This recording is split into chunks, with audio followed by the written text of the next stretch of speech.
quorum. If I may mention, do we have a way to fix the feedback?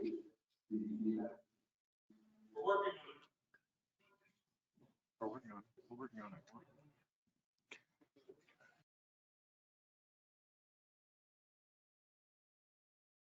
since this is really only my next comment is really only for the people on the dais and in the room, which are overwhelmingly the hardworking professional staff on all of our teams.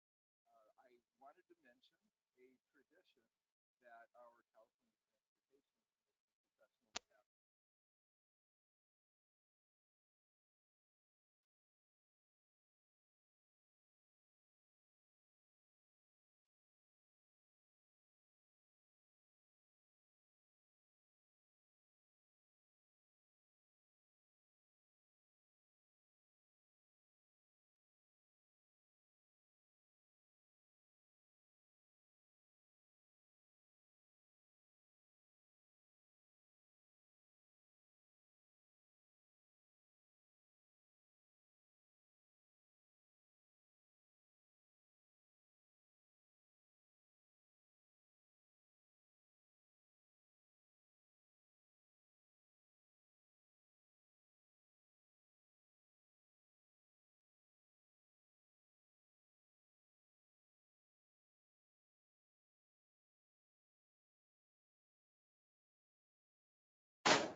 1, 2.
Let me test your mic to make sure we got the right mic.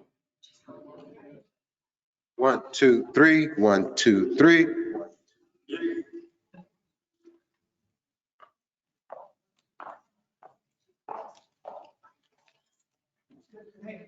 Okay, but we're gonna go here. 1, 2. We see you on a camera, so So one by one, we'd have to start eliminating devices. So we have to mute until we get rid of this. okay. 1, 2.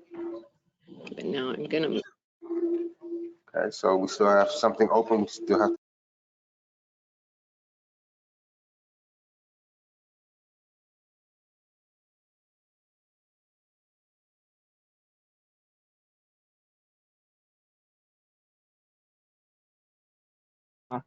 yeah, there you go. So you're in. Oh,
Commissioner Davis? Yes. Commissioner Falcone?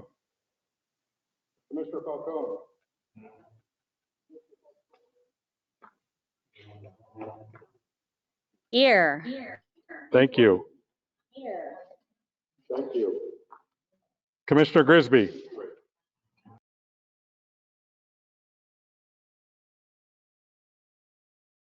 Commissioner Guardino? Commissioner Liu? Commissioner Martinez? Commissioner Norton? Present. Commissioner Tavoloni? Chair Eager? Here. Vice Chair Guardino? I'm still here. Okay, I wasn't sure.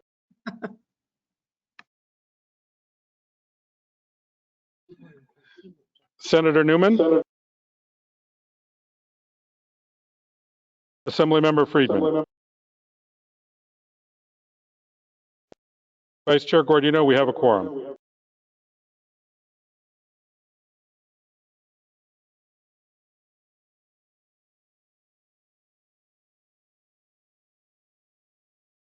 Okay, Mr. De La Corn? Here.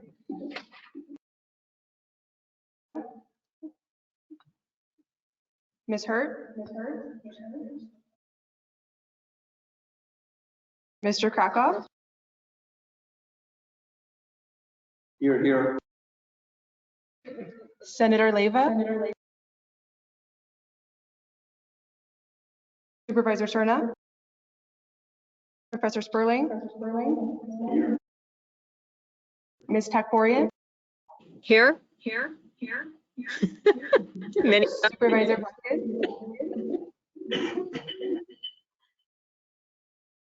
Supervisor Vargas? Here, she's on mute. We see your hand raised. I'm here. Thanks.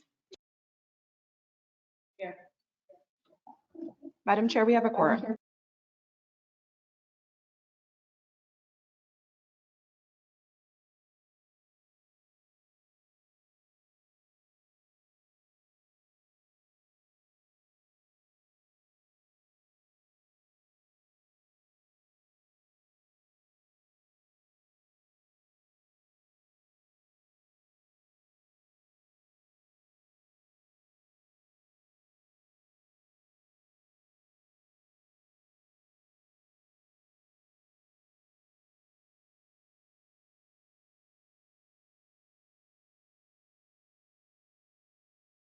There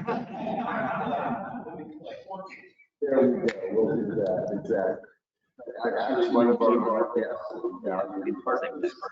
Secretary Joseph. We know.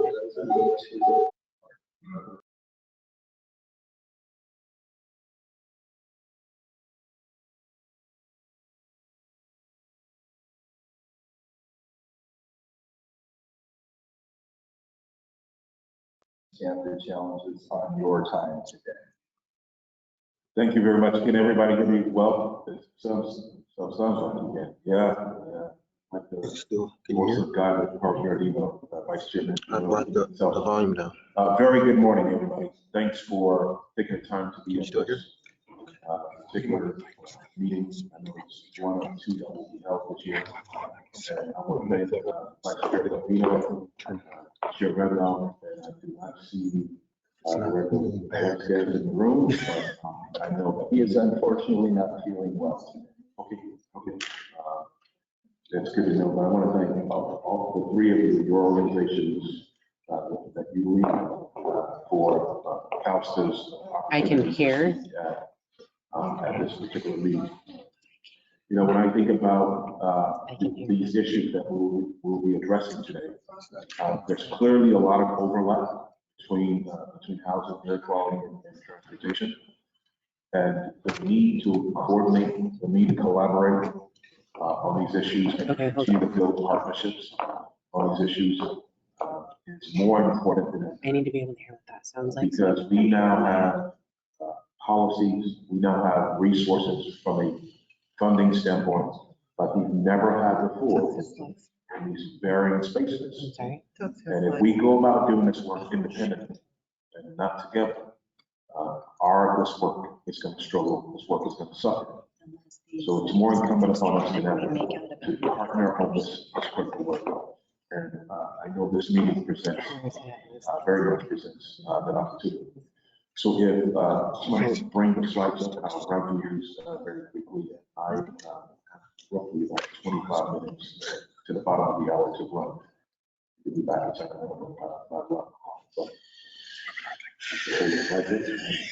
So, as I mentioned, historic investment is happening in transportation, both at the federal level and at the state level and local level. This unprecedented funding, starting with the federal government, It will work. is to the tune of This microphone 1.2 trillion. is most- A lot of us are familiar with these numbers. It's closer to the speaker. Not very much already. But there's clearly alignment with this funding. There's alignment with the Biden.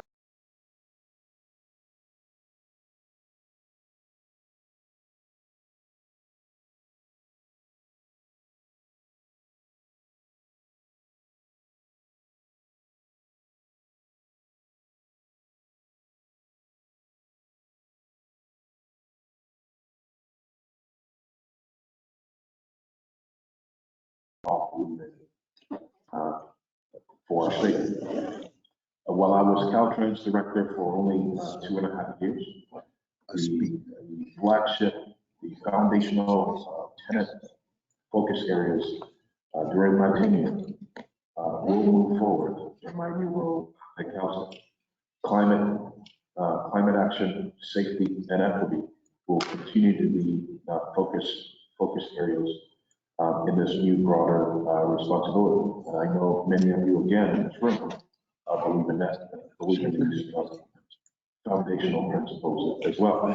But we also recognize that there are ancillary impacts that these goals have on many of the areas that we want to achieve things in for our state. From economic goals to health goals for our state, we know if we focus on these goal areas, we will have broader impacts on many of the other things that we want to achieve as a state. Next slide.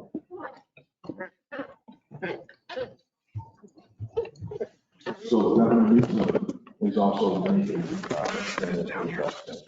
as well. Yeah, that might be a good idea. 1.2 trillion dollars is coming from the federal government to all states. More money that government put towards transportation in the history of this country. But also, Governor Newsom is making unprecedented investment as well. Never before have we seen general fund money come to the transportation sector like it's supposed to do in the last year and in the year coming ahead. His latest project is proposing $9.1 billion to go to infrastructure, $4.2 billion specifically for high-speed rail, $2.3 billion to address improving the freight and goods movement in our state. And so we have, again, a tremendous opportunity in front of us with the goals that we want to achieve together, and now with funding like we've ever seen before to achieve the things that we want to achieve. I already mentioned the federal funding, but California will also be going after the discretionary money that's going to be available at the federal level to help us achieve these goals. It's been estimated that anywhere from 25 to 40% of the federal money that's now in place is going to be discretionary money that we can compete for with other states I know we will fare well as it relates to being able to get that money, to bring that money to California, because a lot of these issues that the federal government wants us to focus on and achieve, we're already leading the country on and leading the way on. So I look forward to many of you helping us, many of you listening at home and in this room today, helping us go after those competitive dollars from the federal government. Next slide. So what will continue to be the guide for a lot of our work from CalSTEM will be CAPTI. If you're not familiar with it, it is something that I'm hoping that you get a chance to look up and learn a little bit more about it. But everything from our investment in zero emission transit to rail and freight, to improving safe access to walking and biking, all that direction for where we need to head as a state is embedded in this document. And the departments and the CalSTA team, like Caltrans and High Speed Rail and OTS, and even the commission itself, the CTC, are embracing CAPTI and looking forward to seeing the fruits of what this policy document, this plan, can achieve for our state. Next slide. And final slide here, and I don't know if there will be any particular questions for me, but we have the policies, we have a lot of funding, but it's also been recognized very recently in AB 285 that you will hear a little bit more about today, that we have an opportunity to better align our projects and funding priorities. CTP 2050, the long-range transportation plan for our state that Caltrans develops, was a visionary document that was adopted just a little over a year ago. And it sets out a good vision and direction for our state. But one thing that's clear that AB 285 has identified is that we need more alignment. We need more alignment in how funding is going to actually be spent on these priority areas. And I look forward to working with many of you again in this room today, local, regional, and state partners and stakeholders at large to help achieve the goals of AB 285. Because we can't get to where we want to get to if we don't make sure the policies and the funding and the projects that we're building now, not in the future, the projects that we're building now align with these goals. And that's what AB 285 is looking to achieve. And so I look forward to, again, working with you to achieve the many goals. I think 5 goals have been identified in AB 285, working with you to achieve those. So again, thank you for the opportunity for CalSTA to be a part of this meeting this morning. To the leadership on the dais, thank you, and to many of you in the room, all of you in the room as well, thank you as well. Is there time for question or?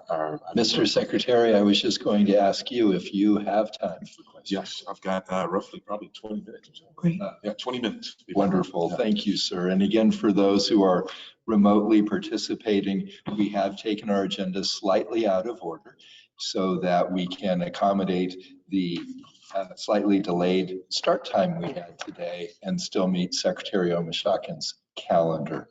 With that, I'm going to ask if any of our colleagues from the California Air Resources Board have questions, as well as my colleagues on the California Transportation Commission would like to recognize our immediate past chair, Hillary Norton. Thank you.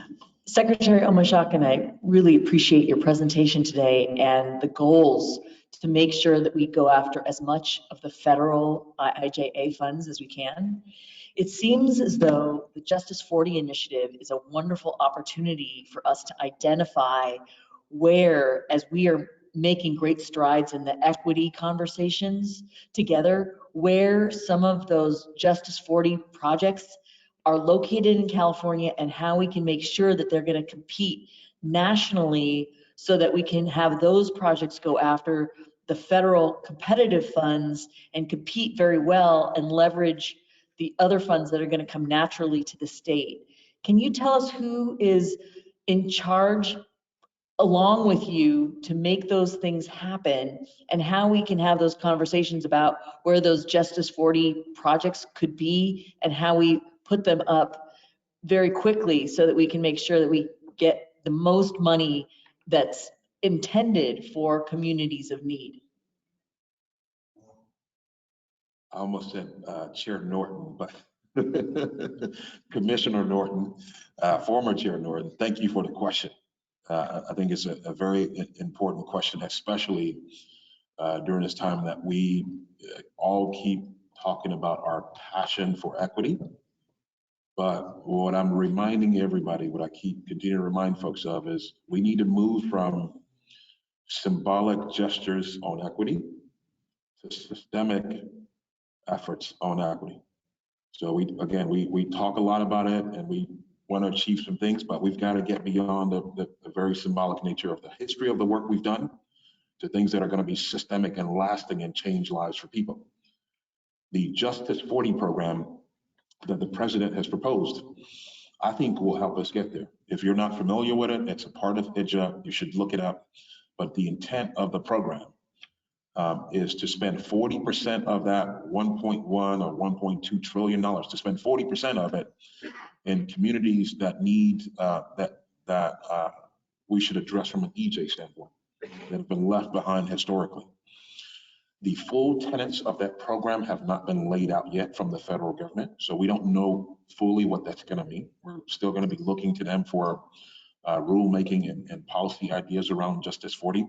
But CalSTA will take the lead, along with the CTC and any other departments. Caltrans will play a significant role in this as well. But I'll tell you just quickly one other key thing about this. One thing they have laid out is the $1.1 billion that they want to invest in reconnecting communities. That's where they want to see how we can, from the transportation sector, we can better connect communities that have been divided by the infrastructure that we built over the last 60 or 70 years. Now, it's only $1 billion. The initial proposal from the president was $23 billion, and Congress, through thin negotiations, knocked it down to $1 billion. But regardless of how much that money is, we all, as a community, state leaders, local leaders, we need to be committed to this as well. The governor has proposed $150 million for a Highways to Boulevard program. We're going to be working with Director Weiss and his team at Caltrans to implement the Highways to Boulevard program. So this is something that we need to be locked into. Again, not just as a symbolic effort, but something that we really try to bring change to communities across the state. Thank you for the question, Commissioner Norton. Former Chair Norton, thank you. Do we have other questions from California Resources Board members or CTC commissioners? Yes, Dan Spurley. So I have the advantage of sitting next to you here. You know, CAPTA is, in my mind, a great initiative. How would you relate that, for instance, to some of these equity social justice programs? How would you think about prioritizing new roads, maintenance, bikeways, other modes of travel? How do, kind of at a high level, how do you think about that? Especially given that there's going to be issues with revenue shortfalls going into the future unless we change the revenue system also. And that's mixing together several ideas. But I thought, you've been thinking about all of this a lot, I know. So maybe give us kind of at a high level philosophical, strategic thoughts on these topics. A professor from UC Davis would ask a question like this. It's sending me back to the classroom. So very layered and complex question, Dr. Sperling. But I can tell you that from a transportation investment standpoint, a lot of the investment is coming through Caltrans. The Caltrans's budget this year will be the largest it's been in the history since its inception. Over $20 billion left. And the money that is passing through the CTC, the commission that the commission is signing off on, to make those investments, historic numbers as well, based on general fund money and department money. So more opportune time than ever to think about how CAPTI relates to those investments. One of the things that's happening is within the department, no longer directly within the department, but is we're rethinking the investments. One of the questions that I often get, Commissioner Liu has asked me this question before, is there's still projects that are being built that don't necessarily relate to the CAPTI goals. How is that happening? And I reassuring people that the pipeline is being looked at very differently. There are some projects that are so far along that we just have to move forward. If we've bought right away and we've designed it, it's in the final stages of construction, it is too late to be making changes there. But the remainder of the pipeline, the department is completely taking a different look at that and making sure the key tenets of CAPTI, equity, and climate and safety related issues are being addressed in those projects. It's going to take a while for that full pipeline to transform into what we want to see. But I can tell you the leadership there now, the leadership that will be there in the future is looking at things in that way. I'm not sure I completely answered your question, but we're shifting gears in that direction for sure. Secretary Omishakin, thank you. Any other questions on the dais? With that, and Secretary Omishakin, when you need to depart in about 13 minutes, feel free just to do so. We won't think it was because of anything I just said at the time. Thank you, one other, you're welcome, Mr. Secretary. We do have one final question from one of our CTC commissioners participating from a remote location. If Clarissa Reyes-Falcon could take herself off of mute and go ahead with your question. We'll see how the sound system works in the room. Okay, can you all hear me? If you could speak up just a little bit. Okay, there you go. We're working off of two devices here, so I had to mute one. I appreciate Secretary Omishakin's remarks very much in terms of, what we do about equity and really, applying this and not making this just aspirational, but how we actually, put equity into practice. And I wanted to kind of piggyback on Commissioner Norton's comments and questions on Justice 40 and reconnecting communities and really, really seeing equity put into action. And interested, as we look at how we can leverage federal funding for equity type of projects, Secretary, if you can kind of hone in on, what those guidelines are going to look like, what that process is going to look like, so that, our regions can start to really think about, how they leverage the opportunities to, create projects that, help undo some of the injustices to some of these communities that have been impacted by our transportation projects. Thank you. Yeah, Chair, Commissioner Falcone, you were not completely audible, but I think Tanisha is gonna, Deputy Director is gonna help you. I will do my best, so forgive me, Commissioner Falcone. So what I heard Commissioner Falcone essentially ask us is how, going back to Commissioner Norton's questions about the Justice 40 initiative and how we connect those things. One thing, the first question is, how can we leverage the federal funding that's outside of the Initiative 40 to further that? Just one second. Yep. Yeah, please. How can we leverage the federal funding from other areas to further Justice 40 initiative? What will the guidelines look like, and how will we determine that the projects are successful and what they should look like to achieve those goals in the communities that we're really talking about? I think that was it, but I admit I didn't quite hear everything. Yeah, I'm not sure I completely understood that, but at one point, sorry, Tanisha, you weren't as audible for me as well. One thing I heard you say clearly was that what were the guidelines what would the guidelines look like? And hopefully, Commissioner Falcone, that is part of what your question was. And we're going to have an opportunity to frame that together as a transportation community and this really good people in this room, CARB leadership. I think we'll all have an opportunity to frame that because again, the Justice 40 program is about making sure the sustainability, environmental related funds that are coming from IJA, from Bill, end up in EJ communities. So the federal government will have guidelines through the Justice 40 program whenever those are finalized.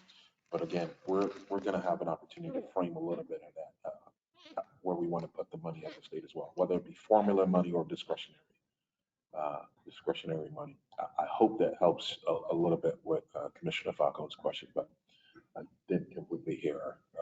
But thank you, Tanisha, as well, for helping with that. And I would ask our commissioners participating remotely if they also text in their questions or comments as best we can. We'll be able to all communicate today.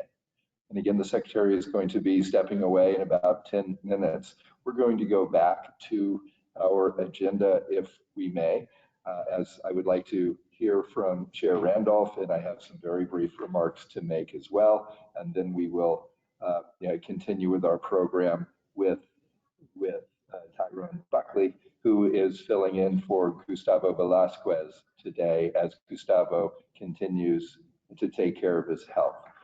So if I may, with some very brief comments, again, a thank you, especially to our professional teams for working together so successfully in putting together a substantive and thoughtful agenda for today, as well as our fellow commissioners on the CTC, the CARB board members, and the leadership at Housing and Community Development. This is our first gathering together since October of 2019, where we were physically present together. For 25 months, I think many of us have been wearing masks, and it's nice to not have those on, although it was kind of nice for 25 months. I didn't have to shave or brush my teeth and still get away with that. But I have changed that this morning, I promise. I want to take a moment also to welcome the California Transportation Commission's newest member, Jay Bradshaw. We're delighted you are here with us in person. Appreciate your service to our state. Jay began his tenure on appointment by the governor in January of this year, as well as our new chair who is participating remotely today, Leanne Eager. We're delighted by your unanimous selection as chair of the commission starting on March 1. I'd also like to recognize and welcome California Air Resources Board member Nora Vargas from San Diego. Delighted to, she's in San Diego remotely. Oh, she's remotely. Nora, that explains why I didn't see you on the dais. Leanne, thanks for the save on that one. Lastly, I want to acknowledge that this will be California Air Resources Board Executive Officer Richard Corey's last joint meeting, as he will be stepping down from his role later this year. And I think we all are indebted to Mr. Corey's leadership and service to our state for well over a decade. Will you join me in thanking Richard Corey?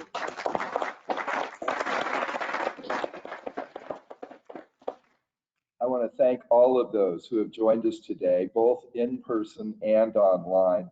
We are all looking forward to today's presentations, and I want to thank our team for hosting today's hybrid joint meeting. The staff of the Rocklin Event Center Ballroom for their assistance in hosting our meeting, and the Placer County Transportation Planning Agency for their help with meeting logistics, as well as the refreshments they've provided. Those muffins are 1,000 calories each. I'm just giving you a heads up. I would like to turn it over to our commission clerk, Doug Remedios, to share how members of the public can provide comments during each item. And I would also like to mention that we will endeavor to take a 60-minute lunch break as close to 12 noon today as I can. Doug, would you like to share how people can participate effectively today? Thank you, Vice Chair Gardino. For the members of the public, we welcome comments from the public as part of each item at this meeting. For those attending in person, please submit a speaker slip to the clerk, that's me, up here at the front of the room, and let us know you want to comment on an item. For those attending via GoToWebinar, you should see the webinar control panel, likely located on the right-hand side of your screen. There you'll find the raised hand feature as well as the questions tab. We encourage you to use the raised hand feature as early into the item as you can to give the system time to acknowledge you. Alternately, you may use the questions tab to submit your comment. Please be sure to include the agenda item number you are commenting on. Commission staff will read the comment on your behalf. As a reminder, each registered attendee is provided a unique link and phone number to access the webinar. These should not be shared with other participants as they are registered to a specific attendee and can create confusion for staff when making comments. For everyone providing comments, please do your best to be concise. Please make sure that your comments add new information. If you agree with the comments of a previous speaker, simply make that statement. Please remember to speak at a steady pace to allow our translating services adequate time for accurate translations. Since we often have many speakers, we ask that you make your point in 3 minutes or less. If for some reason we have many speakers on the topic, we reserve the right to limit comments to 1 minute each as needed. Thank you for joining us today. Doug Remedios, thank you. Before I turn it over to our California Air Resources Board Chair, Leanne Randolph, let me provide a few brief remarks on behalf of the California Transportation Commission. The CTC is committed to promoting safe, equitable, healthy, and sustainable transportation through our work that supports job creation and economic development. We're excited to engage with partners across all levels of government to discuss opportunities and challenges presented within the California Transportation Assessment, the draft progress report on sustainable communities implementation, and the second iteration of regional early action planning grants. As we make our way out of a global pandemic, we are facing significant infrastructure challenges, including stark inequities in how our built environment is experienced by marginalized communities, the call to continue to reduce transportation's climate footprint, the need to provide more housing, especially affordable homes, to combat the state's housing affordability crisis, how to reinvigorate our transit ridership, and the critical need for climate resiliency in our transportation systems. But we are a state and a nation that values innovation and partnership, and we are certainly not afraid of a challenge. We are now entering an era of unprecedented opportunity with significant state and federal funding opportunities on the horizon. Now is the time for us to come together. We look forward to a robust discussion today of how we can collectively deliver transportation and housing investments that move us closer to our goals of combating climate change, providing better air quality, addressing equity, providing safe and healthy mobility, and increasing affordable homes for all Californians.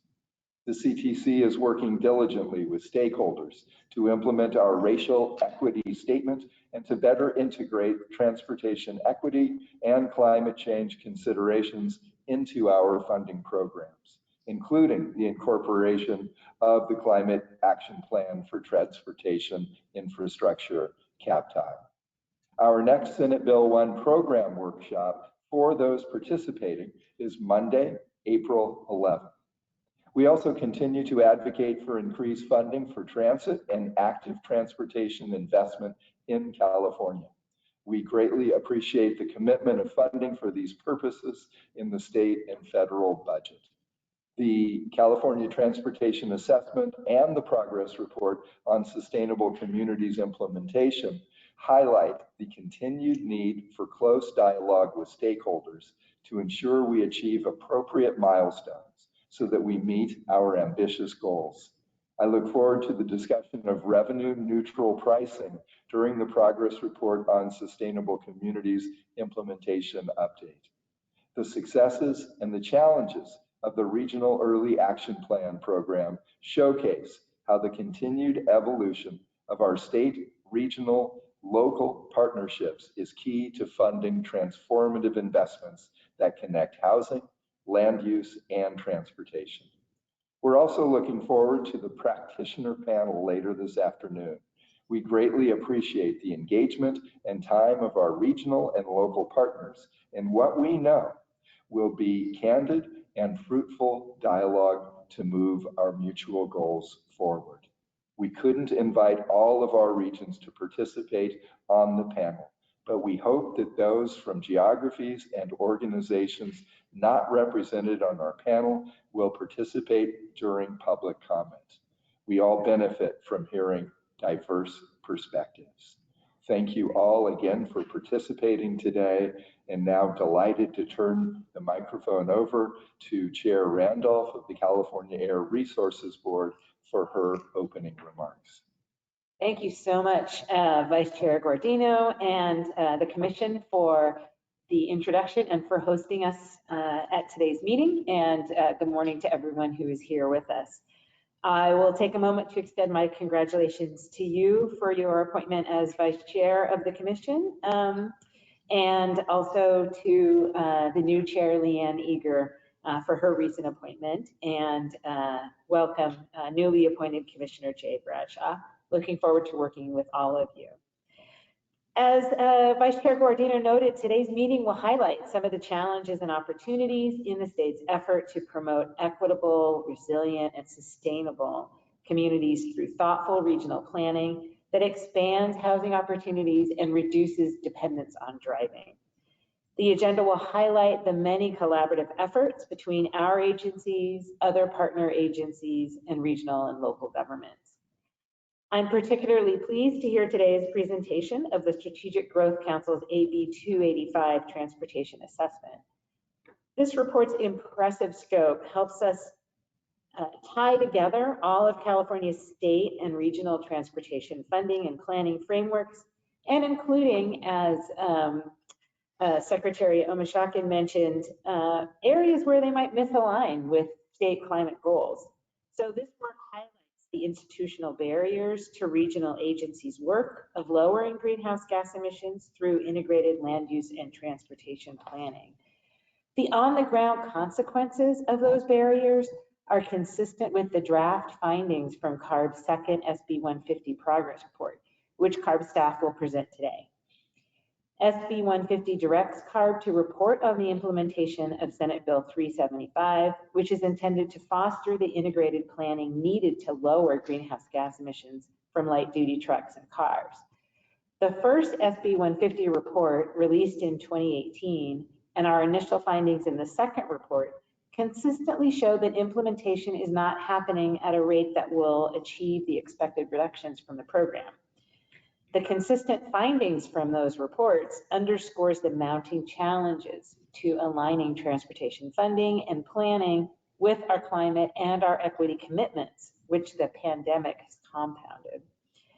One clear outcome from CARB's analysis is that metropolitan planning organizations need resources to implement their sustainable community strategies. In response, the state established the Regional Early Action Planning Grant of 2021, or REAP 2.0, which we will also hear about today. It dedicates $600 million to accelerate infill housing and promote sustainable communities. I look forward to hearing more details about this promising program from HCD during their presentation, including how our three agencies collaborated in its development. I also look forward to the afternoon practitioner panel, as noted earlier. From regional, local, and government practitioners will share their on-the-ground experience in planning for sustainable and resilient communities. It's really important to hear the direct feedback from these critical partners. And so with that, I will pass it back to you, Vice Chair Guardino. Thank you, Chair Randolph. We do have a very substantive and full agenda. As I mentioned earlier, unfortunately, HCD Director Gustavo Velasquez is under the weather today, but we are delighted that the Deputy Director of Fair Housing, Tyrone Buckley, can participate. Assistant Director Buckley. Good morning. Can everyone hear me? If Great. you could use your parent voice and project just a little more, it will help us all. I have one of those. Does that help? Yes. Great. Okay. Good morning, everyone. I am Tyrone Buckley. I'm Assistant Deputy Director of Fair Housing at the Department of Housing and Community Development. Stepping in, as mentioned, for Director Velasquez, who is taking care of his health. I'll try to fill his big shoes and relay a few of the thoughts that he wanted to make sure that were relayed to you today. And I'll just say also, Vice Chair Gardino, congratulations on your first in-person meeting. I am jealous, and I hope to get there one day myself. First, I'd like to acknowledge and express our appreciation that the California Transportation Commission and the California Air Resources Board have continued to be highly collaborative and productive partners with our department. This coordination and collaboration remains vital to achieving California's goal for housing production, for transportation, for climate change, and air quality, which each present a complex puzzle. And as we'll see today, our agencies' respective missions often intersect, making our partnerships even more important as we work in the same sandbox. Today's discussion ties directly to HCD's work.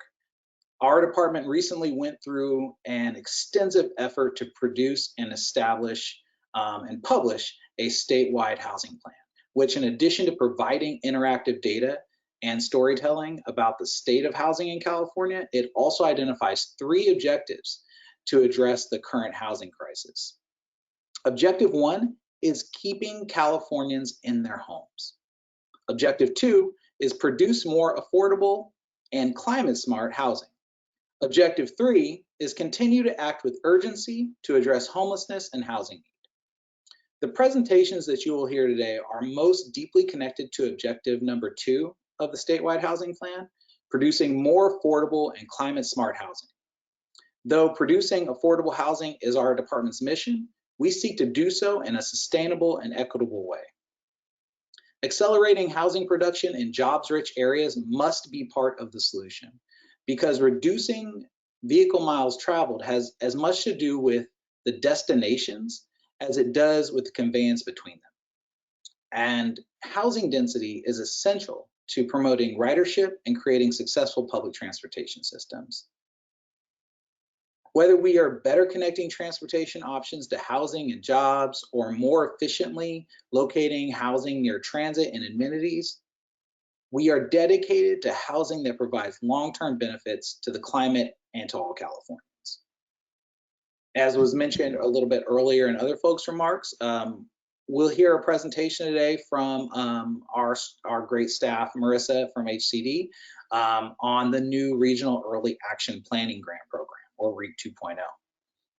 That will put more than $500 million in funding to help regional organizations and their communities accelerate housing production, reduce their greenhouse gas emissions, and vehicle miles traveled through planning support.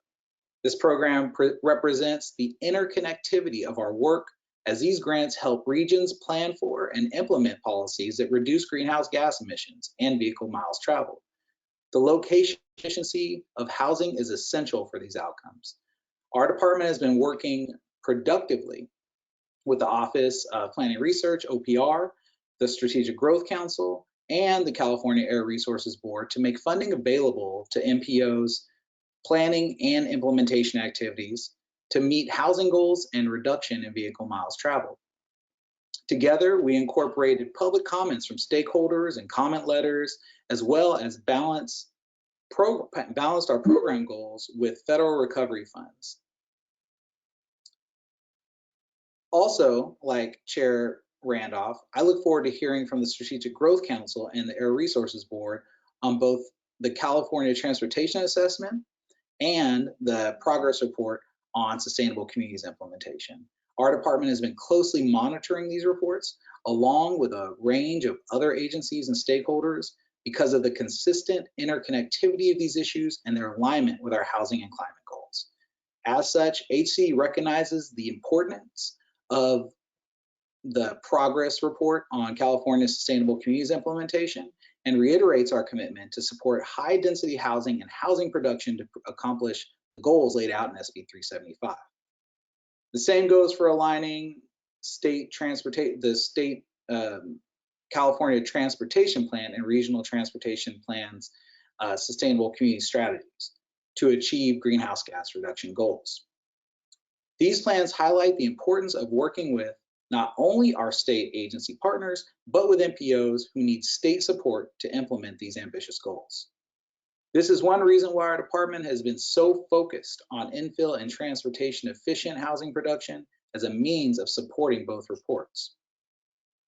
HCD moves forward this agenda in other ways as well. HCD oversees the regional housing need allocation process, better known as RHNA, and directly administers it for rural counties. This includes administering new statutory objectives in this planning tool in the sixth cycle of RHNA to promote infill development, protection of environmental and agricultural resources, growth near transit, reductions in greenhouse gases, and affirmatively furthering fair housing. HCD also awarded its first pro-housing designation to the city of Sacramento.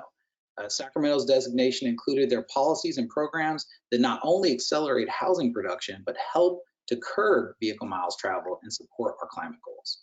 For instance, Sacramento eliminated maximum density for mixed use projects. The city also eliminated parking requirements citywide for ADU developments, that's accessory dwelling unit developments, and reduced parking requirements for affordable and senior housing, small lots, and vertical mixed use developments. They went above and beyond by offering incentives for higher density developments near transit by eliminating or reducing parking requirements. Sacramento adopted a policy for enhanced infrastructure finance districts, better known as EIFDs, particularly in Aggie Square, which is near my home in Sacramento, that has a 20% set aside for affordable housing. So HCD also directly funds the housing and transportation improvements necessary to give more Californians living options closer to where they need to be every day. But as we all know, and we'll talk about today, these investments by themselves fall short of the total need. To truly address California's affordable housing crisis and to truly bring down greenhouse gases from the transportation sector, we need more transformative change. And transformative change can't be done by a single agency. We recognize that, and that's why we value the connection we're making today. So I believe that these discussions are vital, and I look forward to working with my colleagues at the Transportation Commission and the Air Resources Board to help equitably move California forward. Thank you. Assistant Deputy Director Tyrone Buckley, thank you for those opening remarks. Chair Randolph, thank you as well to Secretary Toksoma-Shotkin. If we have any questions from those opening comments from any member of either of our boards, please signal now by either texting me or raising your hand. Anyone? Remotely or in person? Not seeing anyone. We want to make sure that members of the public also have an opportunity if they have any questions or comments from the opening remarks. Again, to ensure that members of the public who wish to speak have an opportunity to do so. After each agenda item today, we will do our best to provide that opportunity, but we will limit each comment to no more than 3 minutes. And if the list of speakers is longer than the time allocated by direction of the chair, we may bring that time down, but we'll always let you know in advance so that you can plan accordingly. Is there any member of the public who would like to comment on our initial agenda item? Justin? Vice Chair.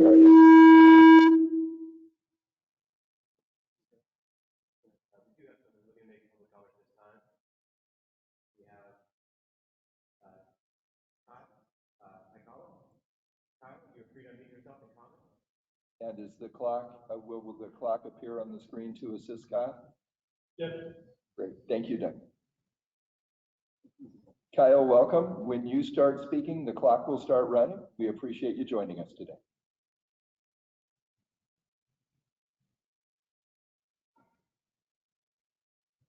Good morning, California Transportation Commission, CARB, and HCD meeting. My name is Kyle Hastela, and I'm a climate justice policy advocate with Environmental Health Coalition. I wanted to just start by saying that the latest climate science and reports from the IPCC have made it extremely clear we are out of time. Across the globe, we need immediate and drastic cuts to greenhouse gas pollution at the source and without delay. Failure to do so is nothing short of gambling with the fate of humanity. We need bold and immediate departure from business as usual, especially one that embraces mass transit investments as one of the best solutions for the climate crisis. With soaring gas prices, pain at the pump hurts low-income communities the hardest. There has never been a better time for the state to transition away from fossil fuel powered transportation and away from our reliance on cars by investing in transit and making the CTP 2050 and the CAPTI a reality. In San Diego, 71% of jobs are not reachable by transit, and 88% of San Diego County's low-income residents do not have access to fast and frequent transit service. These statistics are mirrored across the state. Transportation emissions at 41% represent the largest source of California's emissions, and they're increasing as vehicle miles traveled are going up. The housing affordability crisis is causing more workers and families to live farther away from job centers. And so we are at this pivotal turning point. And you all, as the state regulatory agencies, have the opportunity to set California on the path to be a global leader in tackling the interconnected issues of climate change, transportation, and housing.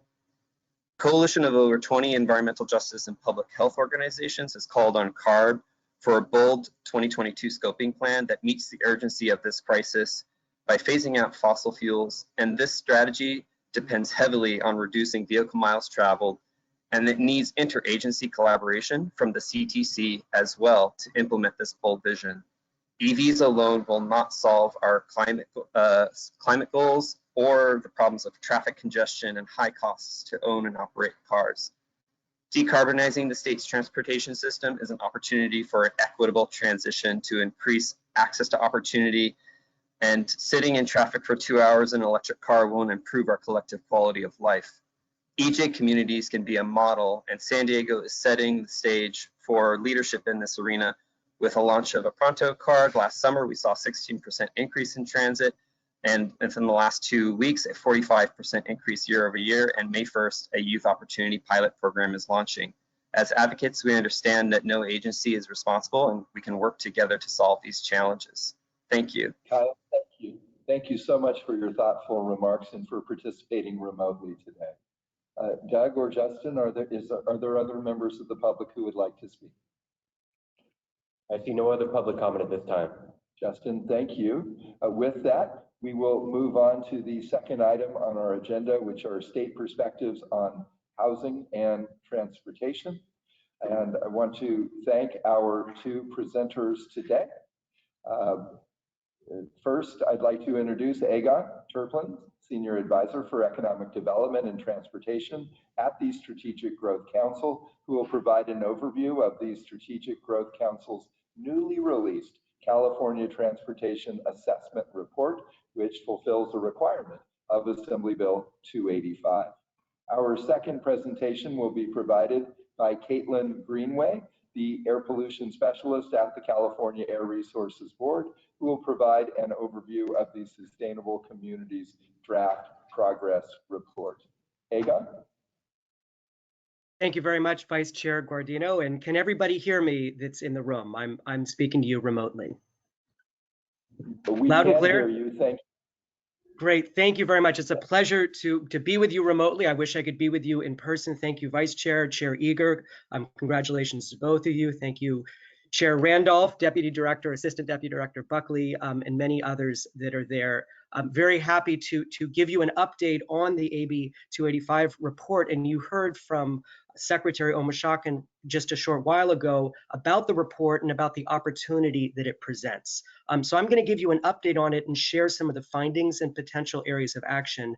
But most importantly, I really want to present this as an invitation to all of you to connect with us in the larger conversation that we are trying to put forth and the discussion of crafting solutions. One of what the ideas that we have learned from this process is that transportation is a system that is complex across many levels of government and environments that really requires partnership and trust building at all levels in order on solutions. And so with that, we can go to the second slide that we have here. We begin with an image, one slide back here, that is certainly, this is not an image that reflects most of California, but it reflects a sentiment that transportation itself isn't the end in and of itself. It's how we support a broad range of goals that we all have, how we access on a daily basis jobs, education, health, and recreation. And over the years, our expectations for our transportation system have shifted. An early focus, maybe earlier this or last century, there was really a focus on building and designing infrastructure for mobility and economic growth. And those still remain important, but we also have a broader set of responsibilities that we're trying to plan for with a multimodal focus about promoting a healthy environment, vibrant economy, social equity. And so how we deliver transportation is important to achieve those outcomes: public health, access to affordable homes, managing our growth in a way that supports compact development. And in some ways, that idea is reflective of the three agencies gathered today to work jointly on solving these issues. If we go to the next slide, this gets into a little bit of what was this charge for AB 285 that the Strategic Growth Council was asked for. It was in many ways a look writ large at the entire transportation system in California, and how we sometimes describe it as unpeeling this complex onion that we're a part of, but really trying to understand the relationship between the many long-range plans that we have. We have a state transportation plan, we have 18 metropolitan plans, the sustainable community strategies, and we have many funding programs at multiple levels of government.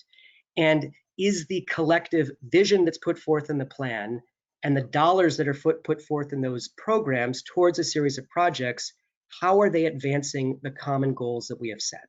And we know that transportation, as I stated before, is trying to meet a series of goals. And so how are we doing relative to that?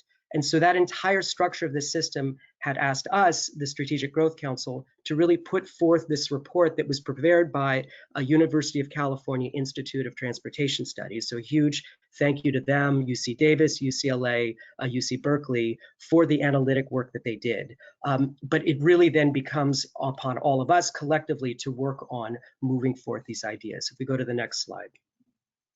So who is the Strategic Growth Council? For some of you may be familiar with, but we are an institution that has 7 state agencies and 3 public members. So Secretary Omashakin is a member of the Strategic Growth Council, as are the secretary levels of the agencies that are also involved here in today's conversation. And we reflect that perspective of a multi-issue approach to solving issues. In particular, looking at transportation from the perspective of public health and natural lands, land use writ large, support for agriculture and food, and a variety of other issues. And so that multi-issue approach is really endemic to how SGC approaches this work, as well as reflective of today. We go to the next slide. So where are we in this process? What was it? So we got given the assignment to put forth to do the initial work. We hired UCITS to prepare the analytic papers. Last summer, they did a significant amount of work, dozens of interviews across different state transportation and regional systems. Many of you may have been spoken to by some of the researchers. And then we put forth a summary report to the state legislature just a couple of months ago. Now, that was the assignment. Vice Chair Guardino, I think you mentioned that sort of assignment that we were given, but that was really just, in a sense, the beginning of the process. That the most important part now is the shift to the conversation with all of you and many others about what do we do about it? How do we move forward? How do we relate these ideas to what is important for local governments in various parts of the state, to the MPOs, to the 18 metropolitan planning organizations and the various sales tax authorities, and we have begun that communication with them. So this is an invitation not just to share your comments with us today, but also to invite us to come to some of the gatherings that you may have for those conversations. And we are happy to do so and have already begun planning this. And we are then committed publicly to producing a summary of that engagement at some point, hopefully this summer, that really reflects what were some of the core issues that were looked upon, what are some of the potential actions, and what are some of the pros and cons associated with those. I think it's our perspective that if we're very transparent about the issues and transparent about the opportunities, that's how we can move forward to find more alignment, as we heard from the Secretary, and more common ground. If we go to the next slide, please. So I wanted today to share a little bit of some of the findings and then speak to briefly some of the core issues that we are looking at moving forward, next steps, before turning it over to my colleague, Caitlin, to speak about the SB 150 report. And I think we all know that transportation is one of the most significant investment programs across the state of California, with over $30 billion spent roughly on an annual basis. And we are, as we've heard several times today, in a fortunate position of having new resources to put into that system. And so in a sense, it's incumbent upon us to make sure that the system, as the funds flow through, are really leading to projects and outcomes that are helping us meet the goals that we set, given the urgency of the challenges, the equity challenges that are longstanding and continue to be a challenge, the climate commitments we have made, and we are continuing to move forward on meeting. So if we go to the next slide here, I think we are clear, and many, certainly our CARB colleagues and many others, recognize that transportation in and of itself is the single largest contributor to greenhouse gas emissions in California, roughly half of all emissions when we include the refining in addition to the vehicles and fuels. And we also, I think the speaker just before spoke to this, that while technology changes are critical to meeting our climate commitments, technology alone is insufficient. And actually reducing driving becomes a core part how we have to meet those climate commitments. But also what we saw in a lot of the research, that reducing driving is also critical to meet other goals. In terms of housing affordability, the cost of housing and transportation in a combined way is one of the challenges many people are facing. The protection of natural and working lands is another critical issue that reducing driving is a part of. But also we recognize that automobility and the investment in automobility alone isn't solving some of the core issues people face daily, whether it's congestion, as well as the maintenance cost of our overall road system. So really tackling this question of how do we get around providing people with alternatives to the automobile being the core necessary vehicle for each trip becomes incumbent upon each of us. And yes, we have to design solutions that fit our respective communities. But what we've seen in the research, the first finding from coming out of the researchers was that we have a vision to do all the things I just said, to meet our climate commitment, to expand access to housing affordability. However, there's a gap between that vision and the dollars that we're spending. And in part, there were a number of programs that we were asked to look at, or the researchers were asked to look at, that are really about advancing climate and equity goals, but we're only about 2% of spending. Writ large. So there's a lot of opportunity to really think, are the dollars that we have moving us as quickly as we need to in the direction we're trying to go? So that's really one of the first findings we heard. If we go to the next slide. The second component of this is looking at that transportation plan itself. And we have a state transportation plan. It's very comprehensive. It looks long-term. It has a series of 8 goals as identified here. However, it's not being used as much to shape funding decisions and policy decisions. And so it begs the question, how can this plan itself be one that gets put into practice? How does it relate to the regional plans that are already out there? And something we have heard from a lot of the regional agencies themselves is they have to put forth plans that are fiscally constrained, where they identify the reasonable resources they have to meet the plans, but the state is not under the same sort of obligation with its transportation plan. Does that lead to a suggestion that we ought to rethink how that plan is structured? Should the plan itself have some series of implementing actions or identification of top projects that really would move forward the advancement of those goals? So that's an example of how some of the ideas can move forward, but the California Transportation Plan itself does remain an extremely important document to reflect that long-range vision. If we go to the next slide here. This is actually a slightly updated chart from what was included in the summary report prepared by the researchers at UCLA. And this is trying to big picture look at where do we spend our dollars in transportation in California. And I think big picture what we see is where it's about $30 billion, but about half of it is local. And I think that for many of you are very aware of this, but when we think about it, where are the dollars coming from? The state dollars, you can see, are much more involved in highway than transit. Much of the transit funding is coming at the local level. And in fact, the researchers looked through, and if you add up all the various sales tax measures across California, many of them have significant transit funding in them. That's the largest quote unquote single transportation program in California, over $6.5 billion on an annual basis.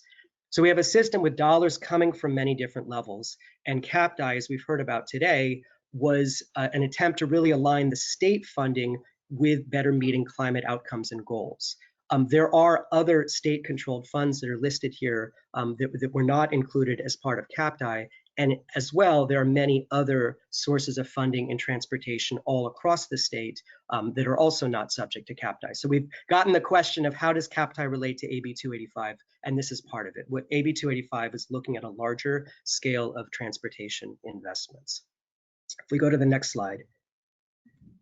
What we were also then really asked to do was, what is the role of the Metropolitan Planning Organization? And speaking personally as someone that spent much more of my career working at the regional level than the state level, I think it's extremely important for all of us to see the regional institutions, the Metropolitan Planning Organizations, as the partner to the state, but also much closer to the ground, much more understanding of the distinct needs of the communities. Where will the best bus line be that's going to really get people onto it successfully in each respective region?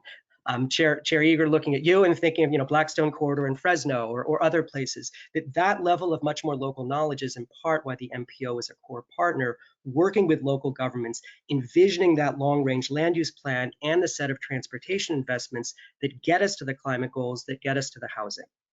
However, the challenge that was identified is that the Metropolitan Planning Organization may not have all the levers and tools to accomplish the goals set forth in their plan. Their plan has to meet a GHG goal, but not necessarily other levels of government connected to the implementation of that plan.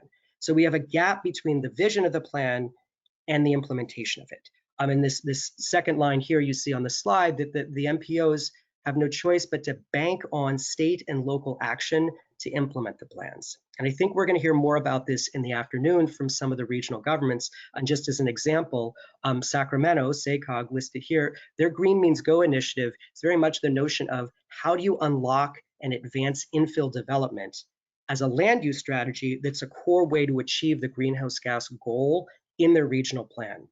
But in order to do so, requires additional state investment. And so to jump ahead, kind of the idea, REAP 2.0 is part of filling that gap. REAP 2.0 is part of an idea to how to make that happen. But I think across the board that we see too few tools and too little investment in helping implement the plans. So that was really a core finding of this work. If we go to the next slide here. Another core finding looking at the regional plans was actually where the dollar is going writ large. And I recognize that there are many MPOs that look at this and feel like this is not necessarily a fair reflection of the overall emphasis, but the dollars added up across the regional transportation plans do show that a majority of the funds are going towards investment in roads. Now, we have broken this out to show the distinction between new capacity and maintenance and operation, because it's extremely important to look at those differences, and you can see those vary across the various regions in the state. I will say we have also heard a comment that in the road investment, this may be obscuring some of the dollars that are spent on a complete street, on a road that includes bike lanes. And so some of the active transportation dollars may be in roadways. Those are all fair comments, and please continue sending those to us. I will speak on behalf of the researchers that there is a challenge to produce this information in a way that's helpful for the public. And I think that it is not consistent across all our regions how it's put forth, and that might be one area that we can collectively look at. How can information be reported in a way that's truly clear? But it does speak to the fact that many of the dollars embedded in the long-range plans do include capacity expansion, and that capacity expansion is going to increase greenhouse gas emissions, which does move us away from our climate commitments. And so that's sort of a core notion that's embedded in this. And then finally, from the findings, next slide, please. Finally, from the findings perspective, there is a lot of progress and a lot of opportunity. And we don't have listed here all the various at MPOs and the great work that's happening there, but there is evidence of work to align. And CAPDI, as we've heard, is a very important state perspective on what does alignment look like. And that is about a portion of the funds, as we saw from the prior slide. There are also examples of regional plans that are really trying to align their dollars with growth vision. In San Diego, that's listed here, has an identification of 5 big moves. And they've really looked at what are the opportunities to move people differently across the San Diego region, and actually have brought an employment focus from a land use perspective to the housing. And I think Assistant Director Buckley, you spoke about this as well, in the importance of destination. We have to think about not just where people live, but where they are traveling to. And so the location of work, the location of healthcare, education, other destinations is going to be the core piece that shapes our travel decision. So a lot of the regions are trying to go at that. We also have a series of state programs that are trying to align many goals. The Strategic Growth Council has the Affordable Housing Sustainable Communities, the Transformative Climate Communities Program, and many other acronyms that I won't get into, but those are really trying to be bottom-up efforts that put equity at the center, put community voice at the center, but really try to connect across where we build, where we invest in our infrastructure, and how people can get around with other options. And so these examples, and I would also kind of end with it at a kind of bigger picture level, the state's investment and commitment to high-speed rail across California is a very big picture notion of how to do that, of really how to provide the backbone of a different way to travel up and down the state that then unlocks other transformative transit investments and ways to get around each community. And I think that's part of it. And I know, Chair Eager, we've spoken about this before within the Central Valley. If we really want to imagine a different way of traveling and a different way of growing, having rail at the core of communities and then other transit investments then unlocks the infill within those places that will reduce the greenhouse gas emissions. And I think that kind of multi-level thinking and system is what is happening and thinking about. But the sort of punchline, as it were, is that not enough progress is happening on implementation. And so to kind of, let me close with the sort of 5 issue areas that we are looking at. We can go to the next slides, and we'll go through these quickly because I know we're a little behind. We've identified 5 issue areas where the Strategic Growth Council and other state agencies want to partner with stakeholders to develop recommendations. And these, the Secretary mentioned these earlier. So the first one, if we go to the next slide, is around aligning our existing funding programs with the state goals. So some of our big sources of funding investment in state of California don't necessarily have climate and equity in core parts of what those programs are trying to accomplish. Can we rethink that? Should we look at that? Should we look at some of the programs that we were asked to look at in AB 285 in particular that are a small source of state investment? Should that investment be expanded? Should those be combined into larger programs? I think an opportunity of how do we advance state goals through the delivery of our funding programs is one big area of work. Next slide, please. The second kind of issue area that we've looked at, and I spoke to this before, is how do we do a better job of aligning between our various planning programs and our planning systems. And so we have a California Transportation Plan. Caltrans also has a series of other modal plans. Some of those list individual projects, some of them don't. And AB 285 asked us to look at the California Transportation Plan. I think what we've understood is that it presents a vision that's quite strong, but it doesn't have this core implementation element. And because it doesn't have a fiscal analysis, we don't identify the gap between what the vision that it's put forth and the dollars and the policy structures we currently have. And that could help inform the public of identifying that gap. And so that's, again, another area of work that we are inviting comment on. Next slide, please. The third area of work is the question of looking at project pipeline. And I think we heard also Secretary Omashakin speak to this as well, this idea that it takes a long time to go from envisioning projects to actually building them. And over that time frame, we may come up with other ways to solve the initial problem that was identified. Whether it was a congestion problem in a particular place, Perhaps it could be solved with a bus-only lane. Perhaps it could be solved with a complete street investment adjacent to the highway. Perhaps it could be solved with a land use change, so to have people have access to more opportunities in their surrounding areas. So that idea of reevaluating the pipeline then becomes a question of where in the pipeline are you looking at it? And I think we're very excited for engaging in that. But this really also came out of the research and the opportunity of rethinking that, especially now with a significant amount of investment coming forward. Next slide as well. Fourth, and then I'll be at the fifth in just a moment, is the question of the institutions that we have across California, that we have a complex set of institutions. And in many ways, what's wonderful about California is all the local investment in the sales tax authorities and the self-help counties to try to solve local issues. There are also a number of state agencies involved in transportation spending. Of course, some are here in this room. The Strategic Growth Council has transportation programs, Air Resources Board. And so to the public, there might be a sense of we need to solve issues, but there's quite a number of institutions working on it, and the funding is decentralized to an extent. And so it's a question of, is it worth looking at that structure and the various relationships among those institutions to see if we can deliver better for the public?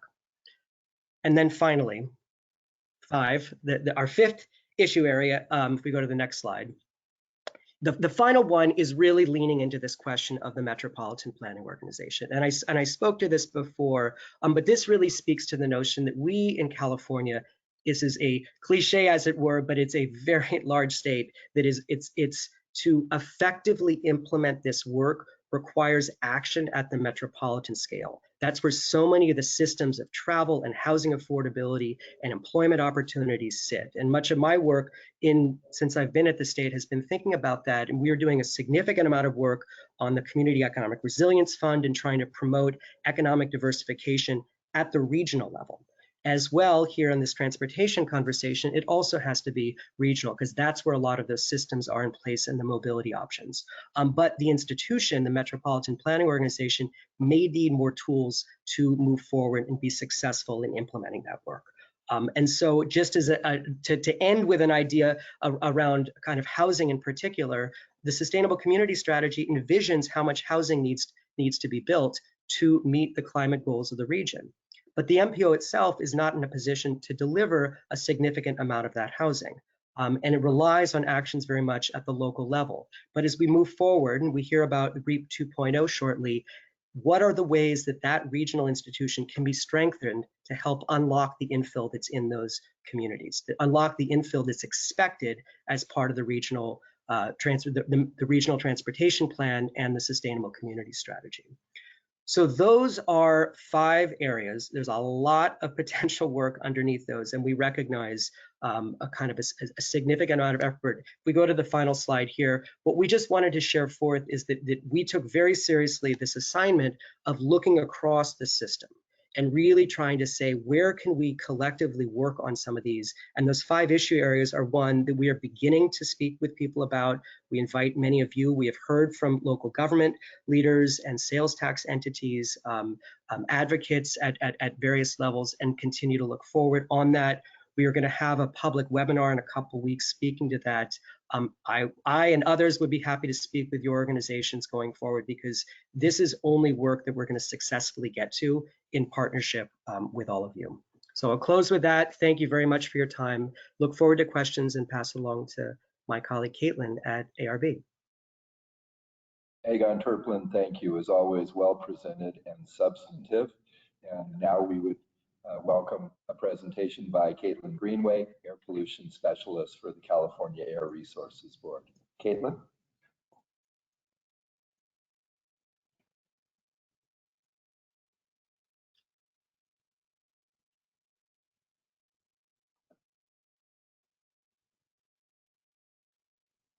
Oh, great. You can hear me now? All right, just checking. All right, good morning. My name is Caitlin Greenway, and today I'll be presenting initial findings from CARB's draft 2022 progress report on SB 375 implementation. Next slide, please. In 2008, the state legislature passed SB 375, which tasked California's 18 metropolitan planning organizations, also known as MPOs, to develop sustainable community strategies, or SCSs, with their regional transportation plans. These plans include strategies to meet greenhouse gas, or GHG, emission reduction targets set by CARB. They support development of sustainable communities in each region by focusing on providing housing closer to jobs and other key destinations, and supporting transit and active transportation options. SB 375 is a key part of a broader suite of state land use and transportation initiatives that are needed to meet state climate goals. And despite the aggressive work California is doing on vehicle technology and low carbon fuels, advancing vehicle electrification alone is not enough to get to carbon neutrality. Next slide, please. SB 150 requires CARB to prepare a report to the legislature assessing progress made by each MPO in meeting their targets. Today, we're presenting initial findings from the 2022 progress report. Later this month, we'll publish a draft report for public review and comment, and today's presentation is an opportunity to hear a preview of our findings and provide comments. To develop this report, CARB staff analyzed data for over 24 indicators to help tell a more complete story regarding SCS implementation. Our focus was on the available data up to 2019, so in most cases, we're talking about trends prior to the pandemic. CARB also interviewed key stakeholders, conducted polling, and held a public workshop to identify changes to regional strategies, implementation challenges, as well as opportunities for further action. Achieving the regional targets, the objectives of the SB 375 program, and ultimately the state's climate, air quality, and public health goals requires implementation of the adopted SCSs. A key theme you'll hear throughout this presentation and in the draft report is that we, the collective we, the state, regional, and local governments, need to work in partnership to take additional action to support implementation of these adopted plans. Next slide, please. Let's turn now to talk about what the data show. Over the next few slides, I'll highlight some findings regarding travel patterns, growth patterns, and housing. These metrics provide an indication of what's occurring to affect vehicle miles traveled, or VMT, and greenhouse gas emissions. Next slide, please. California is not meeting the SB 375 greenhouse gas emission reduction targets. As this slide shows, the statewide per capita GHG emissions from passenger vehicles and passenger vehicle travel per person, or VMT per capita, continue to increase. Reducing emissions from personal vehicle travel has proved challenging for nearly all regions across the state, with 2019 data indicating nearly all regions were not on track to meet their 2020 targets. Next slide, please. So to understand more about what has happened and give us some more insights into some of the whys, we reviewed data on people's travel choices and the options they had available. Results show Californians continue to drive as their primary mode of travel, and at the same time, the relatively small percentage of people who take transit, walk, and bike to work is decreasing. CARB observed exceptions to this trend in the Bay Area, San Diego, Monterey Bay, Santa Barbara, and San Luis Obispo regions.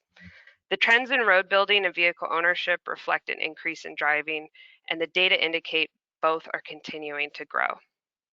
Looking at transit, trends in transit ridership in most MPO regions decreased, with a sharp decline in all regions due to the pandemic.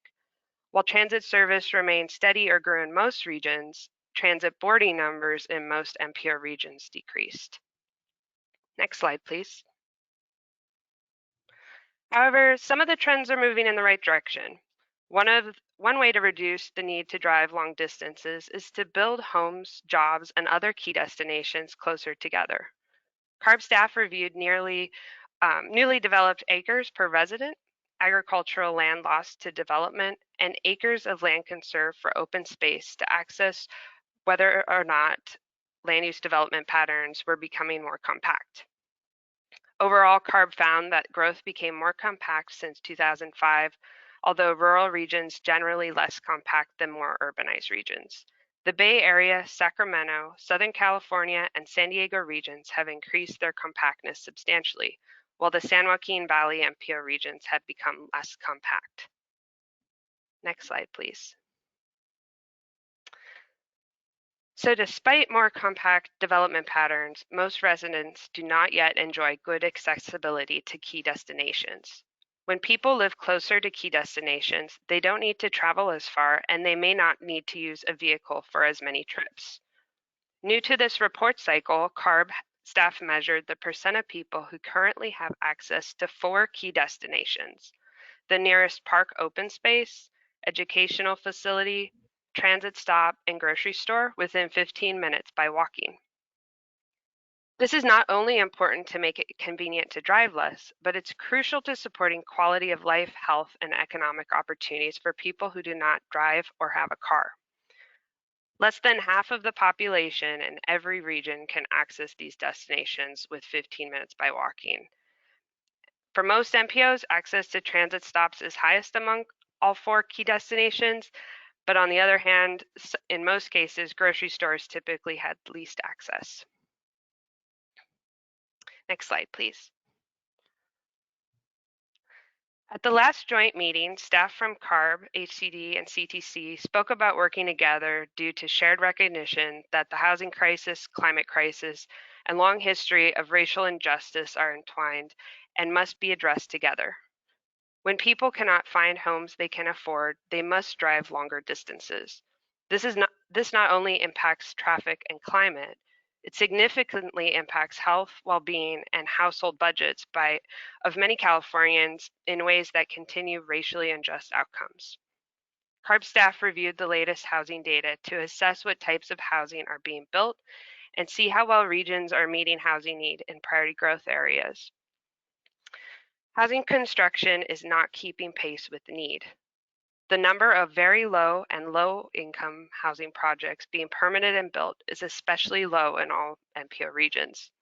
On the positive side, in most urban regions, permit data shows movement trends toward more compact residential development due to growth in attached multifamily and accessory dwelling units. And exceptions to this are in the Sacramento, San Joaquin Valley, and Monterey regions, where more single-family homes are being built. In the northern regions of Butte and Shasta, we see unique cases with declines in total housing units, primarily due to wildfires. Next slide, please. Now I'm going to switch gears to talk policy. So based on the results, although there are some positive signs, trends are generally moving in the wrong direction. Over the next few slides, I'll share more about the major strategies in SESs and the challenges and opportunities to further support SES implementation. Next slide, please. Today, MPOs have either adopted or are currently developing their 3rd SES, and for many, their first SES subject to the new targets adopted by CARB in 2018. The 4 major MPO regions have recently adopted SESs and include key strategies like facilitating infill development to accelerate housing in places that support lower vehicle travel, authorizing transportation pricing strategies to raise revenue to expand travel choices and manage travel demand, and focusing investments to support transit and active transportation.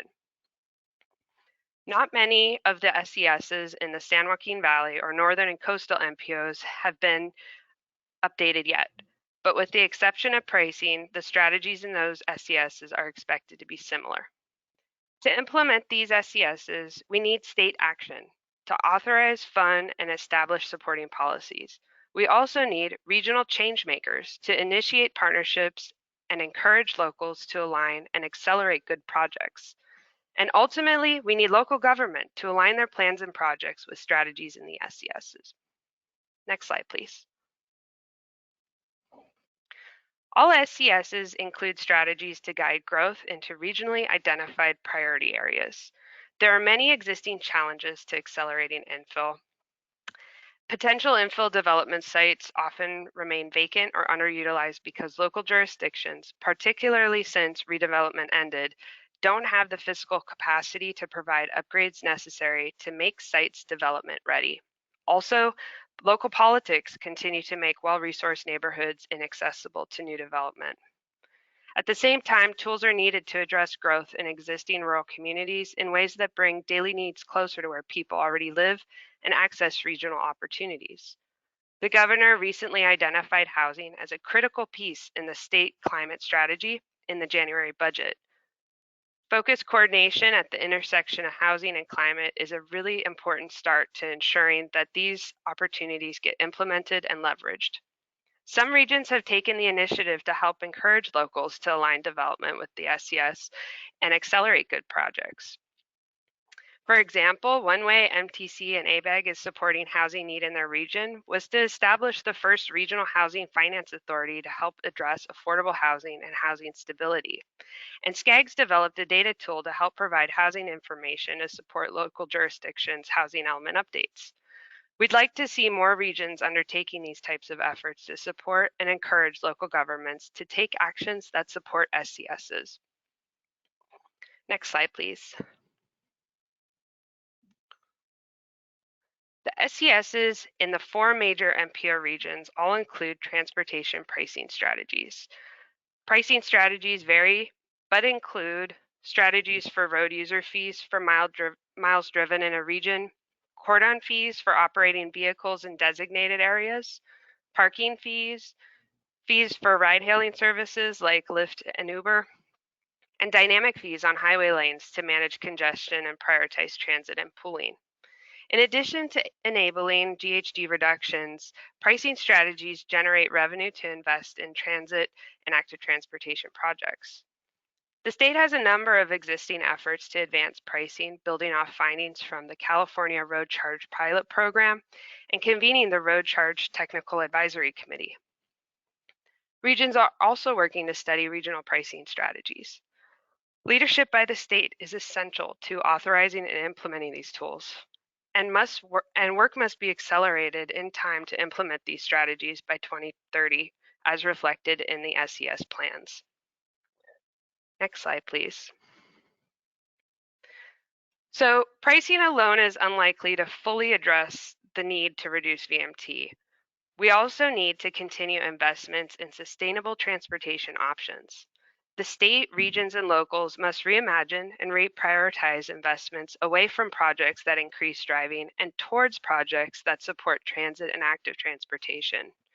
In particular, we need investments in transit experience so that it becomes convenient and cost competitive to driving, as well as investments in safe and reliable first last mile travel options, which are critical to implementing a transit system for all. Some regions have also initiated efforts to better align transportation and climate goals. SACOG has begun a pilot to prioritize local transportation projects in the region that includes consideration of SES goals, and Valley MPOs are taking steps to reimagine transit service in ways that better serve community needs through new mobility programs like Mio Car Share and Van Go. Next slide, please. So the good news is that there are several promising and important work streams underway at the state level that seek to improve alignment between the state's climate goals and regional housing, transportation, and equity needs to support SES implementation. As shown here, efforts like the state's Climate Action Plan for Transportation Infrastructure, the AB 285 Research and Policy Recommendations, and the California Transportation Plan all identify important actions. In addition, through REAP 2.0, the California Department of Housing and Community Development, in collaboration with CARB and other state agency partners, are working together to expand investments that help implement regional plans. This SB 150 progress report and CARB's forthcoming 2022 scoping plan update also highlight policy opportunities to reduce VMT and support the goals of the SES. These efforts represent crucial opportunities for partnership and further supporting SES implementation. Next slide, please. So to ensure SES plans get implemented, bolder action and partnership is needed. California is at a defining moment. Meeting the state's carbon neutrality goal will require full implementation of SESs and other strategies that support sustainable communities. However, the current toolbox is not sufficient to support implementation with measurable results, and time is running out to get the needed tools in place. There is a need for immediate state leadership, partnership, and action across all levels of government to accomplish this. Next slide, please. So before concluding, I'll share some next steps for completing the 2022 progress report. At the end of this month, we anticipating releasing a draft for public comment. We'll then incorporate comments and bring forward a final draft this summer to meet the fall deadline. Next slide, please. For those interested in viewing the draft report later this month, we'll plan to send out a notification of posting on our website through our Sustainable Communities listserv. And for those who are not already connected with us, we invite you to please reach out to us at sustainablecommunities@arv.ca.gov. Next slide, please.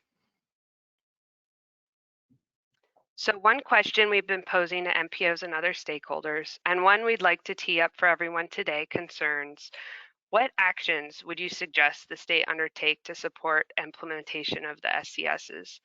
What would you like to see happen? What opportunities do you think can be taken advantage of? And with that, I'll conclude. Thank you.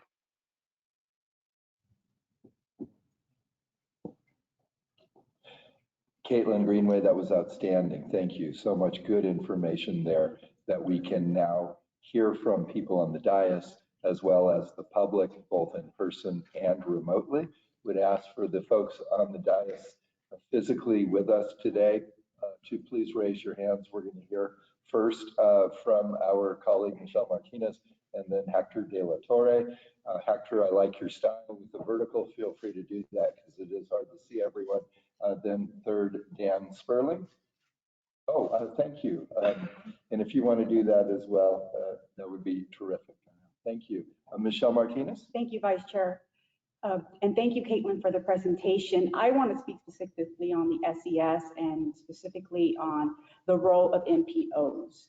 And so I would say 13 years ago, I served for 10 years on the Southern California Association of Governments and also served as president. And so as the SES came about, one of the questions that we all asked as change agent leaders was, how were we going to be able to accomplish those goals when we don't have the authority of land use, zoning, and we knew that we would not be able to reduce greenhouse gas emissions at the levels that they were asking us to. And those conversations were not just had with SCAG as the MPO back then, it was had with the various MPOs that are here in California. I think it's imperative as we move forward and we have these plans, when we're talking about transportation, when we're talking about housing, in nature, it should be regional.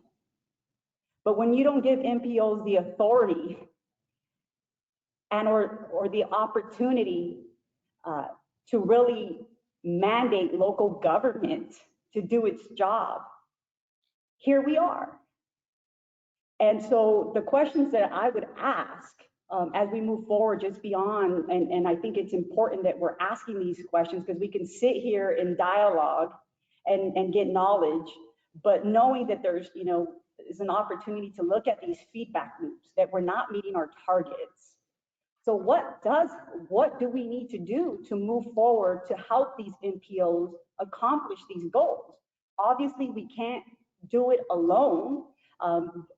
Us up here, as we sit on these various boards or the state legislature or local government, the reality is that if we're going to move forward, are we going to give the authority to the MPOs to do their job? And if not, what are those next steps? We can go ahead and say that we want to reduce VMT, that electrical vehicles is not going to help us reduce our greenhouse gas emissions. We have to look at our land use. We have to look at our zoning. But when the full authority of land use and zoning falls on local government, I will share with you that when we had these discussions at the MPOs, local government said, well, okay, well, you can't force us to do X, Y, and Z. And I served on a city council for 12 years, and rightfully so. We have that power. So the state couldn't force us to do it, SCAD couldn't force us to do it, and obviously that's where we're at. And now we're going through our housing element, and what are cities doing? What are counties doing? They're suing, right? Because when we don't give folks the authority and other tools to accomplish these goals to reduce VMT, we're not going to move the ball forward. And so I would hope as we continue these conversations that we do look at the root causes of the problem. I support CAPTI, I support us acting in regards to climate, but at the end of the day, it's not just about land use and zoning, it's not just about ensuring that we give MPOs authorities, but let's look at our social economic system. Who are we building for and why? Because it always comes down to our social economic systems. And we don't have that discussion. Because when we're asking who we're building for, we really want to focus on our well-being. We don't measure well-being, we measure our GDP. And our GDP progress does not measure our well-being and how we want to move California forward. And that's a question that we should be all asking ourselves. Who are we building for? And what are we really trying to measure? And we're trying to measure well-being.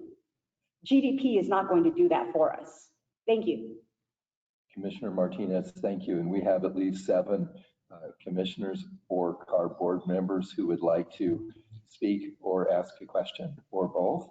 And we'll get to everyone. And we also already have numerous cards from the public as well. We're going to do our best to hear everyone and still break for lunch right at around noon time. Hector De La Torre.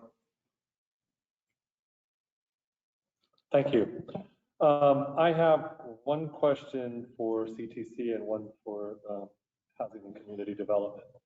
On the AB 285 report, it shows clearly a misalignment between our transportation investments and our climate goals.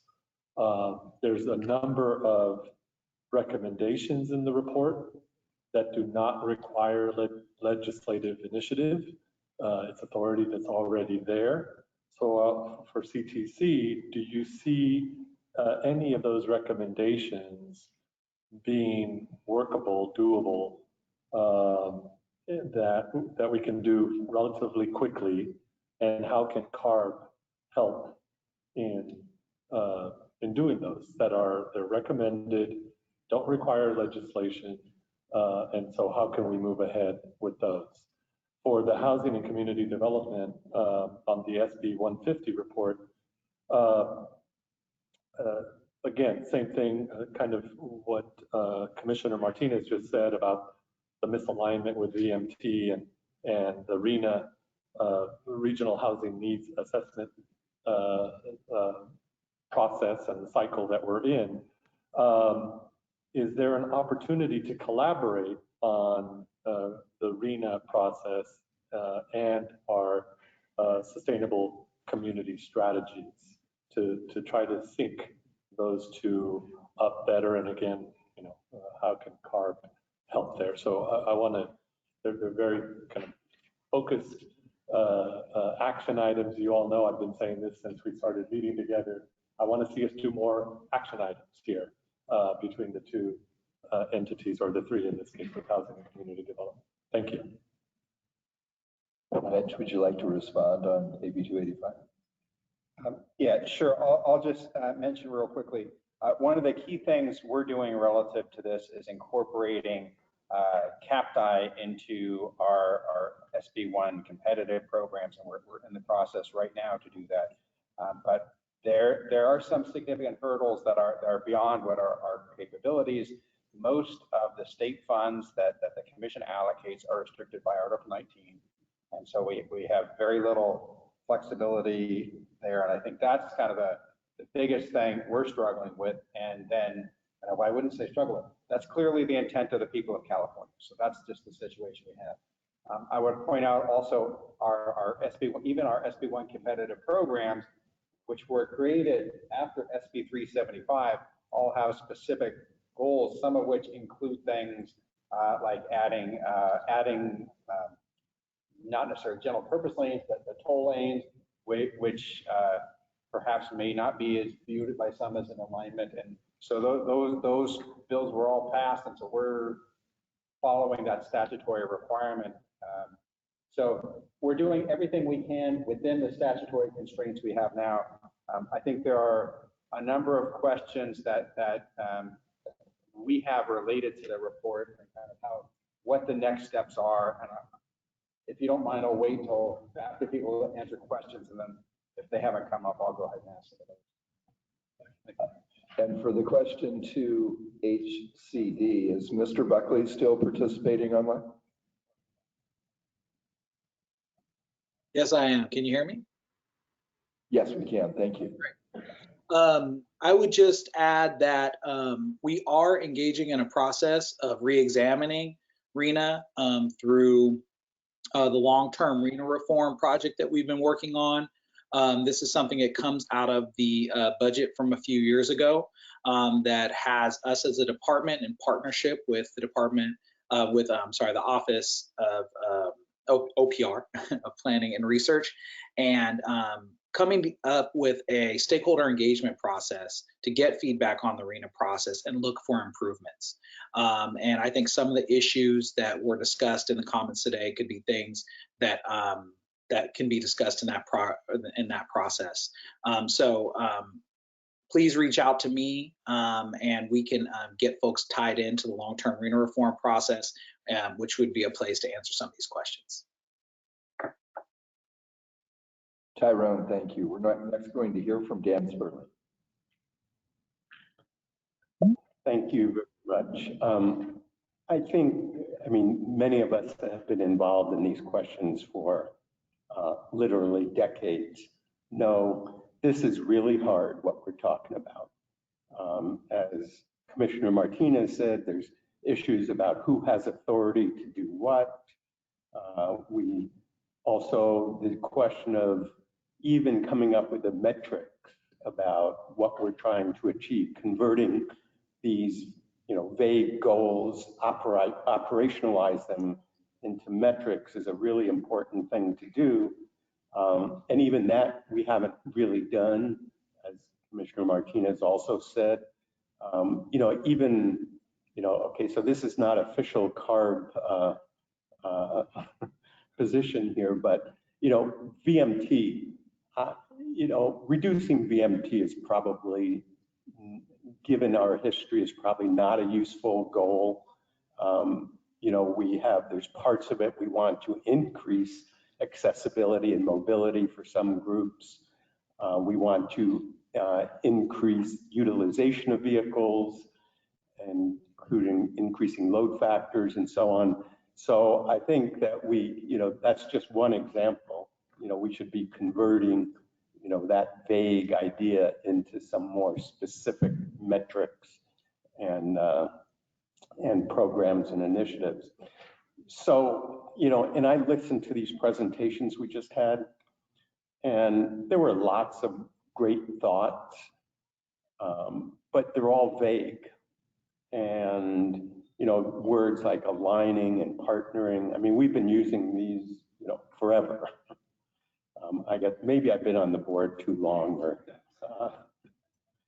and so, even including the SGC report, which my friend and colleague, Professor Betty Deacon, was the lead author on, it didn't actually come up with any specific action. So my fellow board member, Hector De La Torre, I think nailed it. And I think if we're going to continue these meetings, I would strongly urge that we be much more action oriented and focused. And so so I'm going to suggest that, we create some subcommittees of staff, and it could include some of our board members and commissioners, come up with a straw person list of actions that different agencies, and including the legislature, actions the legislature could or should take. It's not necessarily endorsing all of them, but let's at least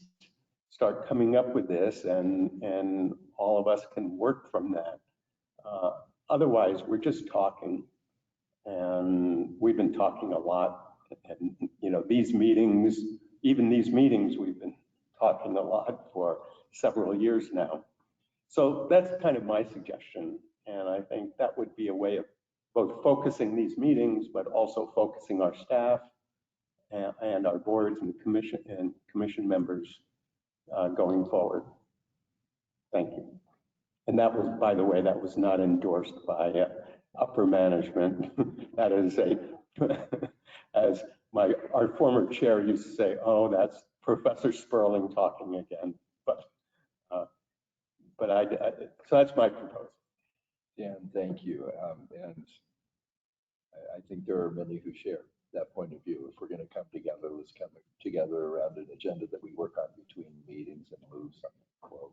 So thank you again. Darnell Grisby, Commissioner.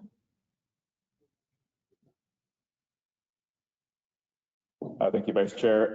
My question is really around AB 285, the report, particularly issue 3 that was addressed around the pipeline reevaluation. I think it's clear that we do not look at projects in the pipeline and evaluate them based on our current priorities of the state. So I'm really interested in what concrete steps we could take to look at that pipeline. If there's any ideas around that, as well as any efforts or current thinking in the administration to address that. Thank you. Commissioner Grisby, thank you. Dr. Joseph Lipp. Thank you, Mr. Vice Chair. Commissioner Grisby, did you want to direct that to? Oh, Egon. Oh, great. Egon, would you mind? Oh, to address, no, thank you so much, Commissioner Grisby, and maybe to build on the question from before of the sort of challenge of the vagueness of the kind of discussion and recommendations. I think part of it, I was actually going to speak to the notion of reevaluating project pipeline is a specific idea. The devil, of course, is in the specific details of how to do that. And so this is actually one where we heard from the secretary before that there is a process going on within the agency to really think about that. And so I'll just elevate that I think that coming out of the findings is this is critical to do at all levels, and to really think about whether the projects that we're advancing now are going to advance those goals. So I think that becomes a question. I will leave it to the agency itself to determine kind of how actually that would happen. But I just wanted to kind of respond to the notion of the vagueness of the recommendations, and that being one that really could be advanced and move forward. Thank you. Yeah, thanks for that. I'll follow up with the agency. Then I'm really curious about how we actually know what the cutoff point is for when a project is in the pipeline too long to be withdrawn. What that actually looks like, that's a key question. Commissioner Grisby, thank you. Commissioner Joe Lipp. Thank you, Vice Chair. Maybe not withdrawn, but maybe improved. Okay, I'm going to first want to thank the Strategic Growth Council and the Institute for Transportation Studies for the series of reports on AB 285. They're, I think, excellent. And this is one area where I will disagree with Professor Sperling, but I also agree with him on something. So I will say that I don't think it was too vague. I mean, you had to put things clearly and succinctly as you could.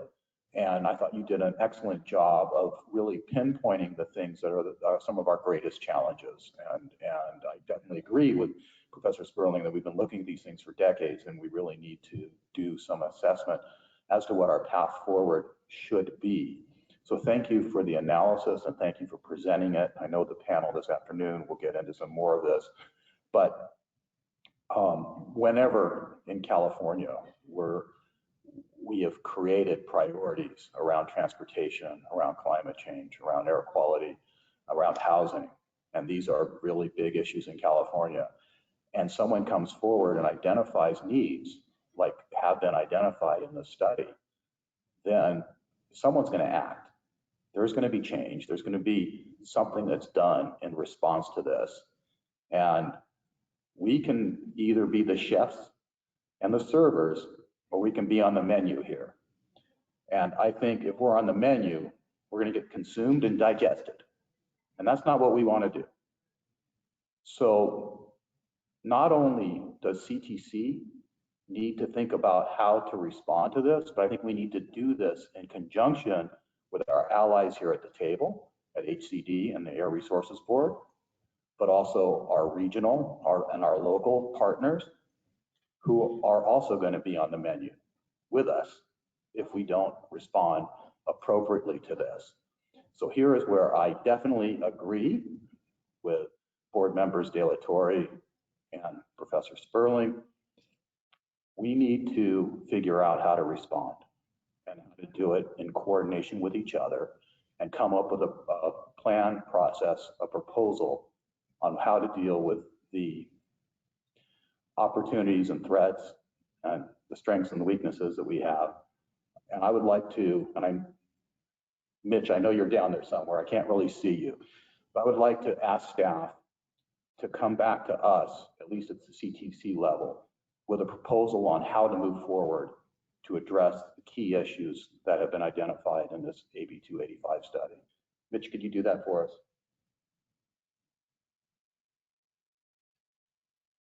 Yes. Thank you. Mitch is a man of few words. Dr. Liu, thank you. Commissioner Leanne, forgive me, Board Chair, Commission Chair Leanne Eager. Yes, thank you. Hopefully y'all can hear me. I wanted to start by telling you that I'm here in the beautiful central coast of California at the San Luis Obispo Council of Governments. I got here a little bit early today, and I was looking around the room here and looked at all of the projects that they're doing in the Central Coast, all the outreach that they're doing. And I think that reminds us of what we need to do to support those local agencies. And Egon, I'm so glad that you're there at the Strategic Growth Council. I know in working with you for, I think, over a decade now, in looking at how we get folks from one end of the state to the other and looking at multimodal facilities and systems and plans that you also support. Let's make sure that we do that community outreach. Let's make sure that we're looking at those local agencies, those regional agencies, and how is it that we can support them in putting these plans together to make sure that they're looking at climate and those equity issues as they put their plans together and their projects together. I also want to make sure that I support Dr. Sperling. I went to UC Davis, King Hall, so go Aggies. But my staff, I think they'll laugh when I tell you, when somebody puts together a plan in my office and they say, oh, here's all these wonderful ideas, here's some things that we need to make sure that we put in place. My response is always, and what?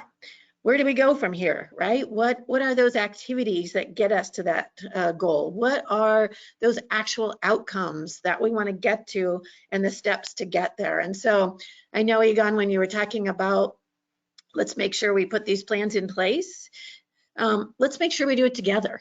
None of us can do this separately. We all know that the state of California is certainly not a one-size-fits-all. So we need to make sure that we have those voices up and down the state of California. The Strategic Growth Council has always been that organization that brings people from different areas together to look at these goals together. So Egon, I would like to put that invitation out to you for us to get back together, work towards these same goals, making sure that all the people of the state of California have a voice. And so I'm wondering if you have a plan for all of our agencies to work towards those specific activities and goals. Thank you very much, Chair Eager. Just maybe a quick response to that. I mean, I think part of what we've put forth is a set of kind of ideas that we want to then develop the recommendations about, and starting with a conversation today, starting with some of the smaller conversations we've already begun of how do we move forward specific implementation ideas coming out of this work. I think what you're also addressing, though, is that there's all the critical work at the regional level, and we're not trying to replicate that as well, right? What happens at Fresno COG and Kern COG and San Luis Obispo? I mean, that's the work at the regional scale that we want our effort here in this process to come up with policy ideas, programmatic ideas that advance the implementation of those plans. And so we're sort of seeing ourselves as messengers of a set of ideas that hopefully opens up a policy dialogue that leads to some real tangible changes. We know the legislature is talking about these issues. There's other actions that could be taken at the administrative level to really look at moving that forward, but always in partnership with you all as institutions and in the communities. So we're happy to come out and kind of continue further, particularly to get to what are the specific ideas that are implementable. To get to the end. I appreciate it. Looking forward to it. Thank you. Hey, God, thank you. We have 3 more members of either the CARB or commission, and then several members of the public. So let me next go to CARB member Diane Tikvorian. Diane? Hello? Can you hear me? We sure can, Diane. Thank you. Can you hear me? Yes. Perfect. Thank you. Sorry about that. We're still getting our technology here together in San Diego. I'm joined by CARB board member Nora Vargas and Commissioner Falcon. Just want to say we're a little distracted and celebrating the Supreme Court having confirmed our Ketanji Jackson historic confirmation. So we're all celebrating down here and hope you all are wherever you are. So on to the topic at hand. I want to thank everyone for the reports. They're compelling and they really reflect a bit of a pivot from a traditional siloed approach, which is obviously why we're all here together. But I also think that I would agree with fellow commissioners and board members that it's really not a dissimilar conversation from ones that we've had previously. So to call for an action agenda, I think is really right, because to see that the report really says that the programs, the funding programs, the money is misaligned with our climate and air pollution goals is really concerning, and that we're still emphasizing roads and auto capacity projects and not investments that reduce VMT or advance equity. If only 2% of our funding is focused on climate and equity, and locals are essentially stuck with funding local transit and state is still funding roads, we're not gonna make our goals, and we're not gonna serve our communities. So the IPCC report is clear. Our action has to be more aggressive. So my question is, how can we all participate more meaningfully? And I can only speak kind of from my CARB perspective that I think we have some very compelling programs that are intended to be intersectional. So if you think about CARB's community emission reduction plans that are coming forward in the community air protection program, we have communities across the state of California that are demanding alignment, calling for alignment. They have specific goals in their programs. And I know that Caltrans is involved, and in our region, Sandag is involved, and other local governments are involved. So can we, I agree that we have to do more and it needs to be bigger, but I also think we can look at local communities. They have really good ideas and they're calling on that intersectionality that's so critical. So I'd say let's look at those programs and see what we can do at the local.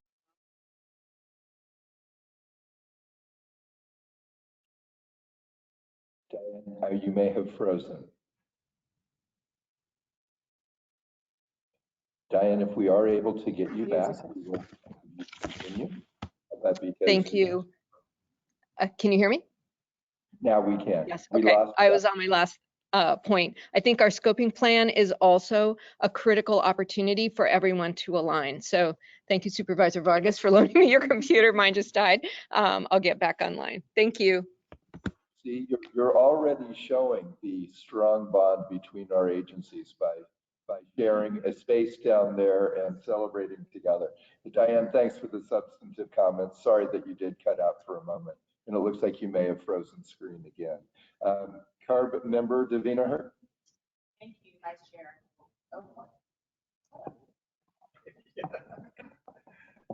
The mic helps so that people listening remotely can hear you. Yeah, no, I was just joking. Oh, okay. All right, so thank you, Vice Chair. Just a couple of thoughts. When you think about all the pledges that we've made around our climate change and transportation goals, I really think threading the needle is an understatement, because not only do we need to maintain existing infrastructure, support economic development, meet air quality standards, protect the natural environment, connect urban transport and housing policies, while also being equitable in what I would call inequitable frameworks.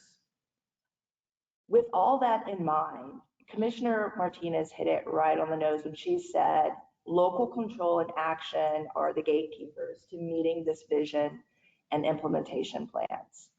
And I think for them, being someone who is a past mayor and a council member today, it's the resources that the local agencies have and do not have to make these plans a reality.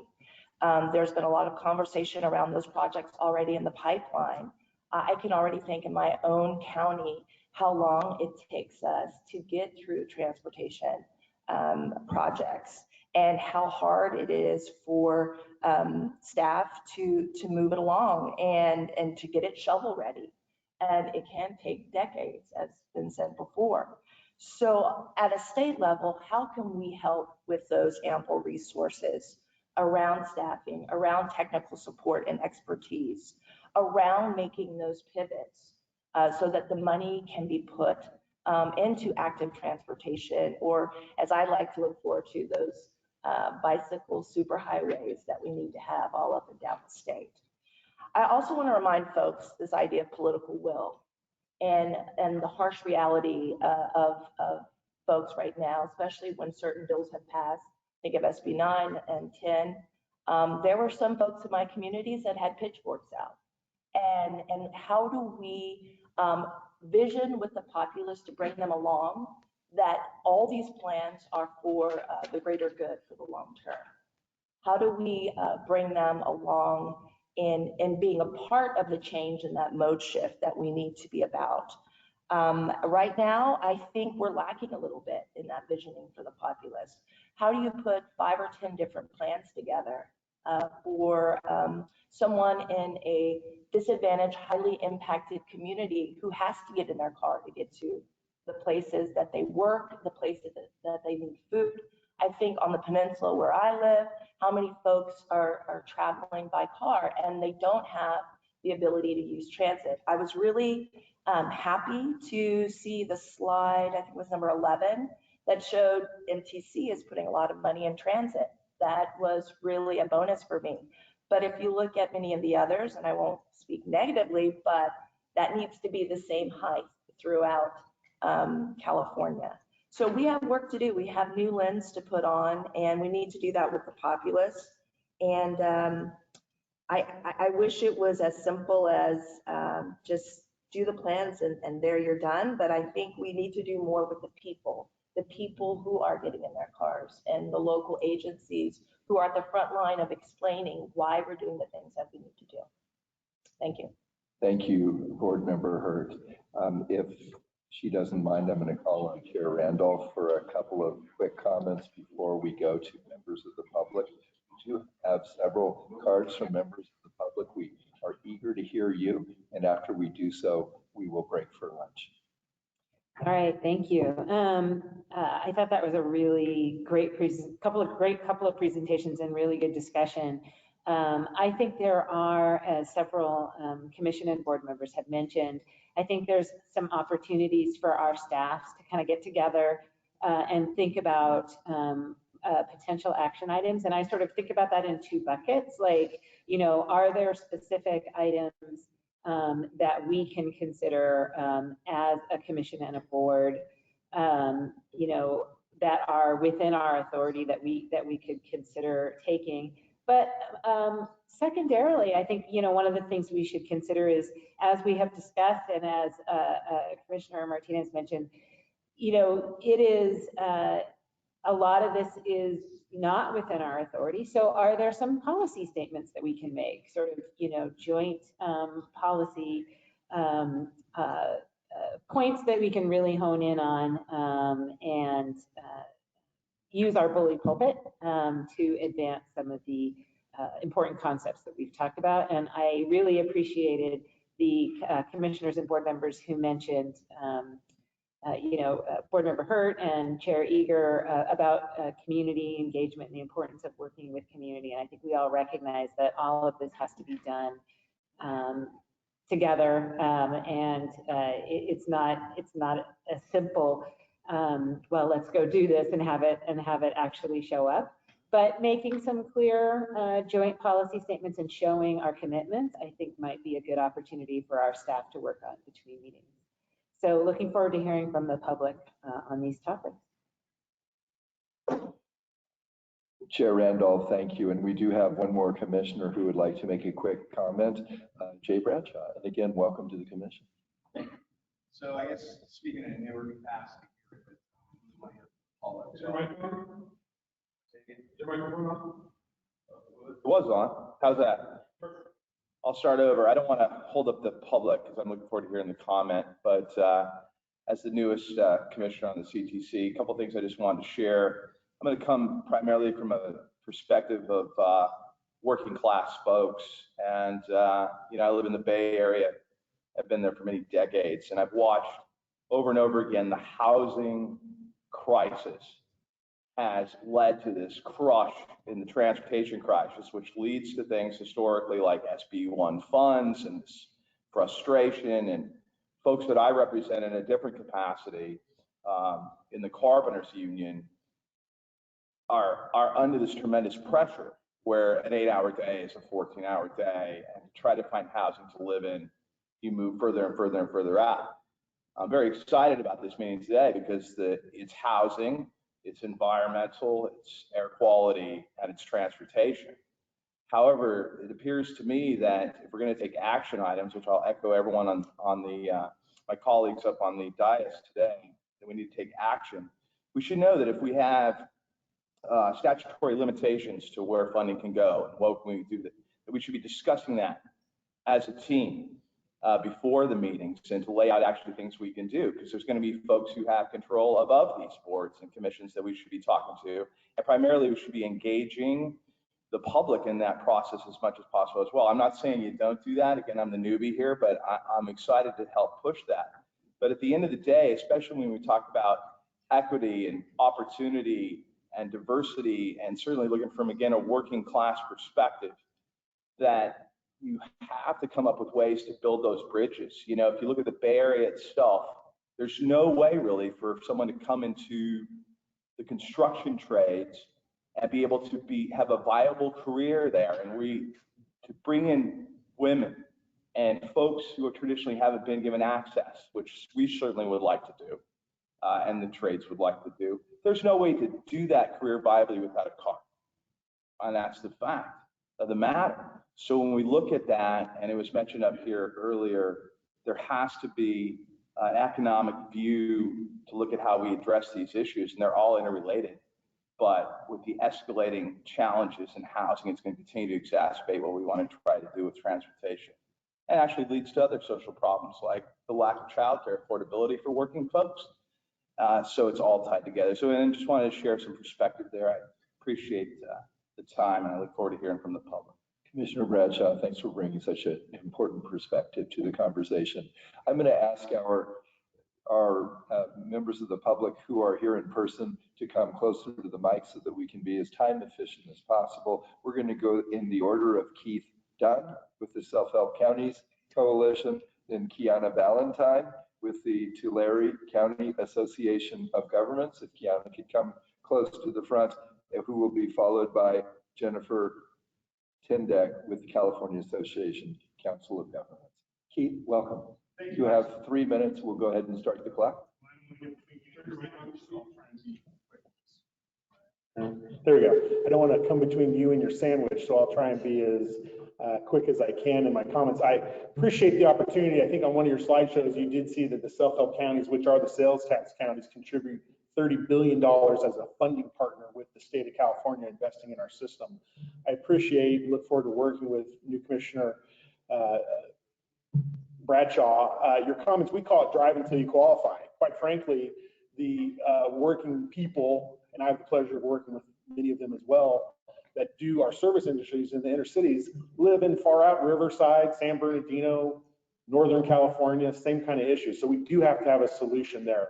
I think as a funding partner and organizations that have obligated funds, voter approved sales tax measures that are obligated to expenditure plans on direct projects, we're looking to partner with the state to provide some incentives so we can get additional information. Analytics, planning money, we need to be partners with you in establishing the type of information so that we can go forward and maybe deliver projects in a different manner, so we're not having the kind of equity impact with heavy duty trucks coming in, having different delivery mechanisms that new innovations have brought to project delivery that has less of an impact on communities, that reduces the carbon emissions from vehicles. So I think there's a lot that we can do, and I've heard a consistent theme from the opening remarks from Secretary Mashaken to the commissioners and everyone else, that partnership and communication. And what I want to pledge to you is the self-help counties, many other organizations are actively participating not only in the 285 report analysis, the 743 working groups, the CAPTI discussions, legislation in the committees, the entire process. We are here, we are your partners. I think that there are opportunities, and Commissioner Liu and asking for some action from Mitch. I think there's budget opportunities. We do have historic resources right now. I think that we should be asking this administration not only for all the great investments that they've already put forward in their budget, and then they're going to come forward with a May revise, which may or may not be augmented as well. But we need to start investing in information so that there are the analytics that can be used to analyze how we're doing, where we're doing it. And the commission is a great place to house those resources. People can come and apply and then come back and report to you on how that information is being processed, how we're using it to change our direction. Oh, that's my phone, so it must be my time to shut it. So, I appreciate the opportunity. Again, I pledge to you all that the self-help counties who come in at $30 billion, let me say it again with a B, $30 billion of locally approved sales tax measures, who've gone out in our communities, worked with all of the interest groups, and then got a 2/3 endorsement by vote for the projects that we're delivering, are your partners. And we're here to help improve our state, improve our infrastructure, and provide those citizens with the ability to get back to their families and have a clean, healthy environment. Thank you. Done. Thank you. Thanks for your partnership throughout the years. Next is Kiana Valentine, and then Jennifer Tinder. Welcome. Thank you. Good afternoon. I'm going to make my remarks on the AB 285 report on behalf of the Tulare County Association of Governments this morning. Thank you so much for this opportunity, and hello to Aegon, because my remarks will come as no surprise to him, and I want to share that with you because we've been working closely with the SGC since the report has been released, and we are definitely grateful for the working groups and the effort that they have put behind reviewing the AB 285 report, excuse me, SB 150, AB 285, and working on how we can operationalize some of the recommendations within that document. TCAG supports many of the different recommendations within that report. Better alignment of state goals. This is something that I used to represent county government for many, many years, and it's something that we've talked about at the local government level, the alignment of state goals. The need for fiscal analysis of certain transportation documents, the CTP. I would go further and say the CAPTI document needs to have a needs assessment to understand where we are today and where we want to get to and what it's going to take to get there. So some of those things we're in full support of. With the remainder of my time, I do want to point out, though, that TCAG does have some concerns with the data in the AB 285 report. They were one of the 5 case studies used to analyze the regional tips. And the conclusions that the report makes based on, from our perspective, incomplete data are troublesome. I think in summary, the report doesn't fully capture the investments that the Tulare County region is making in maintenance and operations and active transportation. And there are reasons for this, right? It's a federal document. It doesn't roll up all the various state, local, and federal investments that the region receives. For instance, Tulare County is incorporating bicycle and pedestrian infrastructure in every single interchange and widening project going on in the region. When they are doing an interchange or widening, it is being accommodated for bicycle and pedestrian infrastructure at the same time. It also significantly underrepresents regional investments in operations and maintenance. And I know with my limited time, I won't get into too many of the details. I'll just say that taken together, as we read the report, it seemed to paint a picture of Tulare County as a region that is primarily investing in new capacity for single occupancy vehicles. And we just don't think that is the case. And so we look forward to working with SGC and UCITS to refine the report and make sure that it's comprehensive. You know, 285 report is already being used in the legislature to support legislation. And so it's really important that this report is comprehensive and accurate so that we're all working from the same set of data towards common goals. Yeah, you were right on time. Thank you. And thanks for continuing the conversation with Aegon and others. Next, we are going to hear from Jennifer Tindick with CalCog, and after Jennifer, Naila Pope-Harden with Climate Plan. Jennifer, welcome. Okay, cool. Hi, thank you. I won't repeat the comments from TCAG, but I will second everything that the previous commenter just said. I think we've heard that from many of our other members around the state as well, many of those same sentiments. I'm Jennifer Tindick with CalCog. I'm also going to be commenting mostly on the 285 report. Lots of good work in there, lots of hard work. I don't want to discount any of that, but with my 2 minutes, I'm going to be a little bit more constructive with my comments. We think that the CTP is a very good aspirational vision for the state, and we definitely need that and appreciate that, but we think that the 285 report missed the opportunity to highlight some of the really key assumptions from that CTP that it needs to achieve its goals, like a 50% increase in vehicle operating costs. That, said another way, is the equivalent to increasing the gas tax by over $2 a gallon. That's one of the assumptions in the CTP of how it's reaching its goals. So I think for us that not so much fiscally constraining the CTP, but fiscally explaining the CTP. Having that conversation where we can elevate those important parts of the plan, like pricing, that are critical to achieving our goals of the CTP, so we can really understand how we get from where we are today to where that document vision is taking us. Lastly, we are encouraged by the SB 150 report because we think that that has the opportunity to really highlight some of these state actions. We appreciate the work that CARB is putting in to talk about pricing and other things, that the state actions that are needed to really implement those SCSs. Thanks. Thank you, and kudos, you gave us a minute back as well. So all of your recommendations will be taken. We will next hear from Naila Pope-Harden with Climate Plan. Naila, welcome. Thank you so much. Naila Pope-Harden with Climate Plan. I have to say it is a different experience watching this in person because there were moments, especially during Commissioner Martinez, where I was like wanting to hoot and holler. And I'm like, oh, I'm not muted, so to contain myself. I think the wonk in me is just really excited about the conversation that we're having today. I think these meetings in particular, at the intersections, I think Commissioner Bradshaw really hit on it, at the intersections of like these issues. We can't talk about housing without talking about land use. We can't talk about land. We can't have the conversation around transportation without talking about housing and land use and air quality and where equity and environmental justice all mix. Like this meeting is really where the rubber meets the road. And so it's really exciting to hear that the joint body is talking about actionable next steps, is really talking about moving things forward. And I just want to push that as we're thinking about this and we're thinking about what a goal looks like, it can't be another plan. It can't be just like, okay, we all came to these recommendations. Each one of our agencies made a wonderful joint statement and we're walking away. This is the time. We can't keep passing the buck. As Board Member Sterling said, we can't keep passing the buck. The conversation needs to be had now. So I just really appreciate, the comments made today and look forward to working with everyone moving forward. Thank you. Naila, thank you. And you are allowed to hoot, you're just not allowed to holler. Well stated. Justin, do we have anyone else remotely who would like to address us today?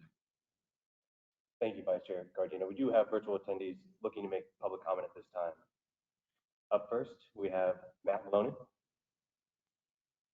Good morning to the Matt, commissioners. Start the clock starts. Thanks for joining us. Good morning, commissioners, and to the agency staff assembled here today.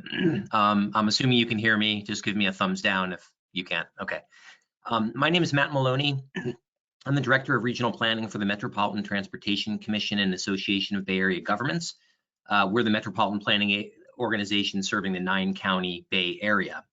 Our latest SCS, Plan Bay Area 2050, was adopted last year. It achieves the state requirement to reduce per capita GHG by 19%, and it includes a set of 35 strategies to do that.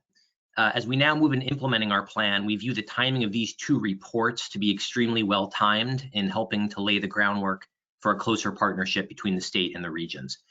So there's 3 points that I'd like to make about the reports presented to you today. First, we very much appreciate that these reports highlight the important gap between regional planning responsibilities and regional implementation authorities. Our long-range plans are tasked with laying out the bold ideas needed to achieve GHG reductions, but regions do need more support in advancing and expanding successful programs like REAP to truly implement their plans. Second, we agree that failure to realize GHG reduction needed to tackle the climate crisis is a situation of shared responsibility. As the AB 285 report correctly points out, funding at all levels has continued to invest in projects that increase GHG emissions. Furthermore, even those programs that fund GHG reducing projects are not always well targeted toward the most impactful investments. This has created a mismatch between long-range transportation investment visions and near-term project implementation. Third, we all focus considerable energy on getting the big projects funded and delivered, and that's important. And we have a lot of opportunity now to move capital projects forward via the new federal funding. However, I also want to emphasize 2 high-impact strategies, really the 2 most impactful strategies to make headway on GHG reduction, at least for the Bay Area. The first is a laser focus on incentivizing better land use decisions, and this can take shape via increased funding to implement transit-oriented communities with increased densities and a range of housing types. The second is moving toward a regional and statewide strategy for how we price our highway system and how we do so equitably. We believe these should be the top priorities for joint action by the MPOs and the state. Thank you again for the opportunity to speak today, and I just wanted to close by thanking the staff at all the state agencies for working so closely with the regions as you lay out these important new reports. Thank you. Matt Maloney, thank you. I believe we have one final commenter before we break for lunch. Is that accurate, Justin? Yes, that is correct. We do have one more virtual attendee looking to comment at this time. Thank you. Up next, we have Michael Woodman.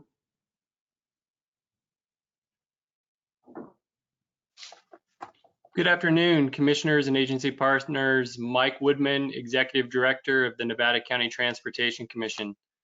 Thank you for providing the opportunity to add some comments from a rural perspective.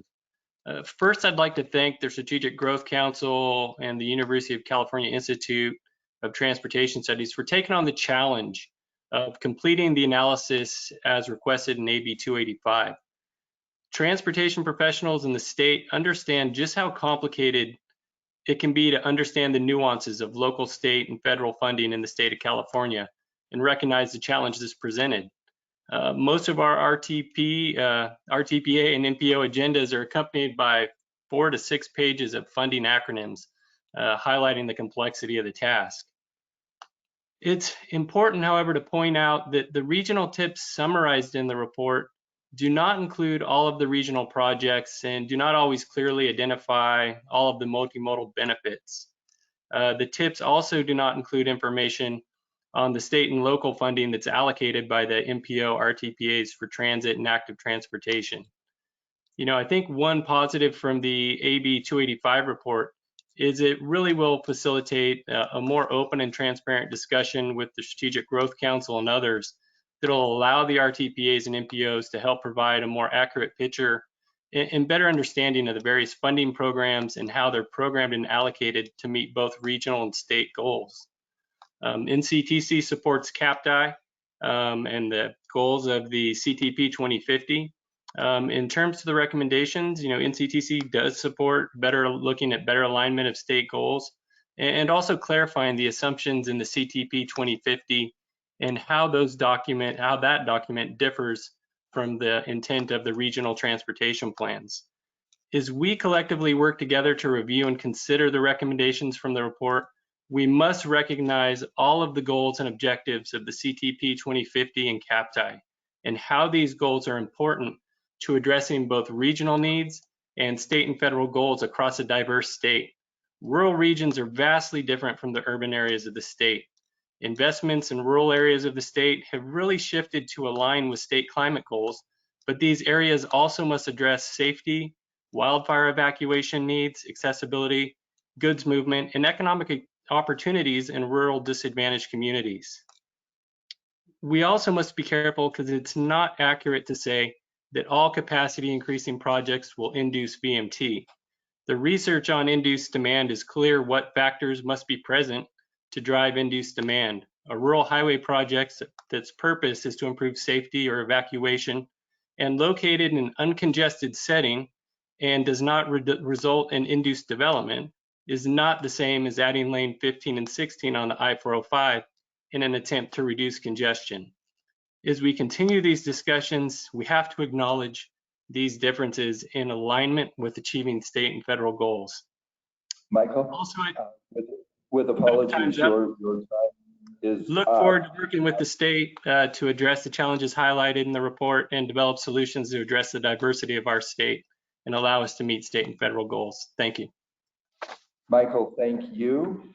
And Justin, that was our last comment? Yes, correct. Great, thank you. I thought so. I want to thank all of the speakers, especially those speakers with the public who've added so much value. We've had some great food for thought. We're now going to make time for food for sustenance. So we are going to break for 40 minutes until 1:05 p.m. Thank you.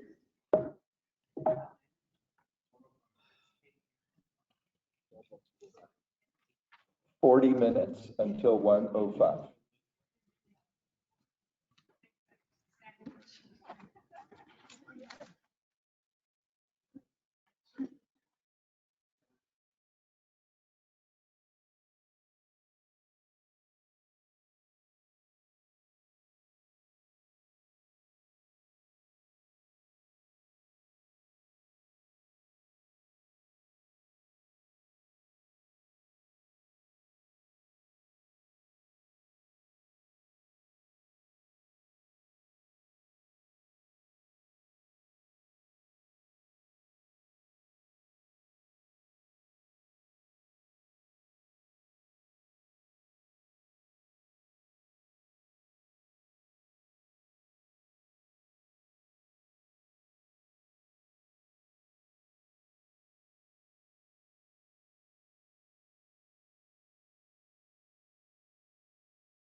You don't have the chat on your end, right?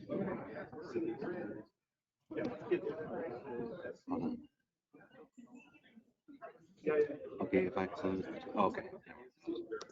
Okay, we're good.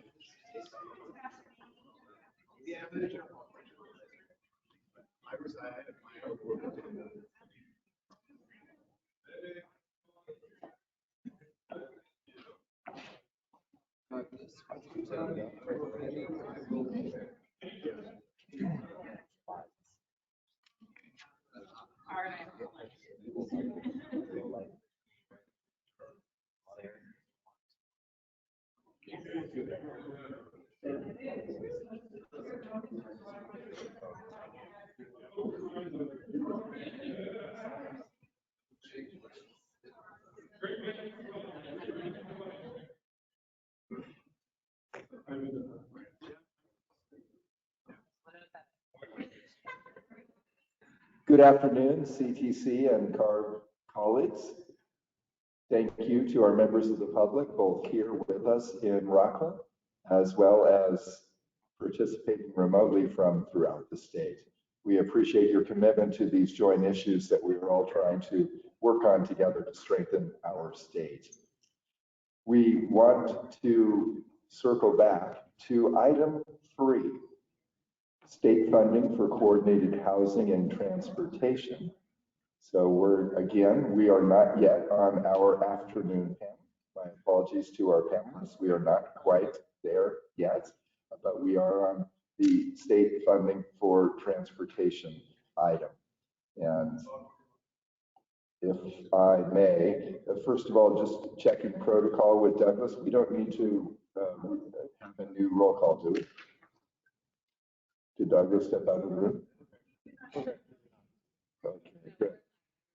Wonderful. We're going to ask Marissa Prasi, the Housing Policy Manager for the California Department of Housing and Community Development, to speak on the Regional Early Action Plan grants, known as REAP 2.0. Is Marissa joining us remotely or in person today? Remote. Great. Thank you. Marissa, can you hear us? I can hear you, yes. Can you hear me?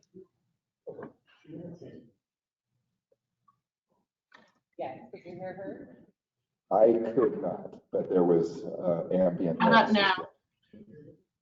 Can you all hear me? Hi, can everyone hear me? But we can't hear anything. You can't hear anything? You're not mute. Can you guys hear over there? A little, really low. Marissa, is there a way that you can get closer to your microphone and project Is this perhaps any a bit better? more? We want to hear every word. All right, I can try it and sit closer. Is this any better?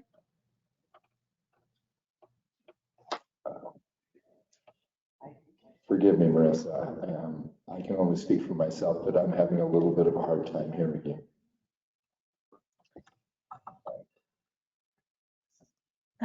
Let's see what we can do. Marissa, could you try that again? We can see you. That's helpful.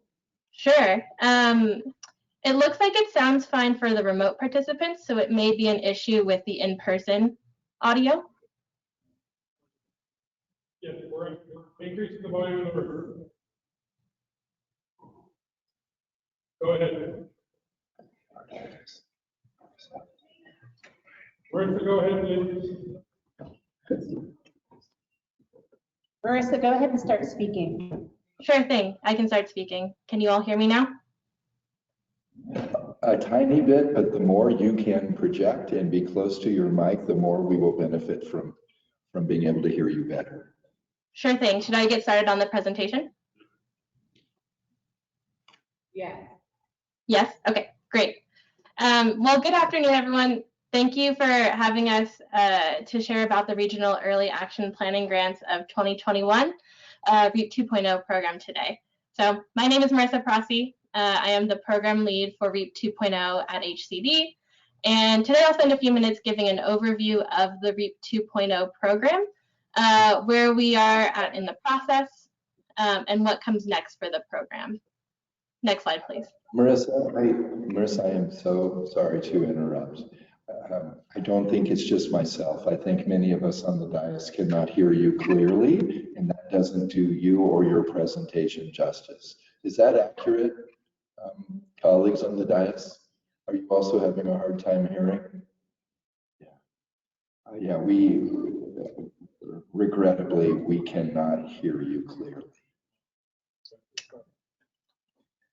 Marissa, if you have some flexibility today, and this, I offer my sincere apologies because you've already been so flexible, but perhaps if we try to work out sound issues,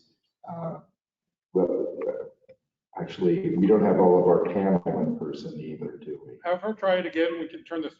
Can you? We can hear fine on this side of the speaker, so. Oh, okay. Marissa, we're going the old-fashioned way. We're going to turn the speaker in the right direction and see if. Oh, great. Okay, great. Can you just, I guess I'll just keep talking and let me know when you can hear me. How about now? Okay, Marissa, they're not getting any audio out of the speaker, so please stand by. I'm sorry, I didn't catch that. Tell her to stand by, Doug. Can you please stand by 1 more minute? Yep, no problem. Doug, is it the house audio?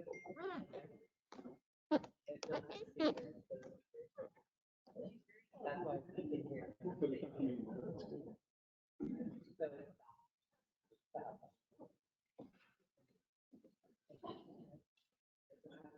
Yeah.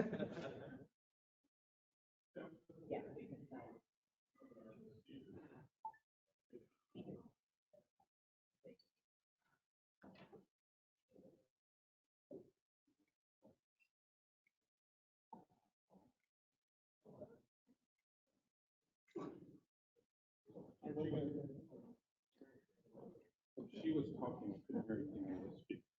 Right, she's talking. She's gonna do the house. Can we turn the house audio on?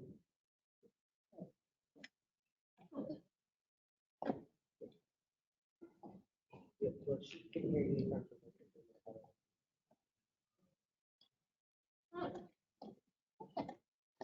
Marissa, give us one more test, please. Sure thing. Can everyone hear me now? It's a little bit better. A little bit better? It looks like we're fine digitally on the GoToMeeting.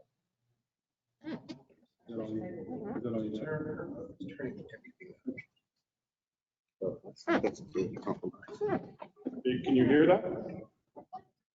Marissa, might you try one more time? And sure thing.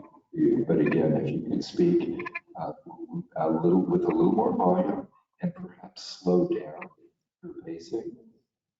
Yep, I can do that. So can everyone hear me now? I was able to make that out, colleagues. Yeah, if you are intentional about slowing down your pacing and just a little louder, we'll do our best. Great. All right, well, I will continue on then.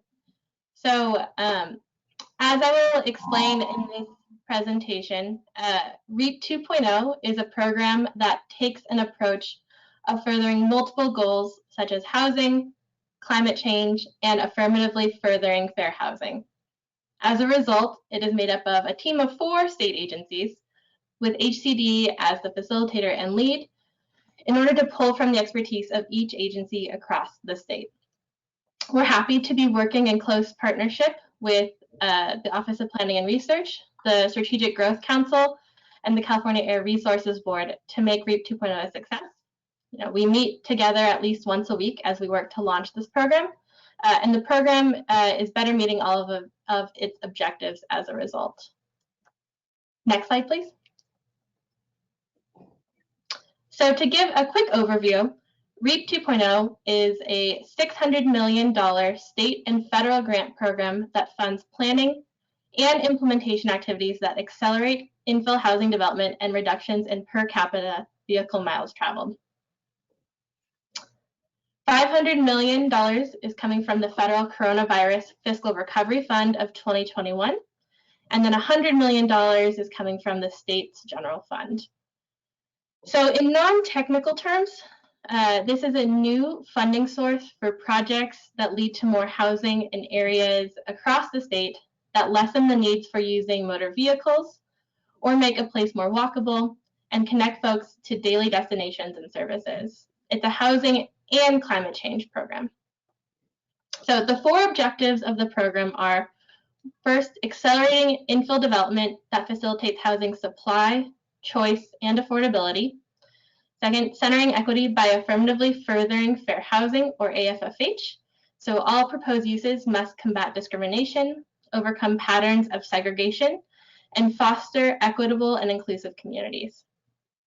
Third, facilitating coronavirus economic recovery, particularly in service for those households most impacted by the pandemic. And then reducing vehicle miles traveled, or VMT. Next slide, please. So a little background on how the REAP 2.0 program came to be. So it was first born out of a recognition that the state is not on track to meet its housing and climate goals, and an acknowledgement of the co-benefits of planning for housing in a way that reduces VMT for a host of other state planning priorities and goals. The second is it builds on the success of the Regional Early Action Planning Grants of 2019, otherwise known as REAP 1.0 these days. And REAP 1.0 is a program that HCD is currently administering that was created by the legislature in 2019 to accelerate housing production through planning activities. So these two things, combined with the state surplus and the coronavirus aid package, led the California legislature to making a big investment in REAP 2.0 last summer. Next slide, please. So a little more about how the program is structured. So the primary eligible entities are metropolitan planning organizations across the state, non-MPO counties in rural parts of the state, and tribal entities. These primary recipients can sub-allocate funds to local governments, transit agencies, and other eligible entities. Second, unlike REAP 1.0, REAP 2.0 can fund both planning and implementation activities. And REAP 2.0 has an expanded list of program objectives.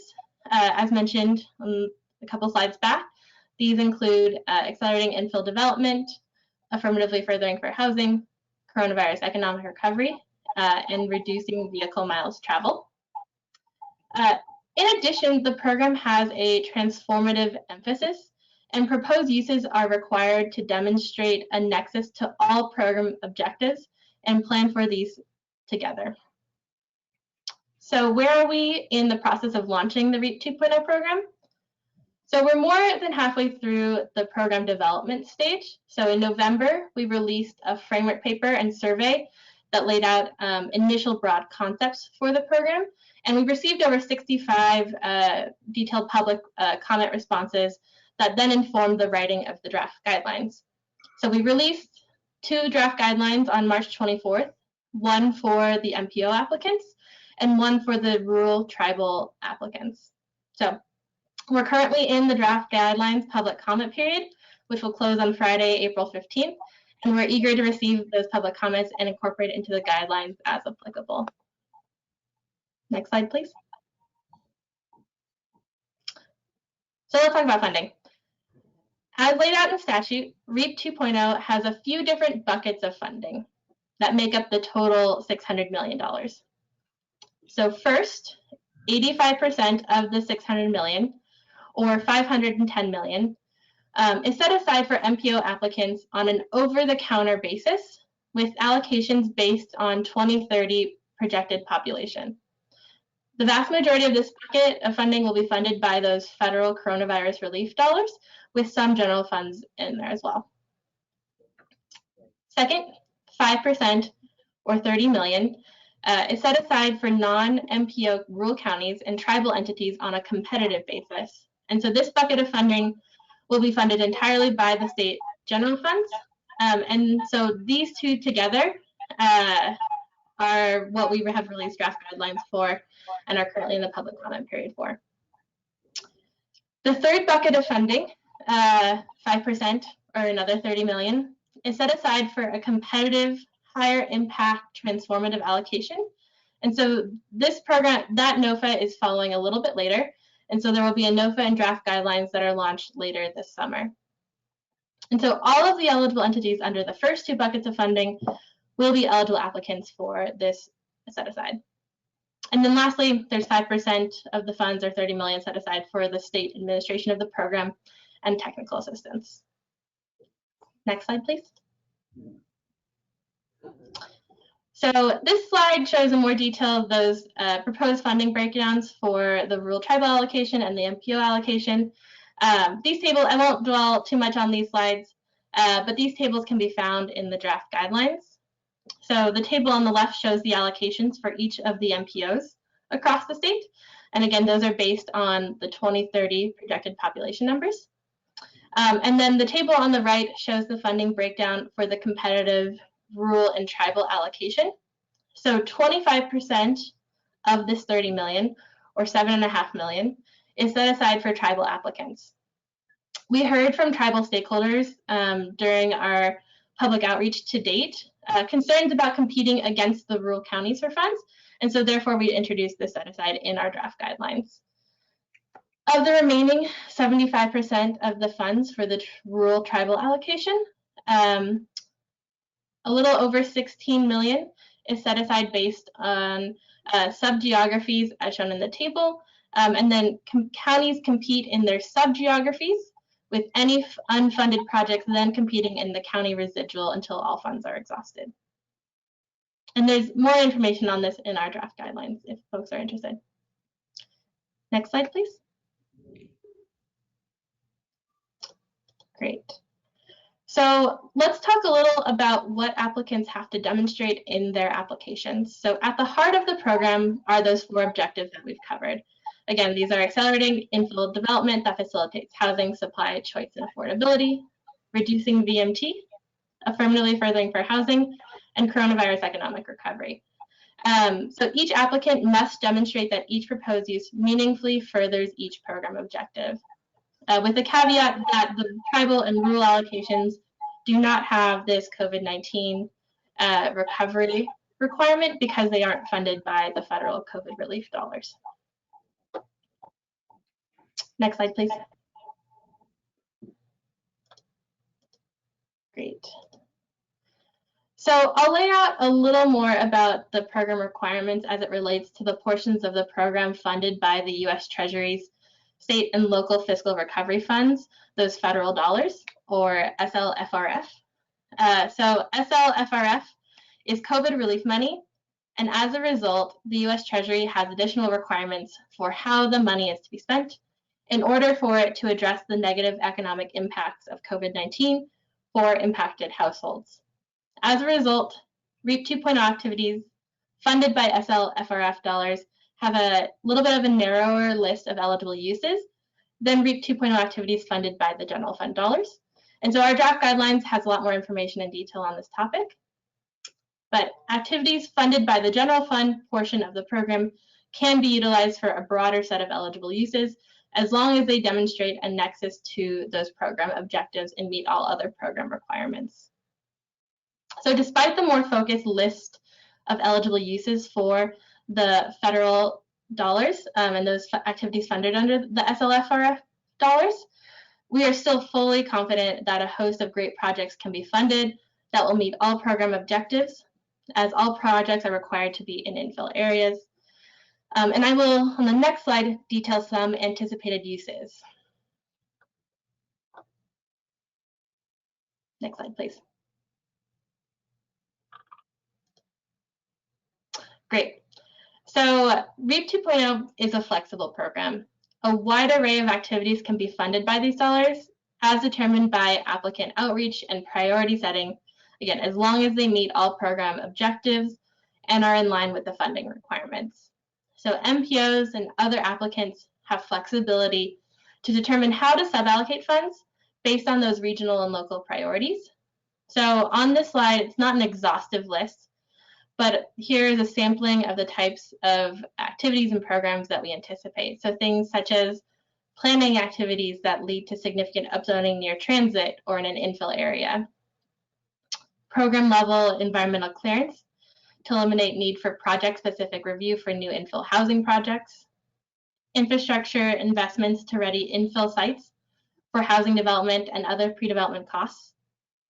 Regional housing trust funds, as long as the funds are expended by the expenditure deadlines. And connecting new infill housing to daily services through things such as non-motorized transportation programs, as well as infrastructure investments that support new housing in infill areas. So again, there's more information in our draft guidelines, but these are some of the samplings of activities that we're anticipating and excited to see funded through this program. Next slide, please. Great. So this slide lays out our path forward for the REAP 2.0 program. Like I said, we are currently in the public comment period. And so we anticipate final guidelines and NOFA for the MPO and tribal and rural allocations in late May, early June. Then later this summer, we intend to release the higher impact transformative allocation. And then all applications will be due at the end of this year, with the encumbrance deadlines of June 2024 and expenditure deadlines in June 2026. Next slide, please. So like I said, our draft guidelines are currently out for public comment. We appreciate any help spreading the word to get feedback on these documents. We're excited to get public input on them. And the public comment period will close on April 15th, which is a Friday. Next slide, please. So that's my presentation for this afternoon. Thanks for wanting to hear a little bit about the REAP 2.0 program. So the REAP 2.0 team is really excited about the potential for this program to move forward a number of impactful projects to accelerate housing in a manner that reduces VMT, creates housing supply, choice, and affordability options, and does so in a manner that furthers fair housing and prioritizes the needs of households that have borne the brunt of the pandemic. So with that, that ends my presentation. In addition, on this slide, if you have any further questions after today's meeting, both the REAP 2.0 webpage and the inbox are shown on the screen. Thank you.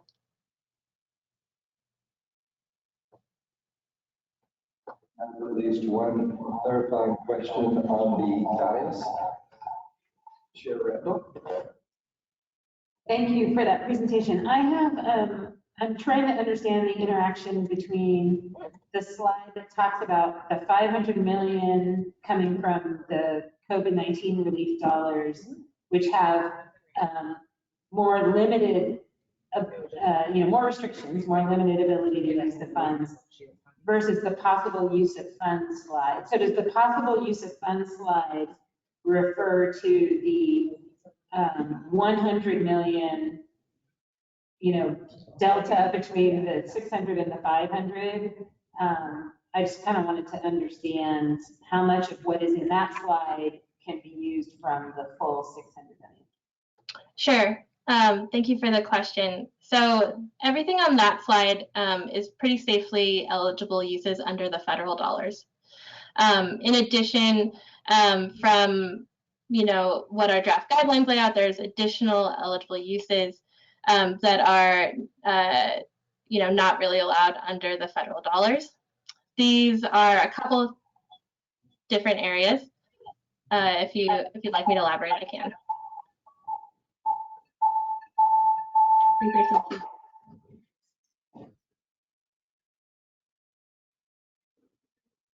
So I can elaborate on that. So at a high level, housing supportive planning activities must be focused on increasing housing units in specific areas, not in a general manner.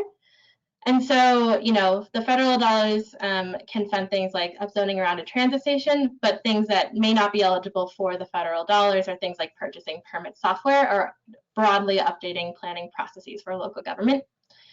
In addition, some transportation uses, primarily motorized transportation and transit, are limited because they are either explicitly ineligible under the federal rule or do not directly respond to needs of specific negative economic impacts of disproportionately impacted households as determined by the U.S. Treasury.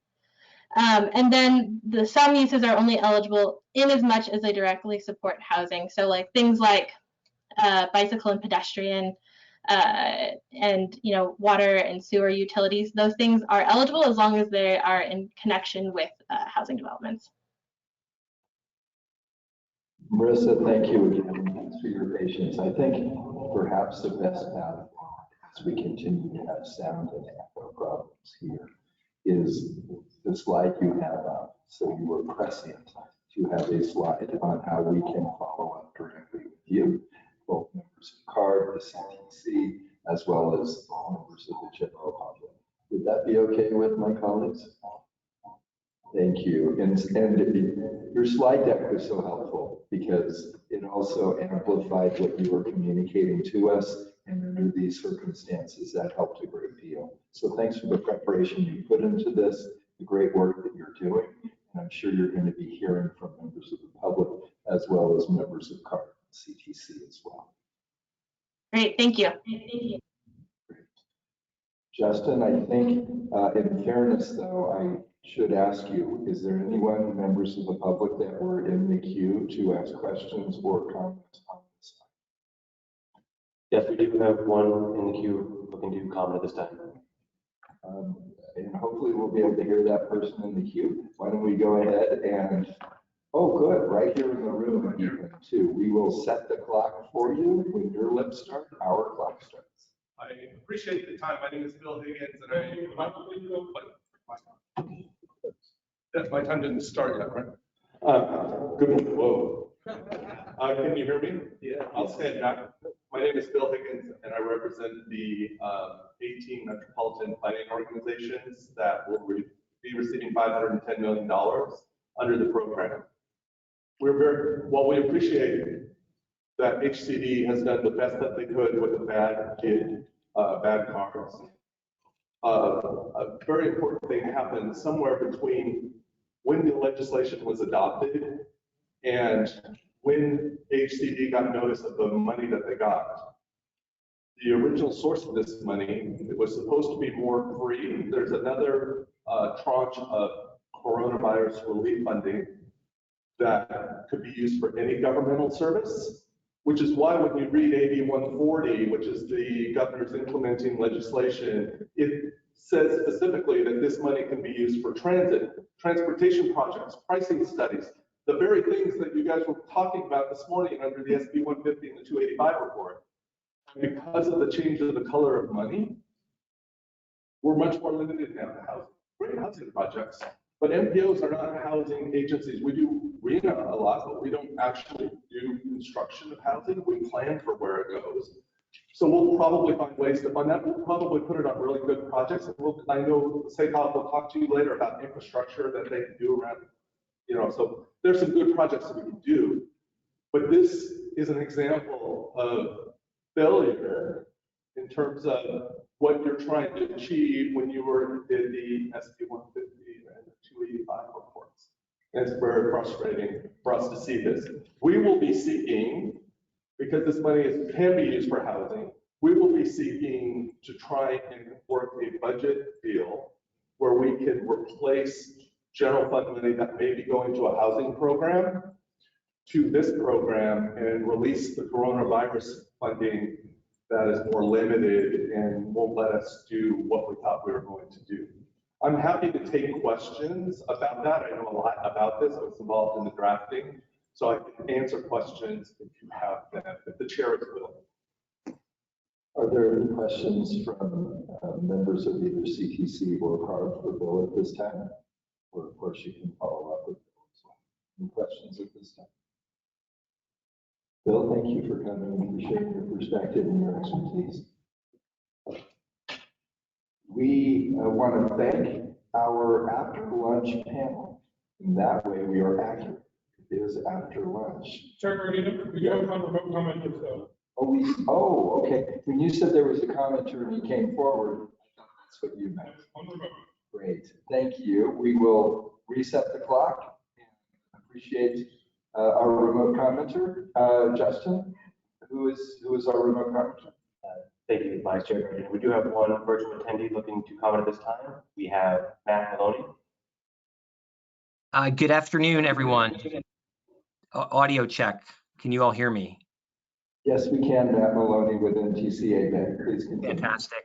Thank you. So I'm going to be brief in the interest of time. I know we have a lot to do today. So from the perspective of MTC and ABAG, I just want to say first, we're very supportive of the REAP 2.0 objectives to advance infill development and housing for all incomes, reduce VMT, and respond to pandemic recovery, particularly in underserved communities. This is an exciting program for us in the Bay Area, and we see a lot of opportunity, particularly on how we further the 3 Ps of housing. We are reviewing the guidelines closely, and we prepare to submit comments. I will say we do have some concerns that achieving the full scope of the objectives is not aligned with the majority of the funding, given the eligibility constraints, and you guys have covered that, so we share that concern. We also have some concerns about some of the requirements that may make it difficult to achieve the objectives within the hard deadlines to encumber and expend the funds. So for example, we'd like to confirm that for infill development eligible activities, like pre-development work, environmental clearance, et cetera, that the guidelines only require completion of the eligible activity and do not require that the larger developments they serve must commence construction by June 2026. The guidelines are, we think, a little bit internally inconsistent on this point, and we will get into more detail on that in our comment letter. Lastly, the outreach and metrics requirements in the guidelines are significant. We, of course, focus heavily on all of this in our SCSs. We do have some concern that those requirements may be a little over the top and could actually have some unintended consequences for our communities in understanding what we are all trying to accomplish together. But again, I want to thank you all and thank the staff for all the collaboration on this. Thank you.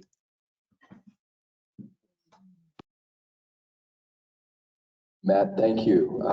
Is there anyone else, Justin, who would like to comment? No, I see no other attendees indicating they wish to comment at this time. Great.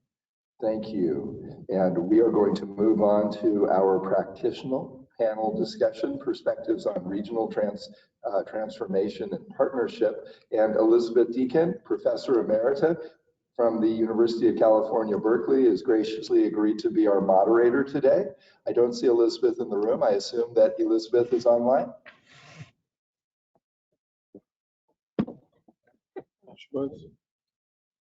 She is online. She's self-muted. Elizabeth? Elizabeth, if you could take yourself off of mute. Yep. It's fun that after 25 months, we still say that. Okay, maybe fun was arrived. Can you hear me now? Elizabeth, are you able to take yourself off of mute? I am off mute. Ah, good. And again, if you could use your professor in a very large classroom on the Cal Berkeley campus voice. I'm using a very loud voice. Are you having trouble hearing me? It's kind of above us. So yes, if you use a loud voice and speak maybe just a little more slowly, we should be fine. Elizabeth, we're going to turn this august panel over to you, which is both in the room and remote. Thank you very much for inviting me here today. We've heard this morning that California's state, regional, and local plans are ambitious and inspirational, but we're not achieving our goals for climate or our goals for equity or meeting air quality standards that protect public health, that ensure safety, or protecting the broader environment while delivering housing and economic prosperity at the same time. And we've also heard that we're running out of time on the climate change goals and that the equity goals need action now and not just talk. Clean vehicles and fuels will help, but they're not enough to get us to our goals. So what can we do? Transportation is provided by local, regional, state, and federal agencies, but it also significantly depends on the choices made by private companies and individuals. Housing and commercial and industrial development can be assisted or impeded by government, but where to live, where to work, where to locate a business are all heavily private decisions, so we need to find a way to get buy-in from everybody. Local proposals often have support from voters, although they cover so many decades in many cases that the voters may no longer be with us, or they might want something different because conditions have changed over the years. So we clearly need to work together to make sure we're all on the same page for state goals to be achieved. And we know we have to change, but change is hard and it's all too easy to put it off. And this is not a new thing. 1600 years ago, St. Augustine said, "Lord, make me pure, but not today." The AB 285 reports that we led were aimed at identifying problems, and I want to add that we did them quickly, and we're happy to hear about it if we got some of the details wrong. However, I would note that if we understated the amount of benefit from highway and operation projects proposed in the TIP, that's most likely true as well for projects implemented earlier, and it may mean that our gap is even bigger than we thought. So we want to reiterate what Egon Terplan said earlier, which is that we really could use a consistent way of reporting on projects across the state so that we can actually know what we're investing in and what's being accomplished.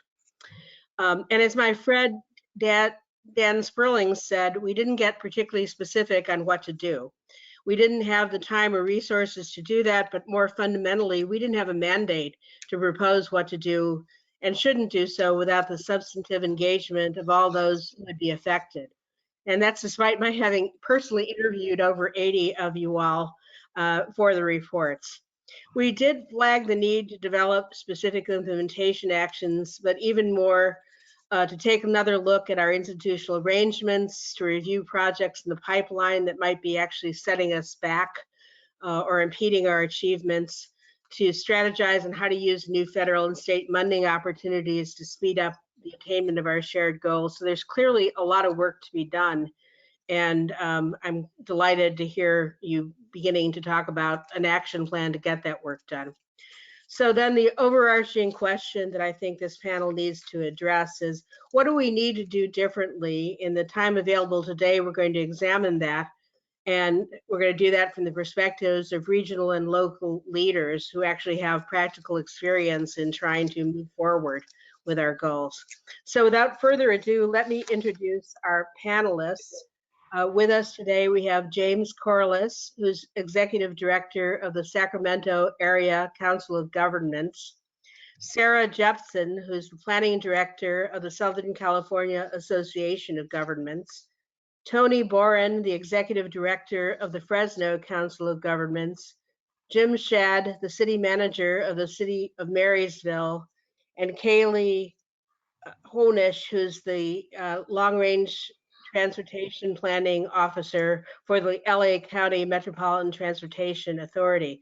So a good group of people with experience at the regional and local levels and with sales tax authority. And so let's move right into some of the questions that I'd like to pose. First, let me go around and let each of our speakers in turn comment for just a minute or two on what they see as some of the key issues that the reports have raised for them. And James, why don't we start with you?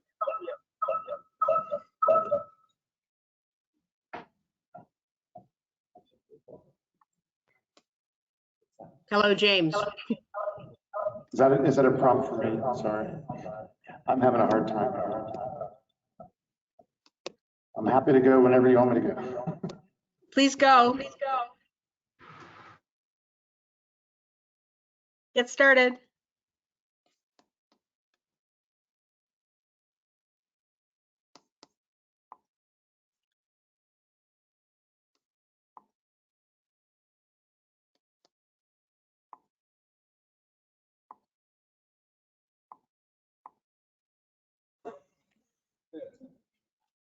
Okay, do the best we can.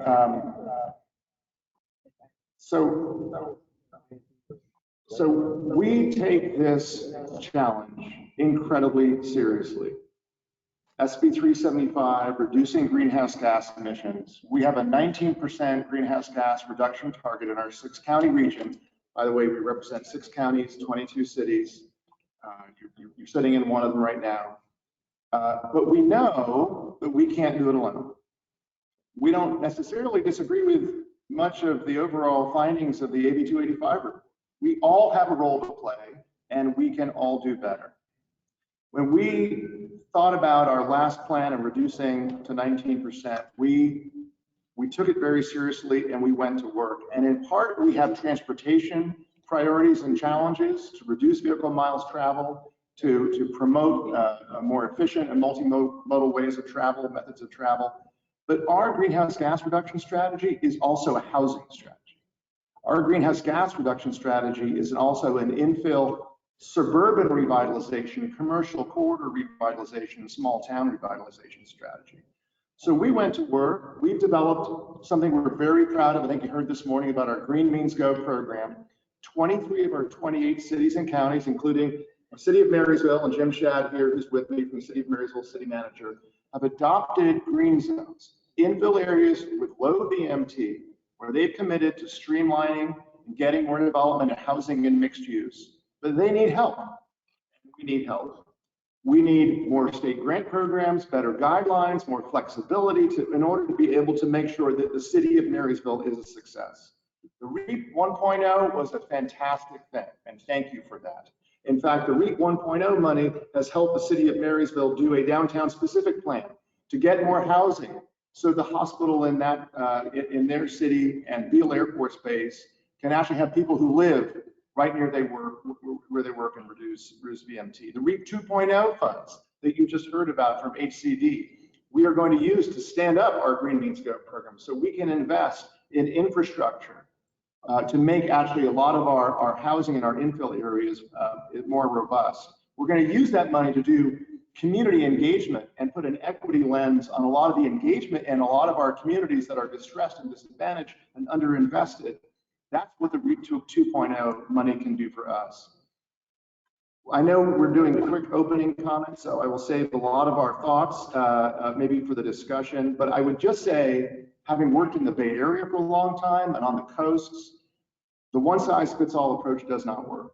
And so what do I mean by that? Well, I love transit and we want more transit. Frankly, in this region, we need to just protect the transit we have and make sure we can keep it running and keep people riding it. But a TOD, a transit-oriented development measure, leaves out much of our region. We don't have frequent transit or high-density development in a lot of our places that are also low VMT. We happen to know that if we build housing in places all over our region, people will drive less. I love the 15-minute neighborhood idea, but a 10-minute drive also has low VMT and has a lot of benefits. And we need to invest in those places because we know they're ready to work, they're ready to partner. REAP 1.0 and 2.0 is a great example of that, but I think we need to loosen some of our state criteria and the guidelines, be more flexible, allow us to rise to the occasion, but define those problems on our local terms and meet you for your state goals you're trying to achieve at a local level with iterative, short-term pilot tests, and we're ready to do that. So thanks so much for having us. Thanks, James. Sarah, how would you like to go next? Maybe you could speak up. Sure. Can you hear me okay? Yes. Okay, great. So good afternoon, everybody. My name is Sarah Jepson, and I'm the planning director at SCAG, and I've been in this role now for about 3 years, but I've been working on SB 375 since its inception. And in fact, I got my first job in California because of SB 375, not at SCAG, but at Metro, where I was hired to develop the sustainability program to better align transportation investments with land use to help SCAG with the region's first SCS. So I really appreciate this opportunity to be a part of this panel conversation today as we reflect on the progress and the challenges of 375. In 2009, there were a lot of conversations when we were setting targets about what would be both ambitious yet achievable. And from some of the comments today, you know, I think there is concern that maybe we were aiming too high. But I, having worked in this field for 10 years, am actually quite optimistic and see examples across Southern California where the good planning that you all have invested in has resulted in great projects that are making our communities more livable. I've seen a significant shift in the policy and funding landscape to better align state funding programs with climate goals. The CTC's active transportation program has been tremendously impactful in the Skag region, and it continues to be oversubscribed. And I think more importantly, it has inspired and supported most of our cities to develop active transportation plans that they now are funding with a mix of federal, state, and importantly, their own local funds. SB1 and the funding that it tied to a region's ability to meet its greenhouse gas reduction targets has also provided a significant carrot for continuing to align our transportation plans with climate goals. And it pushed Skag in our last plan to introduce a variety of new policies and strategies focused on using mobility incentives and pricing to change our travel behaviors. And most recently, the funding that the state provided through REAP-1 for housing planning and policy development, in combination with the changes in state law and RENA, has laid the groundwork for Southern California to provide more capacity for housing near jobs and transit than the rest of the state combined.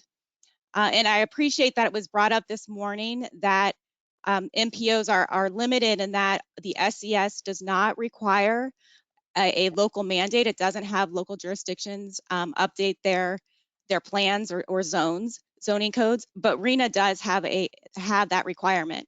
And the update of the plans and zoning that is going to be required in our local agencies to implement our RENA is also a key measure to implement our plan because of the tie between the two. Our regional housing needs allocation plan certainly pushes the boundaries of what is ambitious yet achievable. But in taking this bold action, many of the leaders in our regional council acknowledge that housing policy is climate policy and challenge their own cities to roll up their sleeves and work with the public to update their housing elements to facilitate infill development. Over the last 10 years, our region has not only wrestled with where and how to access more funds, but also where we need to spend and build less. Several major capacity increasing projects like the 710 North expansion and the High Desert Corridor were removed from our plans. And our county transportation commissions have been really forward thinking about how to leverage transportation mitigation funds to conserve critical habitats and preserve land through regional advanced mitigation programs that align and support our regional growth vision. So despite the significant progress, we all recognize that changing travel behavior at the scale we need here is very difficult. You know, 95% of our housing was built before SB 375 was even adopted. So to change these travel behaviors as change in the built environment is very slow can be extremely challenging. But we feel like we're headed in the right direction and really appreciate the additional support we're now getting and look forward to the collaboration with the state to figure out how we accelerate our progress. Thank you, Sarah. Tony, would you like to go next, please? Thank you. Again, thanks for this opportunity, everyone. I'm Tony Bourne, the Executive Director of the Fresno Council of Governments. My comments today, I'm really representing the 8 San Joaquin Valley COGs and the 4.2 million people that we represent, 8 counties, 62 incorporated cities. So my comments will try to capture all of that, because the reality is that from north to south, we're all unique in our own way, right? Depending on your values. A lot of it has to do with your population, the values that your community may hold. For example, Madera County is a much different environment physically in terms of topography, the landscape, etc. So people who live in Madera County have a different set of values than maybe someone who lives in Fresno County, which is much more urbanized, shall we say. So I just want to kind of put that in some context. So with regards to my comments, I'll be brief in these opening comments to get into them a little more depth. But one of the concerns that we have. Tony, I hate to interrupt, but we want to hear every word. Could you speak a little more slowly? Okay, how's it? Just a little bit slower pace and maybe just with a little more volume. Okay, how's my volume now? Is that better? volume doesn't sound changed, but if you could go at a pace more like this. Okay, I can do that. Okay, so first thing that I would want to emphasize is that 375, it was a beginning, it was a start, right? But for all intents and purposes, it really serves as kind of an advisory document to our member agencies, right? They submit plans that basically identify that, yeah, we'll meet our greenhouse targets at a planning level, but then there becomes, okay, now what? Now each of our member agencies has to go out there and actually construct infill housing or whatever it may be. And then that's when it becomes challenging. And depending on the size of the region that you live in, it can be even more challenging. For example, we're the largest COG in the Valley. And so we've had some success with infill development, but it hasn't come without its challenges. If you're plan on developing infill projects, you better assume that you're going to need to increase the size of your sewer and water pipes because they're likely to be 75, 80 years old. So if you try to put higher density there, that's going to be a cost. Who's going to fund that cost? The private side, the public side.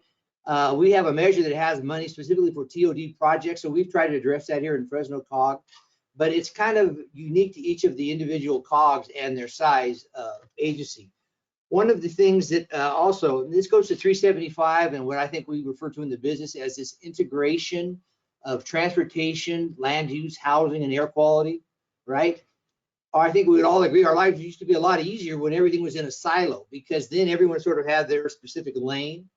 But as time marched on, we realized that didn't make sense from a statewide cumulative perspective. So now we're trying to kind of blend all of these silos, and that's where it becomes challenging because some of our member agencies at the COG level, they don't want to get into land use issues at that regional level. They're content with the local land use decisions being made at the local level by their council people and their supervisors.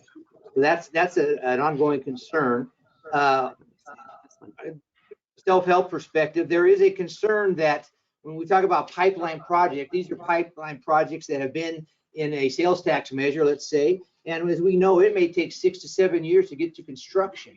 So if we're talking about reevaluating a project that's already 3/4 of the way down the pipeline, there's a reality that we have some significant sunk cost in those projects already. And these are projects that the 2/3 of the voters in Fresno County supported. So again, that would be something to consider. If we had to go back and reevaluate, that would likely cause delays to the project, increase costs. So there would be some real issues there. I would suspect there would be a legal challenge by a lot of the self-help counties. One other thought that we had is that in terms of the review of the pipeline project, shall we say, who would be conducting that review? Would it be a statewide body, or would it ideally, hopefully, be some people from Sacramento, people from the local agencies, the regional agencies? So again, the result of that review would have a lot to do with who's involved in that process. So I'll stop right there for now and turn it over to our next speaker. So our next speaker is Jim Shad from the city of Marysville. So we have a local participant here too. Jim?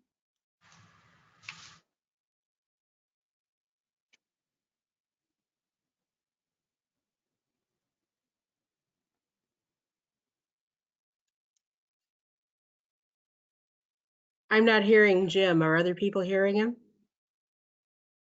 Who cannot hear? I did. Okay, now I'm hearing. It seems that the people in the room can hear Jim in the room quite well, and it may be having some challenges. They can hear now. Good. Let's take advantage of the opportunity. Jim, go. All right. Can they hear online? I thought I would talk a little bit about Marysville first. It's a quaint little community just north of Sacramento, about 12,000 people, and a very compact community, about 3.6 square miles. And it's that way because it is surrounded by levees and does not have the opportunity to grow. And it makes the city unique in that we cannot grow out. We have to grow up or grow within. Another fact about Marysville is it's has some of the lowest VMTs within the Sacramento area. And that's not necessarily because of high mass transit. It's really just the compact nature of the community, where people can get from one point to the other very quickly, and most everything needed for the community is contained within that small footprint. What Marysville really needs is economic development, and that's one of my major tasks with the city. We've also found that our major employers, one of their biggest challenges is housing their employees. We have a large hospital, and we've talked to them, very interested in housing, and so that is also one of our major goals. So our remedy is not likely more transit within the community. It's more, how do we provide more housing in the limited footprint? And we have been working very hard to move that forward. What that would do from a climate change perspective is it would continue to keep our vehicle miles traveled low, and it would allow our employers' staff not to have to travel or commute outside of the city for housing. To jumpstart the effort, we had received the largest REAP grant awarded within the SACOG region. And with the goal of streamlining construction on small lots, infill, mixed use, and multi-unit housing, we're using that funding to do a specific plan for pretty much all of our downtown area. We've designated that entire area as a green zone under SACOG's Green Means Go program, and we're hopeful that we will receive some REAP 2.0 funding for implementation, particularly in the area of upgrading infrastructure such as sewer, stormwater, and other utilities. We're also very happy to be participating in the commuter rail, the state commuter rail program. There is an effort to run commuter rail up into the Chico area, and that would pass through our community, and we would see a station there as providing a very good benefit economically, and will help revitalize our downtown area, as well as provide those who can't live in Marysville an opportunity to commute to other areas. So to summarize, if you truly want to make state policy on housing and climate change work and simultaneously help us spark revitalization in our community, we need state programs that will work for us. We're excited about the REAP 2.0 program, but we need grants that will be more flexible and will work for us as a community. Thank you. Thanks, Jim. Kaylee Honish is our last speaker in this round. And Kaylee, can you just jump right in? I sure will. I hope you can hear me. I will talk loudly and slowly.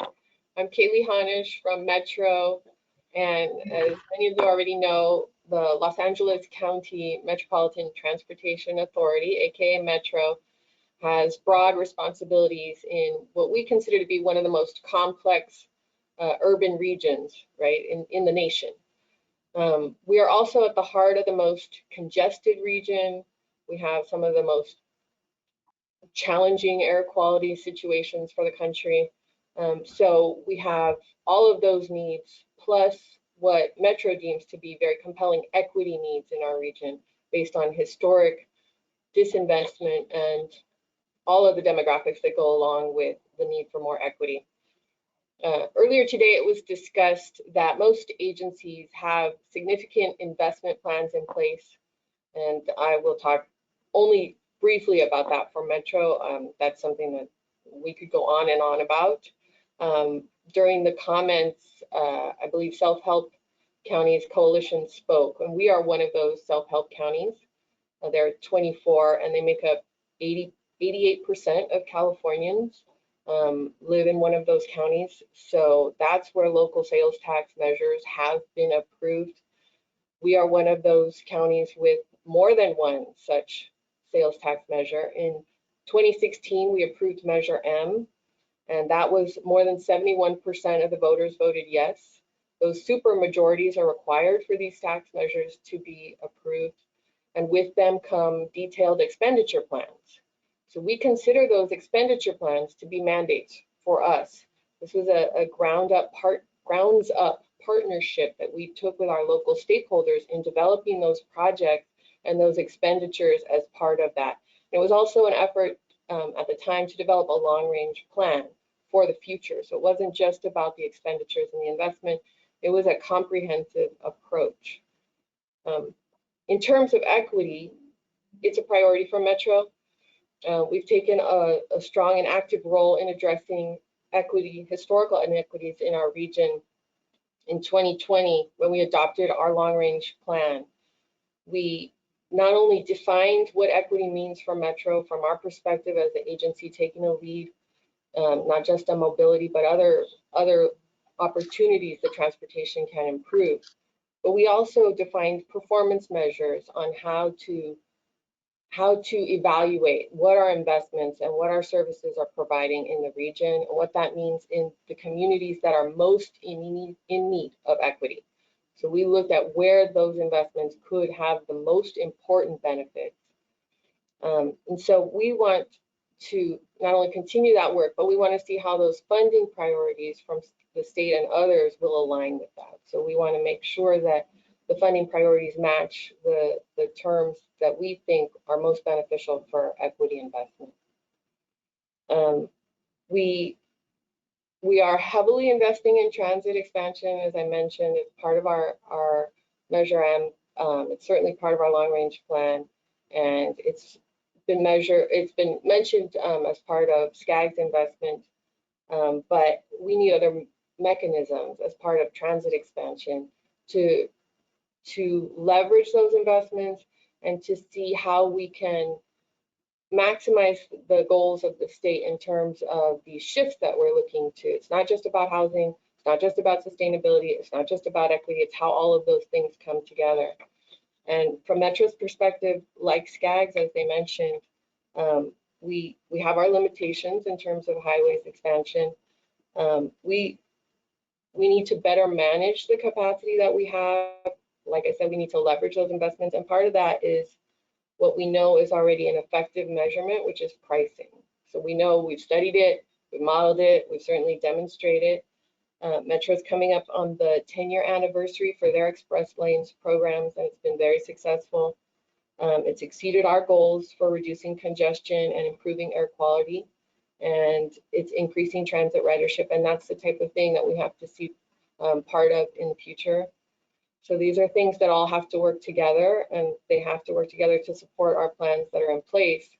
Because we have these planned investments, and while we discuss re-examining them, we also have to recognize how much is involved, what we mean when we say re-examine them, because the investments all have a lot of meaning and purpose for these local contexts.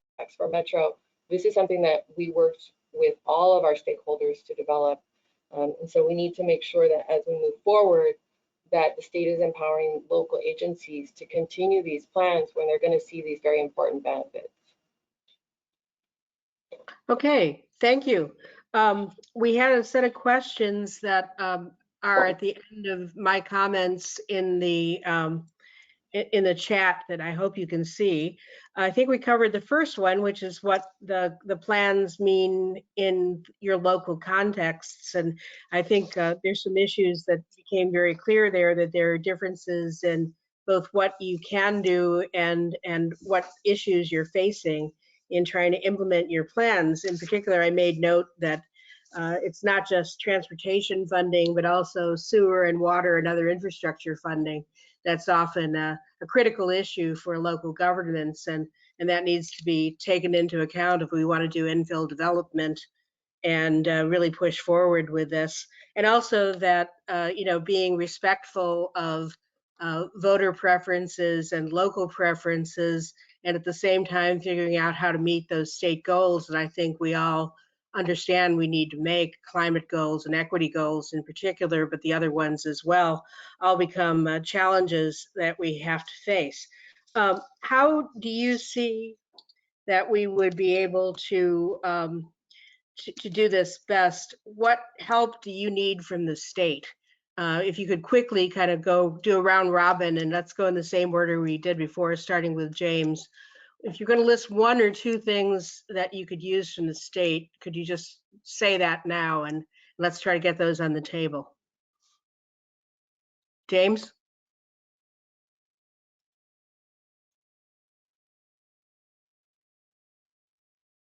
Or if we've lost James, Sarah, do you want to go?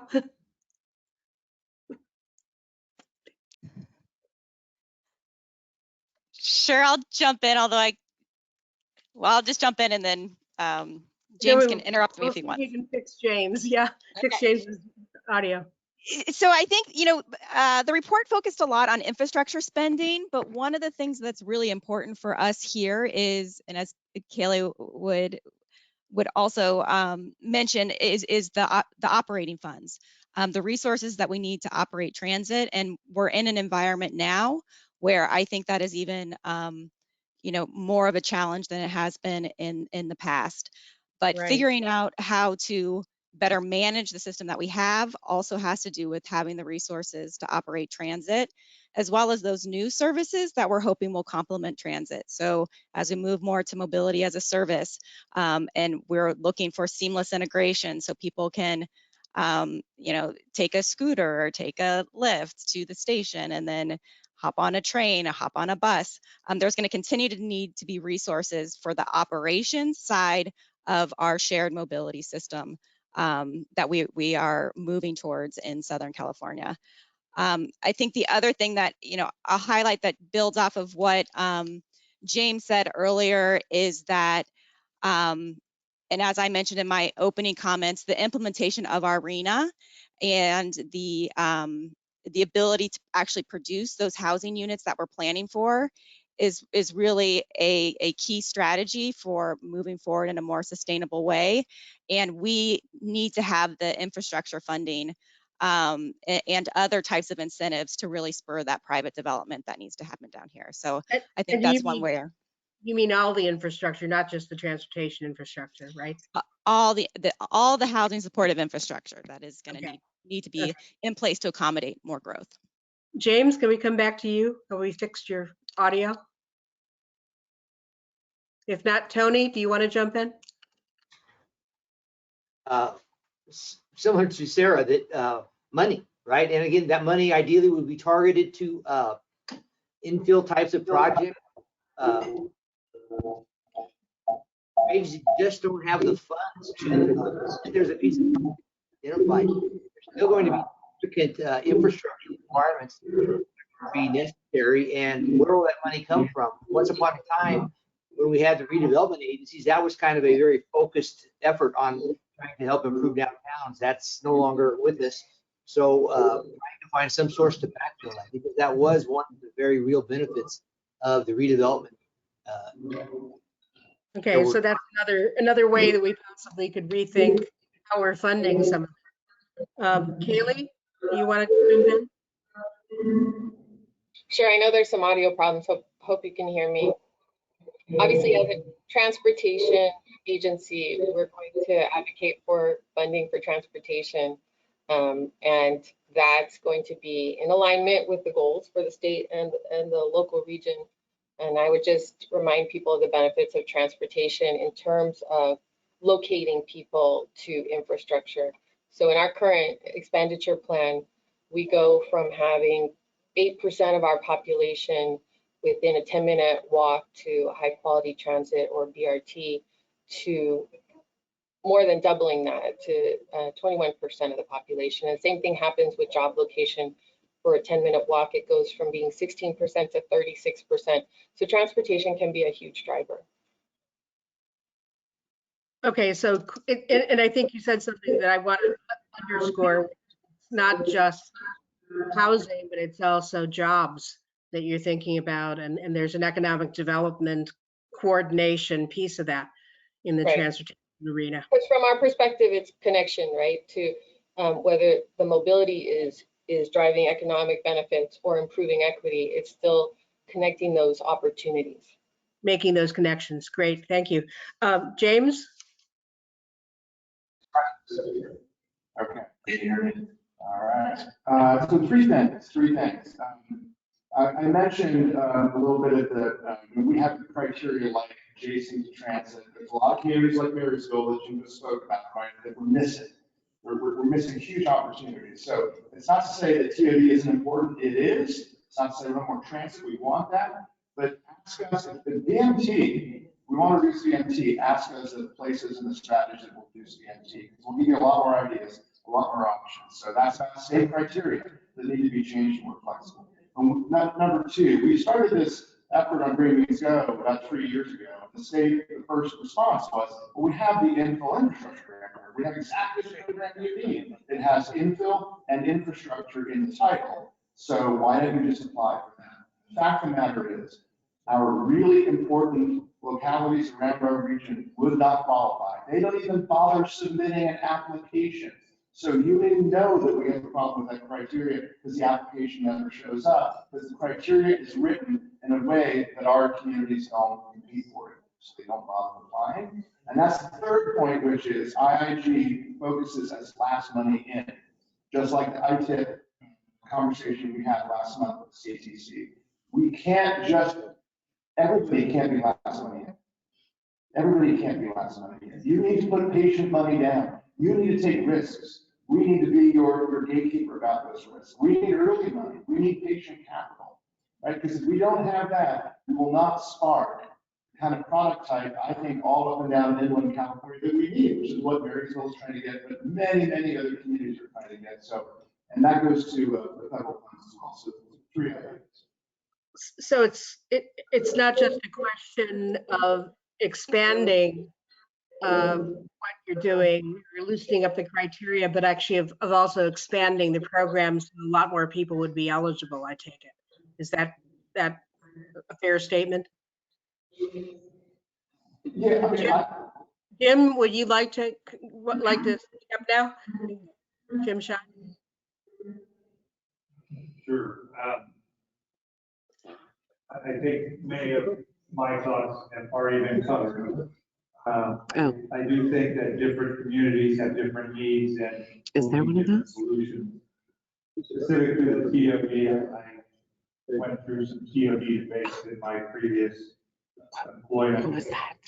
In the case of Marysville, as an example, I would submit we need WOD or work-oriented development. There's no benefit to building near our transit versus building near the work centers that are right there. So I think that would be important for us, and that's an example of flexibility that we need in gaining funding. Along those lines, I think to have a fair playing field, I'm always interested in results-oriented focus, meaning, okay, if we can reduce VMTs in a different manner or provide housing that provides for a workforce or low-income community in a different manner, that should be considered. So I'm mindful of our time and we want to leave opportunities for questions. So one more round, and if you could just go quickly through this round in the order in which we started. Do you see any real issues or barriers that you're facing in trying to align your local or regional visions with the state vision? And do you see any opportunities for doing that with the new federal and state money that we're all hoping will become available in California?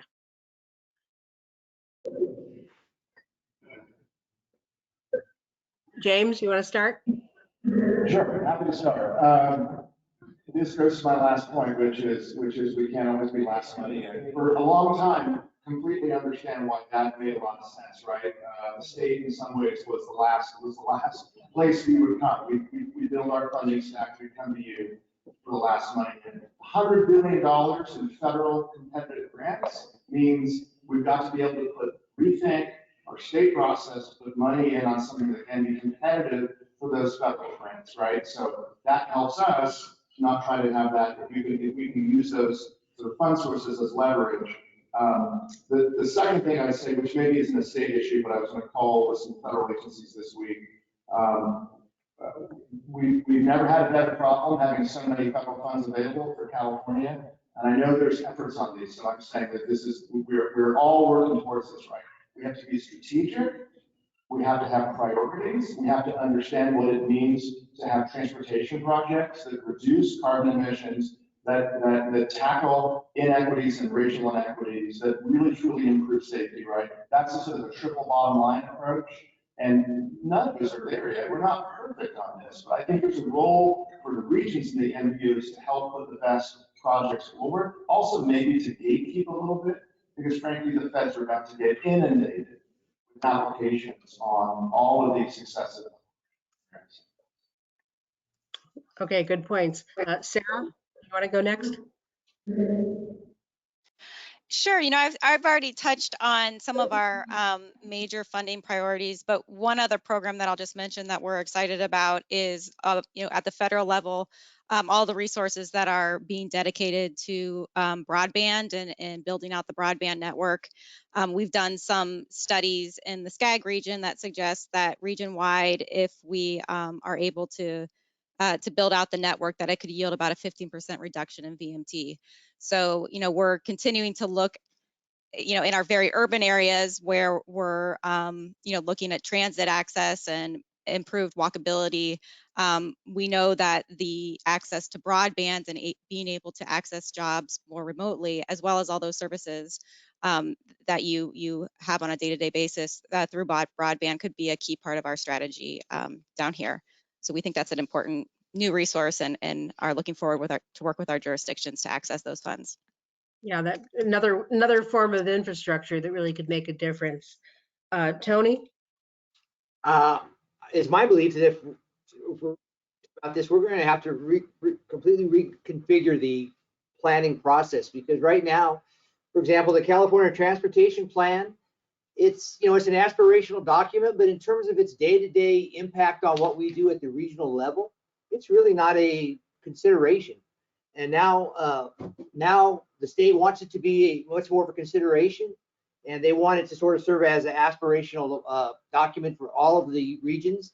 That we're going to have to reconfigure and set up a process. I came from the land use background, so at a local level, your specific plans, your community plans, they all have to line up with the general plan, right? That's the only way the thing sort of makes work. Plan the work, work the plan. But in this case, in the transportation world, they all don't line up. So I would say that's probably the most important thing, is getting our arms around what that would take if this is to occur. So if we're actually going to take that recommendation that's in that report, that we go to at least having an alternative that's fiscally constrained and maybe legally constrained as well, that takes a lot of thinking and discussion about what that would be. Yeah, okay. Jim, from a local perspective, what would you say? Just a constraint related to housing again. We have been striving to meet our vehicle, and we recently just completed, or we're in construction of a 71-unit low-income complex, which is all in some people's eyes, for the city, the far side. Thought we were doing fairly well, but we're asked to do more in our housing element, and that's somewhat problematic in that we obviously need market rate housing too, and that's what drives our economy. So I think there could be some more robust communication between the local agencies and some of the state agencies, just to work through plans that would better suit local jurisdiction and the state goals. Okay, thanks. And Kaylee, last words on this? Well, in terms of, I think what Tony said about a constrained plan is really important. We spend a lot of time doing long-range planning that feeds into these requirements, that prioritize the funding we know that we're going to get, and then trying to fit them into the more aspirational goals is a heavy lift for us. And in some cases, we get dinged for it, like when you know that the state wants you to achieve BMT reduction and you have a multi-billion-dollar transit investment, but you're not going to get credit for that as BMT reduction because you already planned it. So I think we have to be really thoughtful about how these things marry up. And I do think that, you know, there's situations where the constrained plans are, because they take a long time, I know that it's hard to turn them. So the state wants to make sure that we're not just pushing them forward because we've already done them, but they also have to take into consideration what went into evaluating them, whether or not they were thoughtful, whether or not they do benefit the region, is the context appropriate. So those are things that are very important to us. And as a transportation agency, we're one of the most shovel-ready entities there is as an infrastructure provider. So for that reason, we look for those types of requirements on funding because we're ready to go with our projects. And so that is something too that we would look for, as well as the other things we've already discussed.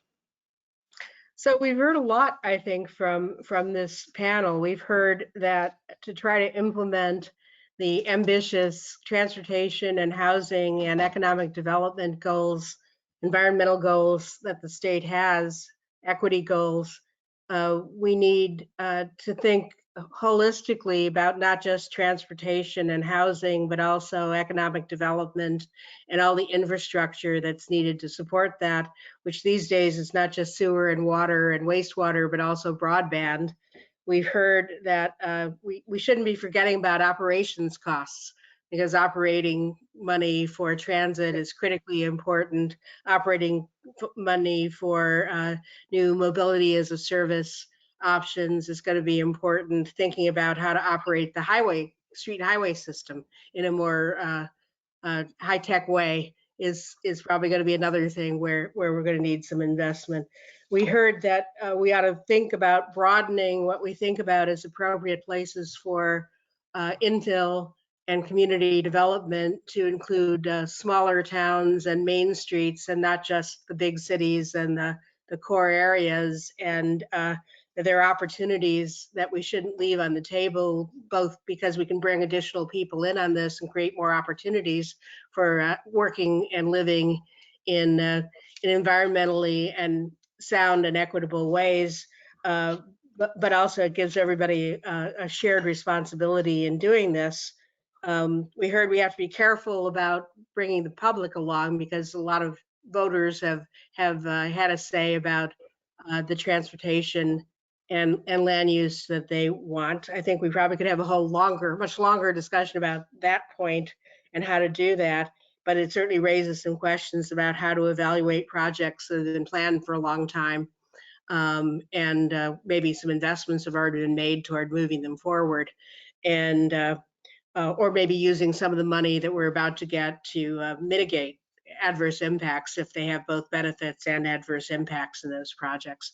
So with that, I want to say thank you to the panelists. I've learned a lot listening to you all, and I'm sure these discussions can continue to go on for a very long time, and I'll stop there and see what questions we have. Thanks. Elizabeth, Deacon, thank you. And to James, Sarah, Tony, Jim, Kaylee, thank you not only for these substantive comments, but your patience with the technological issues that we're facing today. We do have some on the dais who would like to weigh in, so thank you all for staying online. We also have comment cards from the public. We're going to go first with CTC Commissioner Darnell Grisby. Thank you. Thank you, almost said Madam Chair, Vice Chair. And thank you to the panel for a great presentation, really appreciate it. So my question is around this communications question, which was briefly discussed at the end by the moderator. We know that much of the science behind congestion really is not intuitive. The average driver does not understand how adding a lane could not help the situation. Also, it's clear that the nomenclature that we use may be interpreted as being punitive, such as terms like VMT taxes, congestion pricing, to name a few. These communications issues have global consequences. According to analysis of voter sentiment around Prop 6, which sought to appeal Prop SB1, voters of color in the Inland Empire underperform compared to their partisan lean, which is another way of saying that they voted for repeal more than anticipated. These voters were more likely to have impacts from long drives and a lack of robust alternatives to driving. However, we know that the answer to driving until you qualify is not to double down on the existing paradigm which got us here. So how are each of you messaging to the public to have a better understanding regarding the upside of where we would like to go? Thanks. James Carlos, I noticed you reached for your microphone, please. Well, I love this topic, and please understand when I'm speaking, I'm a huge fan of TOD and transit and transportation, right? Lifelong. Somebody once said to me, you know your problem in transportation, you have a box of brownies, and rather than show the gooey, awesome caramel stuff, you turn it around and you read the ingredients to people, expect them to get excited about it. That is one of our problems, right? We do not communicate well. We do not connect well. So when we're worried about why the voters don't see the value in certain things or the value proposition of raising their taxes, we have to do better. One thing I will say, and this kind of gets to a theme of that I wanted to impart today around price signals and economics, both in transportation and in land use. We don't do that with the price signals and economics. We have a really awesome, by the way, multi-agency grant that we won from Caltrans, and thank you to Caltrans. Us and SCAG and SANDAG, we're partnering on, basically we're each taking a little bit of a pricing pilot, and our approach up here in this region is, could we provide people positive incentives? How much would it take to get somebody to not drive to work? What would it take to get them on their bike that day? And I think if we added all of that, it would be less than actually buying. So stay tuned, because I think we do talk about things in a punitive way, and we think that it wouldn't matter. We should at least understand behavioral economics and the opportunity, right, to provide the cares. Would anyone else like to comment on Commissioner Grisby's question? Or we will move along. Great, thank you. Go ahead. Go ahead. Oh, I would just add in support some of what James is saying with the mobility incentives and playing on the incentive side. One of the pilot projects down here in the city of Los Angeles is a universal basic mobility pilot, where you get a card with a certain amount of credits on it, and you can use it for transit, for a car share, for a variety of other types of mobility services. So again, it's encouraging you to take more sustainable forms of transportation, but it's more of an incentive than a penalty. I think the other thing that has been a success down here that Kaylee mentioned is our Express Lanes program. They've introduced pricing in a way where you have other options, and also the revenues that are being generated from pricing are really benefiting those communities in the corridor. So they now have a more sustained source of operating funds for the transit system. There's a certain amount of funding from that corridor that's going into active transportation improvements. So, I think as we have more of these examples and we, start talking about pricing as a way of, in communities where there are options, we want to, incentivize you to take those options. We'll be able to make more ground on this discussion. When we just talk about it, regionally or statewide and very broad concepts, I think it is very difficult to explain to the public, and you know, they feel like they're being penalized for driving, which in a lot of our communities is the way that people access the economy and all the benefits that we have in our region. So it's something we continue to work on, but I think we work on it by having good examples and pilots that show the benefits of it. Sarah, thank you. We have so many people who'd like to weigh in. If it is okay with our panel, we'll have heard from James and Sarah on that question, and we'll move to CARB member Davina Hurt. Thank you, Vice Chair, and thank you all for the presentation. It's really informative in your opinion and take on where we are. One of my big questions is around equity.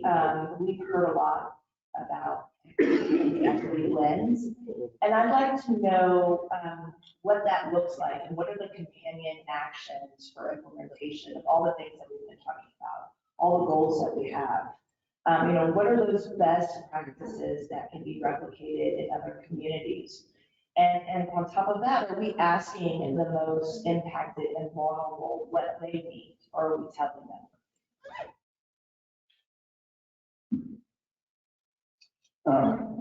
Commissioner, I'll start. I'd love to hear from my fellow panelists as well. Again, I think maybe from as I said earlier, I don't think we're doing nearly enough. We are not asking the right questions to the right people.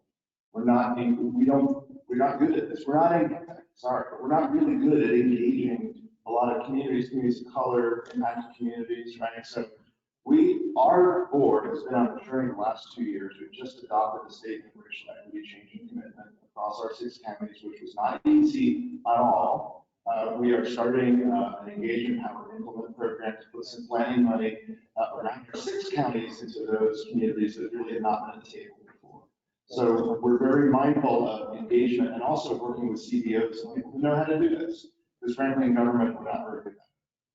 I think the other thing I would say is and I know the state and CALSA and others are doing a lot of stuff around metrics and data, right? So there's 2 pieces in my mind. One's a process question and engagement question. The other is what kind of data can we bring to bear that actually does have some resonance with communities around equity benefits? Because the thing that we've been using, I think, a little bit too much of is a project. Turn this to this or turn this? Can you hear me? It doesn't necessarily mean that's a benefit to that. No. So, and as I remind our folks all the time, look, we are going to be asked this question by the federal government, right? I want it to be right now. All of our grant applications are going to say, what are you doing for equity and racial equity and engagement? And we cannot check a box or pretend that we've got a perfect answer to it, right? We've got to have a genuine response to that, and I think we do have to do more. Would any of our other panelists like to respond to Davina's question and comment? I can tell you what LA County or what Metro did specifically in terms of addressing our equity needs from a long-range planning perspective and how we're moving forward. Recognizing first that LA County is predominantly non-white. We're 75% non-white, various communities of color, and we're very poor for a lot of counties within the state, with about a quarter of us having households below $25,000. So finding the communities within that paradigm that are most in need of equity is really tuning those dials, because when you have finite resources, you can't say everyone in need of equity gets something, because that's not how equity works. So what we did was look at communities of color, low income, transit dependent throughout the county, and say, all right, what do those households look like? And if we were going to say, focus our investments on the 30% of the population that is most low income, most transit dependent, and most concentrated in non-white communities, how would we measure the benefits of our investment? So we put those tools and those measurements and definitions into our plan. It didn't mean we changed our investments at that point, because as I mentioned earlier, we had this voter mandate for Measure M, and we had this very specific expenditure plan. But it does mean moving forward that not only will we measure our investments, but when additional resources become available, or if resources that we have become more restricted, that we have to look first to those equity impacts before we reevaluate. And the other thing that we have is we've created an office of equity and race within Metro, where we have an equity officer who's taking the work that we did in the long range plan and adopted in 2020, and she's refining that tool and further adapting it for all aspects of Metro investment, whether that's service, whether that's capital investment, whether that's fare programs, whatever that means. And she's creating a range of equity measurements and tools for moving forward to make sure that Metro is committed to this effort and that it's evolving over time. Kaylee, thank you. We have so many people on the dais who'd like to ask questions and a long queue of members of the public as well. We're going to go to immediate past CTC Chair, Hillary Norton. Thank you so much. And I just wanted to talk about shared benefits and the opportunity for this sort of virtuous cycle, because I think you really touched on some great things here. We talked about the enhanced infrastructure finance districts and the ways that increases in real estate can help also identify dedicated sources of affordable housing money, and that congestion pricing and express lanes could identify funds that could be used further and further for transit operations, which are very, very scarce. I wanted to ask you about how you are investing in those cycles, those virtuous cycles, and also to look at how do we address the opportunity for upward mobility. I'm very concerned in our opportunities here to talk about housing that we are going to have a problem with the missing middle. And that is that, you know, last century, when we had the opportunity with IIJA type funding, when we created the WPA, that was an opportunity to invest large amounts of infrastructure dollars into giving people a good paying job, moving them often into union labor and having them have this great amount of prosperity in place. Now, because we're really investing in housing in the barbells, low income housing and then pretty much high income housing, what I'm hearing around the state is that people are concerned that if they take some of these great jobs that are being offered, that they're going to then make too much money to stay in the housing that they have. And they're going to have to go out to very far away and be part of those super commuters that can't afford to live close to where they were and are going to be the drivers, reluctant drivers, rather than people who are getting that leg up in that prosperity mode. So I wanted to ask you about, again, these virtuous cycles, but also how are you making sure that people are also going to be able to find housing for that missing middle so that they can take the jobs that are going to be offered as part of the huge amounts of money that we're going to have from the federal government and the state government, and make sure that that doesn't then force them to move far away? Because, as I will say, Vice Chair Alvarado was talking about the fact that it was his members, his union members, that were the super commuters driving in their trucks because they could not afford to continue to own a house nearby. Thanks. You have a couple of panelists who could respond to that. Grab that mic, Jim Chen.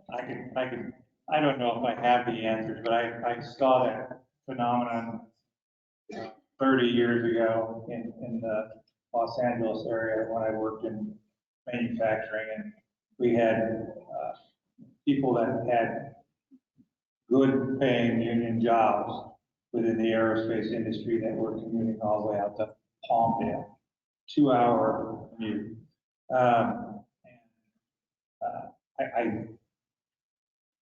I don't have an answer, but I do agree that we need to address providing affordable housing near the workplace or easy access through transit or some type of transportation. preferably mass transportation. And in doing so, provide some incentive for those to move out of the affordable housing and into I guess, a less than affordable housing, but reasonable price range. I wish I had a solution. Commissioner Norton, we've used our REAP 1.0 funds for a lot of our 28 jurisdictions to actually push on the missing middle thing. And I would say there's a lot of interest. In fact, I just want to make sure everybody understands REAP 1.0 funds have gone in, we hit the housing element cycles the right way, and we're now doing zoning updates. So there's a lot of support for missing middle, more now because of the REAP funds we've used. And the regional agencies, right, MPOs and the COGS are the perfect place to actually aggregate these kinds of interest, needs, and technical assistance. So, but that doesn't mean it's going to get built, and that's one of our issues. I'll let other panelists ask or answer the virtuous cycle piece. We have time for one other panelist. Would anyone like to weigh in? I just to add on to answer to your question more specifically, one of the strategies that we have been looking at specific to Marysville is if we can build some market rate housing in the downtown area near the hospital, will attract hospital employees, professionals, nurses, doctors, and such, and that delivers for one market. But we're also hoping in East Marysville, which is more single-family residential, to keep that intact. And we know that that's an aging population in that area that may eventually move into assisted living or downsizing. And so the intention would be to keep that Marysville, East Marysville housing intact for that missing middle type.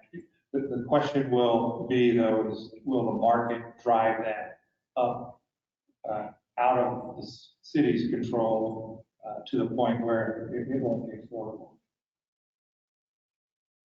Let's hear from CARB board member Gideon Kraka. Crispy asked my question, so I don't have a question, but I do want to say this, because the sound system is working now. The SB 375 BMT challenge is a big one, but if we can tackle it with the perseverance, can-do attitude of our technical staff today, we're going to do great. This was a challenge. Thank you very much, folks. We appreciate it. Thank you. Dan Spurley. And then we have lots of questions from the public. I'm going to be a little bit of a broken record here. I'm going to say, you know, the report that was done by Professor Deacon, the discussion we had this morning, the discussion this afternoon has been great. You know, I think it's shed a lot of insights, but to be the broken record, I think that we can have tutorials and discussions, and there's lots of groups and lots of places for that to happen. This group should be focused on action. And so I suggest, so I'm not sure exactly what the best process moving forward is, but you know, certainly I think we should take advantage of Professor Deacon and James Corliss and some others, as well as our staffs and some of our board members. But you know, we've been debating and discussing this for decades, as I said.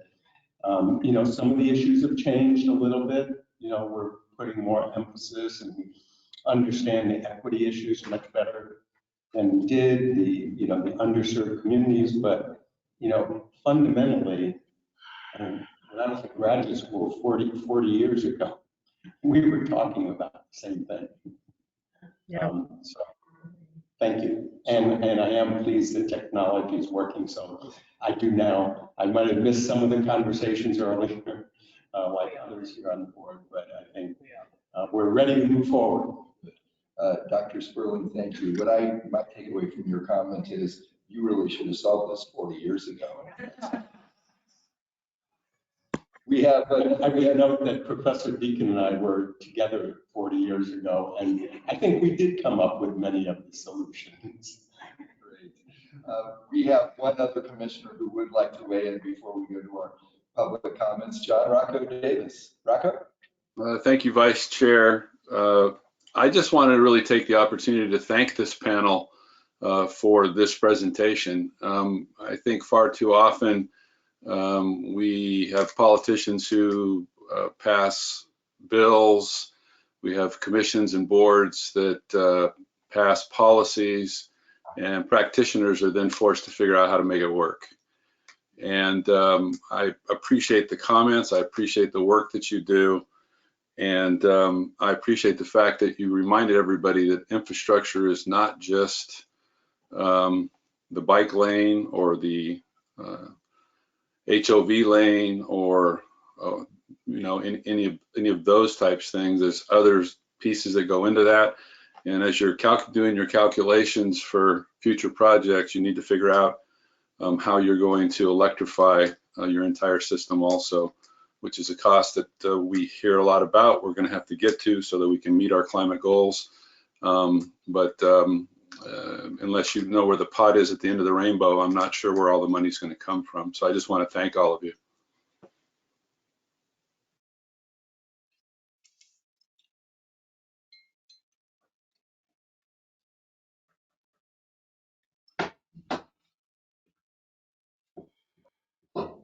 Are in the room, so I am going to ask them if they are to come forward so we can be as efficient with time as possible. We'll hear from Maura Toomey with AMBEG, the Association of Monterey Bay Area Governments, first, and if Don is also in the room. Don Batesi, forgive me if I pronounce that incorrectly, with SANDAG. Is it on? Yes. Good afternoon. I'm Maura Toomey with the Association of Monterey Bay Area Governments, which is the MPO for Monterey, Santa Cruz, and San Benito counties. First, I want to thank the Strategic Growth Council and UCITS studies for their work on the AB 285 report.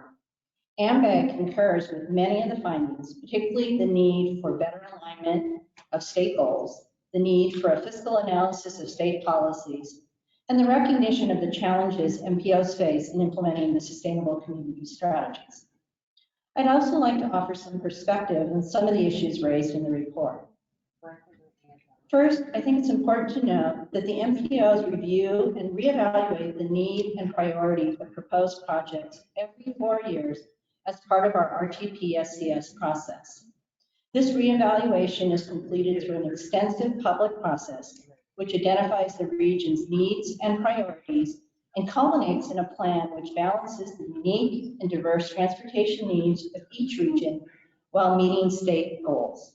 In addition, the plan is subject to a CEQA analysis and state and federal agency review and approval. It's also important to understand that the regional TIPs do not include all regional projects, nor do the TIPs clearly identify the nature of all improvements. Projects on a highway corridor are identified as highway projects, regardless of the nature and the actual improvement. For example, in the AMBEG region, the Watsonville to Santa Cruz multimodal corridor project is listed as a highway project in the TIP, even though the project focuses on transit and active transportation improvements, including a bus on shoulder priority lane, 23 priority transit intersections, 5 miles of protected bike lanes, and multiple biped safety overcrossings. Finally, it's important to recognize the rural nature of much of the state and the unique transportation challenges of rural regions. Rural regions are impacted by the effects of climate change daily and clearly understand the need for immediate solutions. However, meeting our climate goals while also addressing the critical priorities of safety, accessibility, economic opportunity, and equity in sparsely populated rural regions requires strategies and solutions that are different than those in densely populated urban regions. AMBEG welcomes the opportunity to partner with the state to address the challenges highlighted in the report and develop context-sensitive and fiscally feasible solutions to meet our climate goals expeditiously. Thank you. Maura, thank you, and it's always good to see you. we're going to keep your 5 seconds that you left over. And thank you. And forgive me if I did not pronounce your last name correctly. Is it Don Vitesse? Yes, thanks. Thank you, Don. Your time doesn't start until you start. Okay, great. I'm with the San Diego Association of Governments. I'm here on behalf of our CEO, Hassan Akrada, and our team, and thank you for the opportunity to speak today. So almost a year ago, our 3 agencies met to discuss the draft climate action plan for transportation infrastructure. And as was discussed then, for us to be successful, it's critical that we not only all speak with one voice, but also move in one direction. Today's discussion is one more step in that direction. We are really happy to see this conversation around aligning state plans and policies with our regional transportation plans and providing more support for plan implementation. In the San Diego region, we've started a real policy debate around what it will take to achieve our goals.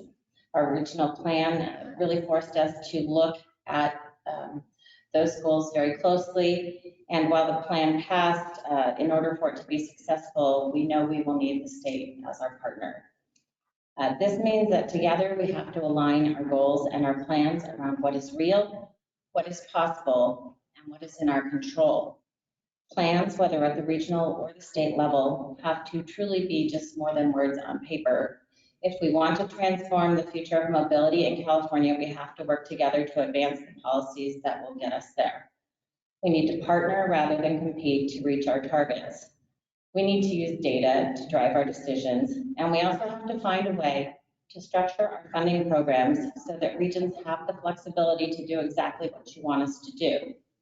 SANDAG is working harder than ever to integrate transportation and land use, housing, and the economy.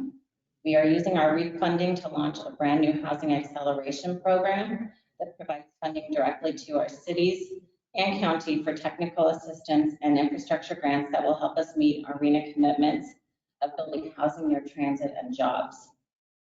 We're working with the private sector and the community to create mobility hubs around the region, neighborhood centers that cater to the needs and values of the people that live, work, and visit there. The federal infrastructure funding and state surplus are huge opportunities for us to continue to carry out this vision. And we really look forward to continuing to partner with you all on this. And just on a side note, I really want to applaud also the tenacity of your staffs here today. If we can all keep up that really strong, tenacious attitude, we can accomplish great things. We agree, and thank you, Don. I believe there may be one person online who would also like to speak. Is that accurate? Yes, that's accurate. We do have one virtual attendee looking to comment this time. We have the Sarkis contact. Wonderful. Sarkis. Good afternoon. Can you hear me?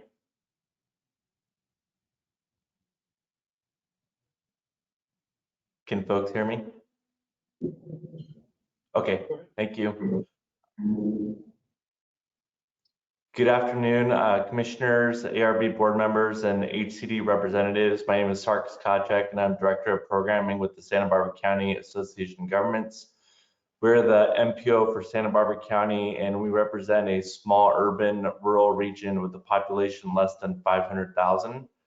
Also, thanks to the will of our voters, we are one of the 25 self-help counties in California. Our measure was approved with very strong support in 2008 with 79% support. Our measure helps provide critical local funds for priority state and local projects, including transit, rail, and active transportation. We would like to thank our state partners for the opportunity to provide the input today, and thank you to SGC staff, Professor Deacon, and the UC ITS team for all their work. I'd like to provide 2 points today. The first one is, while the AB 285 report provides thorough analysis of projects programmed and implemented in our regions, the reference to the Federal Transportation Improvement Program to demonstrate implementation of our projects and how we plan on meeting state goals is not the best document. Why? It's not the best document because we program only federally funded or regionally significant projects in the FTIP, and it only covers the 4-year period. Not all projects in our region are in the FTIP document due to the level of administration required and resources required to update the TIP. We have many other projects in our local sales tax measure representing millions of dollars that are going towards rail, transit, and bike ped improvements that we fund and implement each year but are not in our FTIP. However, we do look forward to providing additional information on those investments with our state partners to help tell the story of multimodal investments in our region. Second, SBCAG in partnership with the state have been delivering on multimodal investments for decades, even before SB 375 and CAPTI were in place. Please give us time and resources to continue to partner with the state and our local stakeholders to deliver on those investments identified in our sustainable community strategies that will help meet the goals of CAPTI. Please remember that one size does not fit all and that smaller urban and rural areas have needs for highway projects as part of our multimodal strategies to help reduce congestion and to address safety, especially when major corridors like Interstate 5 are closed to the traveling public. While we do have highway projects, many of them are HOV lanes, and so they're part of the bigger puzzle. We're in this together, and we look forward to delivering on multimodal investments that meet local needs while addressing state goals of combating climate change and improving the needs of disadvantaged communities. Thank you for all your work and for the continued partnership.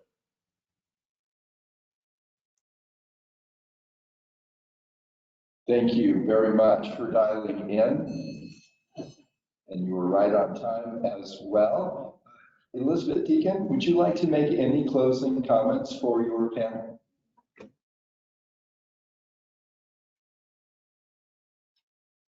I would just like to thank everybody for being with us and for some very thoughtful comments.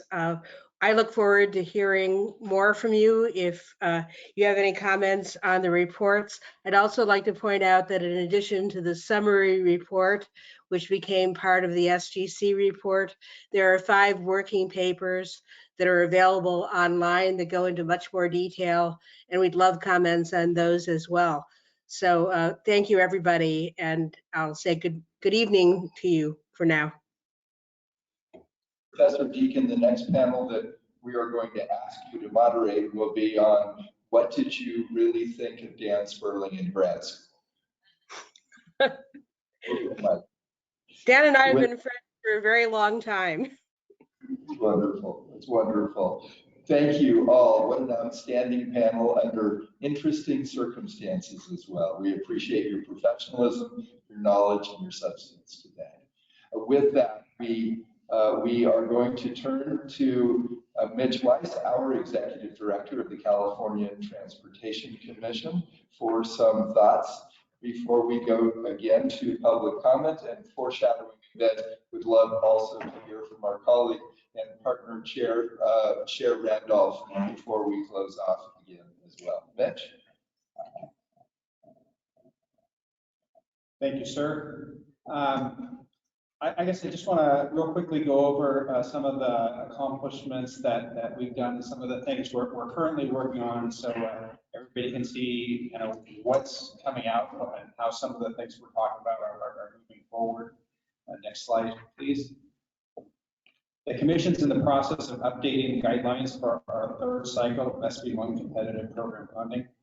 We're working closely with CARB and HCD staff to utilize their expertise related to air quality, climate, and housing. And CARB and HCD staff will also be invited to participate in the project evaluations during the cycle. Just one thing to follow up on something that James Corliss mentioned that we're going to be incorporating in these guidelines. James touched on what's been a shift in federal funding over the years from formulaic funding to states to much more competitive funding. And so in acknowledgement of that, we are being much more flexible in our use of federal funds and recognizing that federal funds won't be the last dollar in. And we did this first in our active transportation program guidelines, which we recently adopted at the Commission, and we'll be doing that in the other programs. Next slide, please. At our last joint meeting, HCD provided an update on its pro-housing destination program. As Tyrone Buckley mentioned earlier, HCD has awarded its first pro-housing jurisdiction to the city of Sacramento. Pro-housing jurisdiction support local, location efficient and mixed-use housing production. Next slide, please. I'd like to touch on a topic that's of importance to all three of our agencies, sustainable freight. Last year, Governor Newsom signed SB 671 by Senator Gonzalez. SB 671 directs the commission to develop a clean freight corridor efficiency assessment in coordination with other state agencies, including CARB. The commission has held 4 workshops meetings to help inform which freight corridors to focus on, as well as the larger assessment. Next slide, please. Lastly, I want to share with you some of our upcoming planning, funding, and regulatory efforts. For CARB, the 2022 scoping plan draft will be released in May 2022 and finalized in fall 2022. The draft SB 150 report will be available for public review and comment mid-April. The state implementation plan is coming out September 2022, and there are several upcoming zero emission and criteria for vehicle standards. For HCD, applications are due the end of June for the infill infrastructure grant program, which provides $250 million for local governments and developers. Advanced application and draft guidelines have been released for the Route 2.0, which we've talked a lot about today. For the commission, applications are due on June 15 for the 2023 Active Transportation Program, and we'll be releasing SB1 competitive program draft guidelines in June, with the final guidelines and call for projects anticipated in August. And lastly, our next Equity Advisory Roundtable meeting will be on April 29th. With that, before I open up to any questions, which hopefully there are none, so I'll just turn it over to my colleagues to answer. I just want to, for those on the dais, both here in person and virtually, and those in the audience here and virtually, I just want to apologize for all the challenges we've had. This is certainly not the experience we want to be providing, and it doesn't provide that level of engagement that we strive to at the commission. I want to thank our team who's been working behind the scenes pretty much for the whole time here up until my time where they finally got it, were able to get it working. But I really appreciate their effort for hours trying to figure out what the right mix of getting us heard is, and we will strive to do better in the future. Mitch Weiss, thank you. And before a couple of closing remarks from myself and public comment, we'd just like to ask our partner, Chair Leanne Randolph, if she has any comments. All right, thank you so much. I just want to extend my thanks to all the staff who worked very hard to put this meeting together, and our technical folks who got us heard. I guess I just wanted to highlight that I think Mitch's summary really shows how much work happens between these meetings and how much the planning for these meetings really pushes coordination amongst the different agencies and the different staff as they sort of reach out and talk about what we want to highlight and what actions have been taken and what actions are anticipated, so that they can make sure that we are all fully informed about all the great work that's happening on a day-to-day basis at both the state and local levels here in California.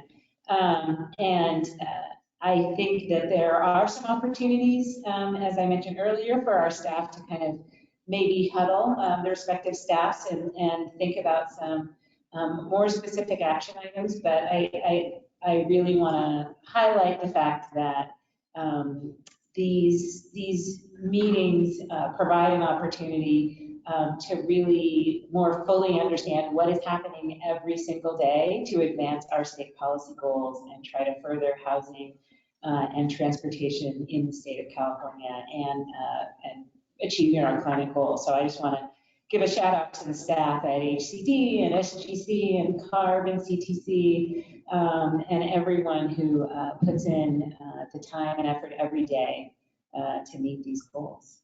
And so with that, I'll turn it back to you, Vice Chair. Well said. Thank you. Thank you, Chair Randolph. We are going to open it up for public comment in just a moment, but other comments from the dais? Dan, is your card vertical? Oh, okay. Just wanted to make sure. Other comments from the dais? Okay, and other comments from our CARB board members or CTC commissioners participating remotely? Well, then before we close, I want to recognize and thank an amazing member of our CTC staff, played the lead in putting our agenda together today with substance, with depth, with thoughtfulness, and that's Bridget Driller. Bridget, thank you very much. And again, just want to thank and recognize for his years of impactful, positive service for better air quality in our state, Richard Corey. Richard, thank you. Richard mentioned he lives about 1.5 miles from here. The party is at his house on adjournment. Did I get that right, Richard? And then we're going to take back those nice words we said about him. Is there any public comment either online or in the room before we adjourn today? We do not have any public comment online at this time. Any public comment in the room? Please note, for those of you who didn't think we could pull this off, to adjourn 18 minutes early, to which I say, you're welcome. We appreciate, again, your time, your patience, and your participation today. With that, this joint meeting of the Housing and Community Development Department, the California Resources Board, and the California Transportation Commission is adjourned.